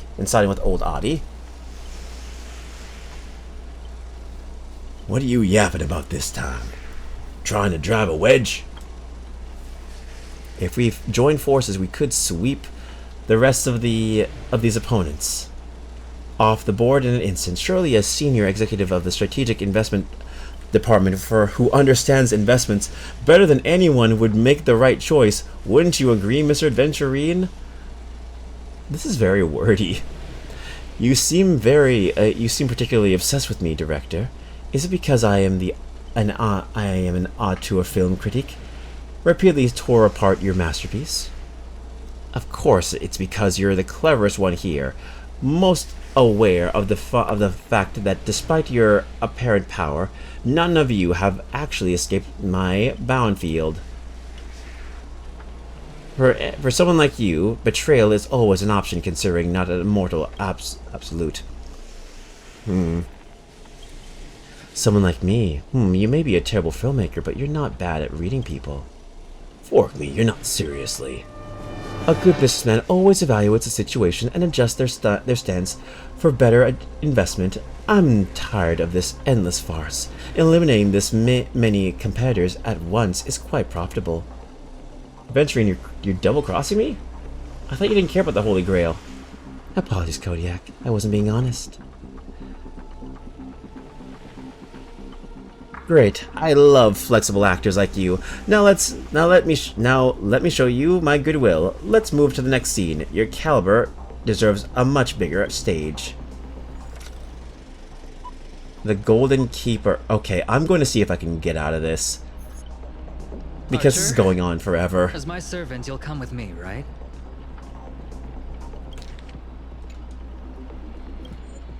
Okay, there's no... Okay, I'm not skipping it.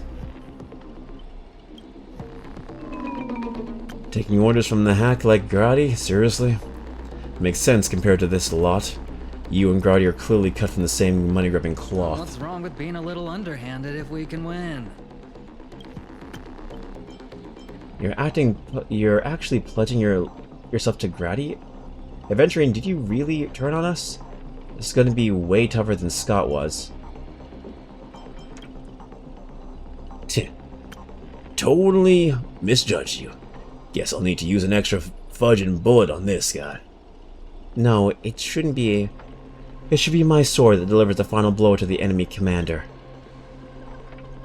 Master, if you're just joking, I can still cover for you if you apologize now. But if you're serious, this won't end without blood being spilled. I'll ask one more time. Shall I remove your legs first, or should I start by cutting off that irritating hand of yours, Mr. Adventurine? So you still refuse? You know, I should use my command spells to force you into submission, but I hate brands on the flesh that bend someone to another's will. If staying with them is your wish, then so be it. But sometimes, a change in perspective will make you see the gamble in its entirety. That's right, killing you would erase my existence. Well then, sorry everyone, I surrender. I give up. Archer! Oh, sorry. You gave up way too quickly. What did I expect from my awful summoning luck? I told you, a guy covered in gold is never good news. But as your servant, I will follow your commands. Wait, Director! I could be a traitor too. I want more scenes too, Fantastic. You two exceptional leads at once. I'll give you the bigger roles, turn you into unstoppable monsters, and tear everyone apart. Step into the spotlight, adventuring, and enjoy this special featurette I've crafted just for you. Okay, after the... Okay, come on, guys. Come on, guys. Come on, guys. This is... Ah, okay. Alright, let's see. Above the lands. This is permanent! Expand your thinking. Again, I'm gonna be honest. I'm enjoying the story. I'm just gonna preface that now, but like, Star Rail really needs to have one of those... This is gonna be a long cutscene that will proceed under several minutes. Are you sure you would like to activate this cutscene? It needs one of those. Star Rail needs one of those, guys. Like, come on.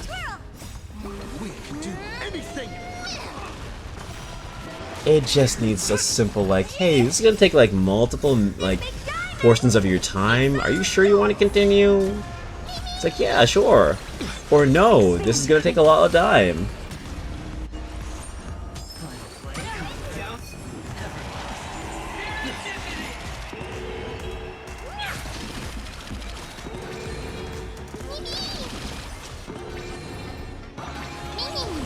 Open sesame.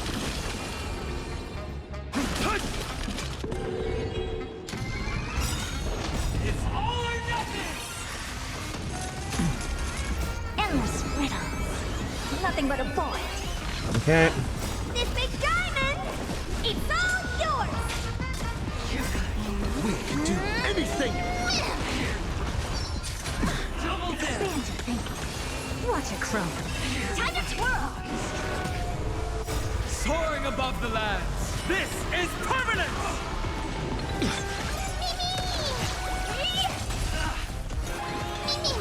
Open sesame. Okay.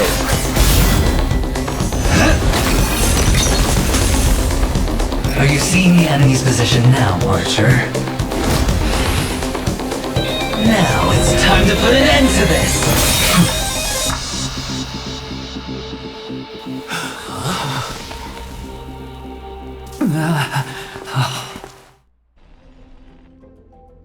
Why do actors in horror films never see where the monsters come from?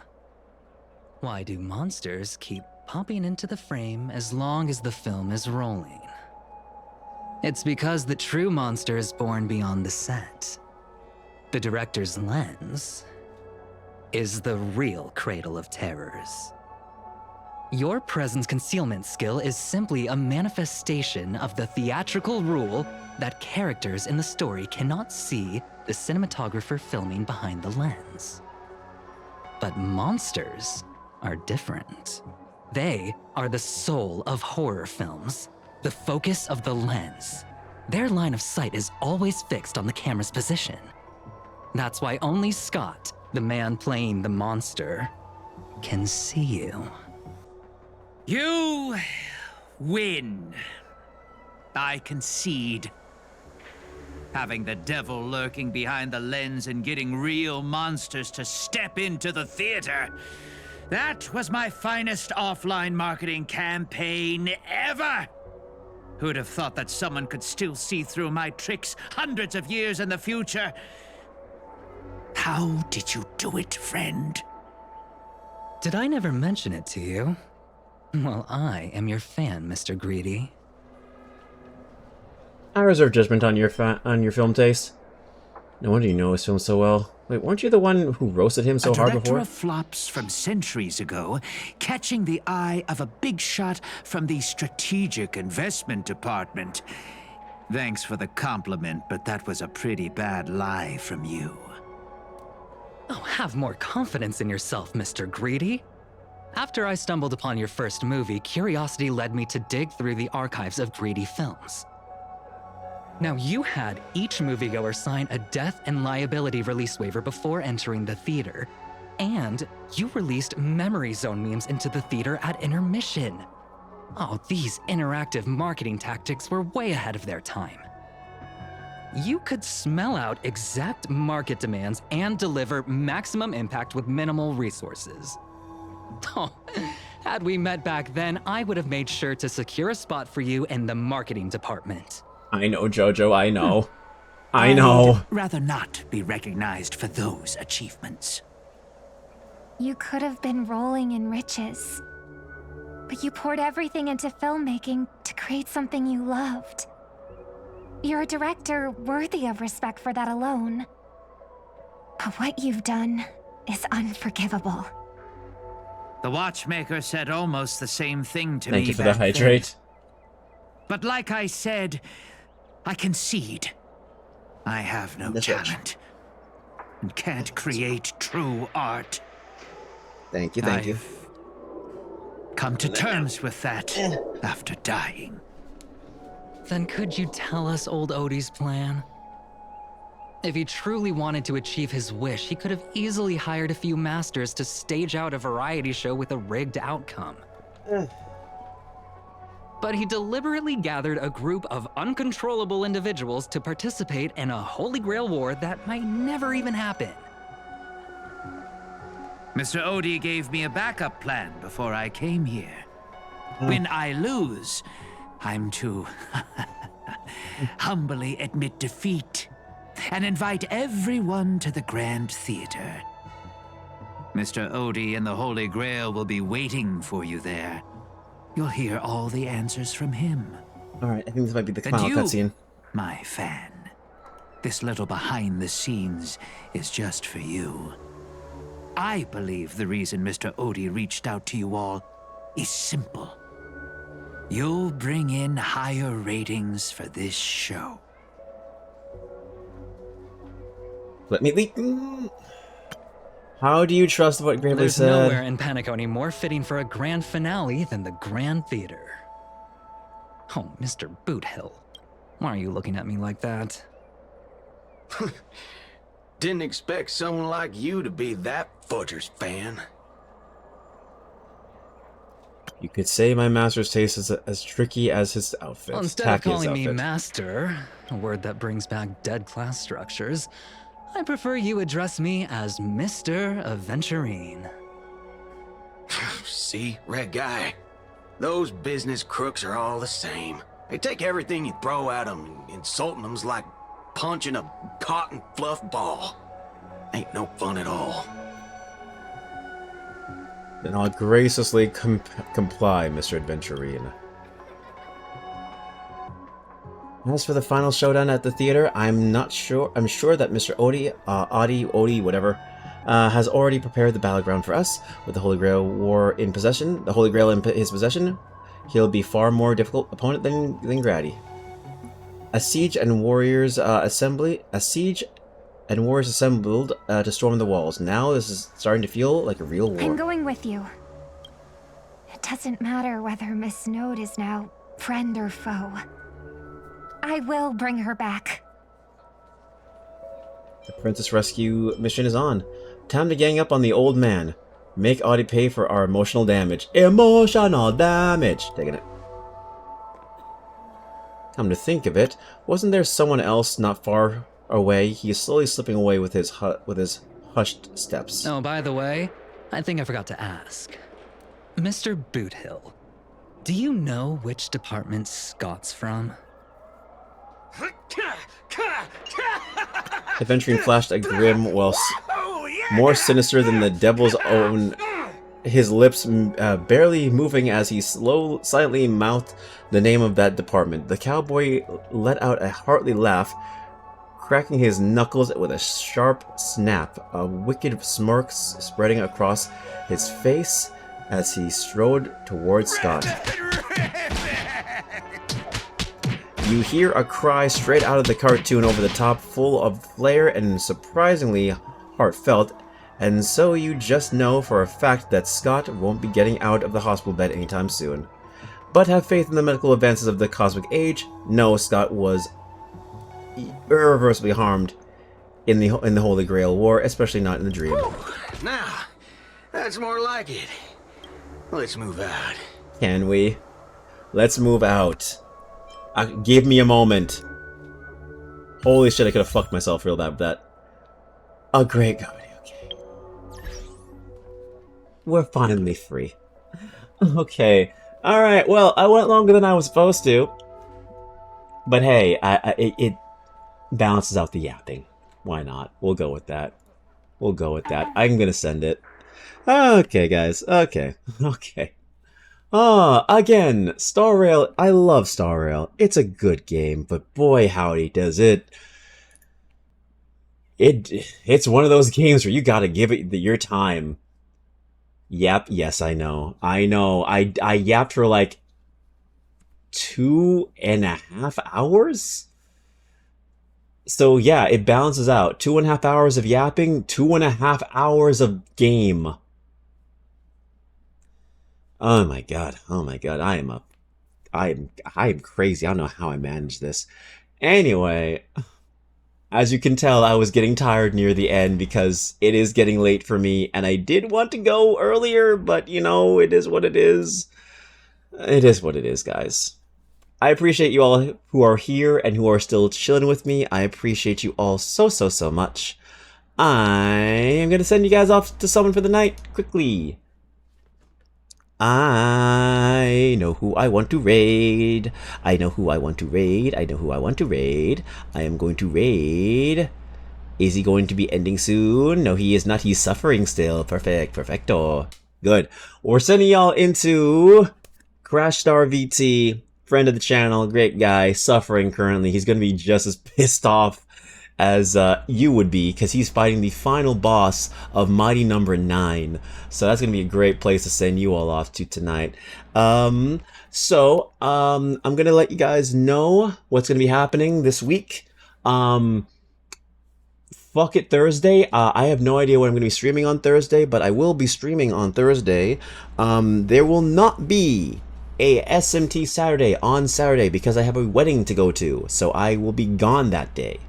I will be chilling and doing normie things, and yeah, I also have to grind some Zenless Zone Zero content because I didn't have the month to do it. It's been a busy month, so I procrastinated and I have to do it last minute since I only have like a week. Yay!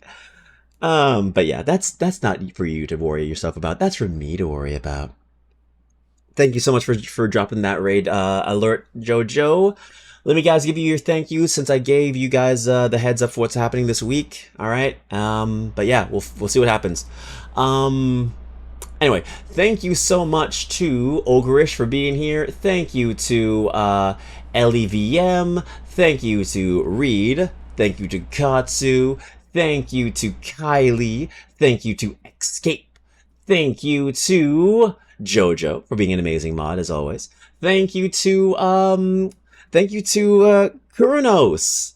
First time chat, first time being here. I know you're gone, but hey, thank you so much for stopping by. I appreciate you being here. Yeah, and to all of my lurkers, I appreciate you being here. Lurking is sexy, didn't you know that? I appreciate you all so much. We're going to be raiding into Crash Star VT. He is playing Mighty Number 9. Oh, that bitch better not be ending soon, because we're going to be starting this raid. Fuck you, I send it. Alright guys, y'all know the drill, y'all know what's happening. Alright then, I'll be sending you all off. Don't end, you little bitch, because I'm coming for you. Oh, he's still going, good. Alright guys, I am going to get myself together. I am going to make myself something very quickly to eat, very short thing. And then I'm going to do my dailies, and then I'm going to go to bed. And I think you all should as well. Unless you have things to do. Unless it's a different time zone for you. In which case, do whatever the hell you want. I don't control your life. You control your life. Masters of your own destiny, your own fate. If you will. Wink. But yeah. Wash your face, wash your hair, wash your ass. Sleep well, do whatever you want. Have a great rest of your day, night, what have you. And yeah, I'll see you guys in the next time. You guys are great people to hang out with, as always. I promise the next time we stream Honkai Star Rail, it will be more Star Rail than yapping. Try and hold me on that one. But hey, at least Sonic's all done, so we don't have to worry about that. Great watching Sonic with you guys, by the way. Alright guys, so next time, I'm going to try and cut back on the yapping. We'll see what happens on that one. But yeah, anyways, take care, guys. We're going. Bye, take care, and goodbye.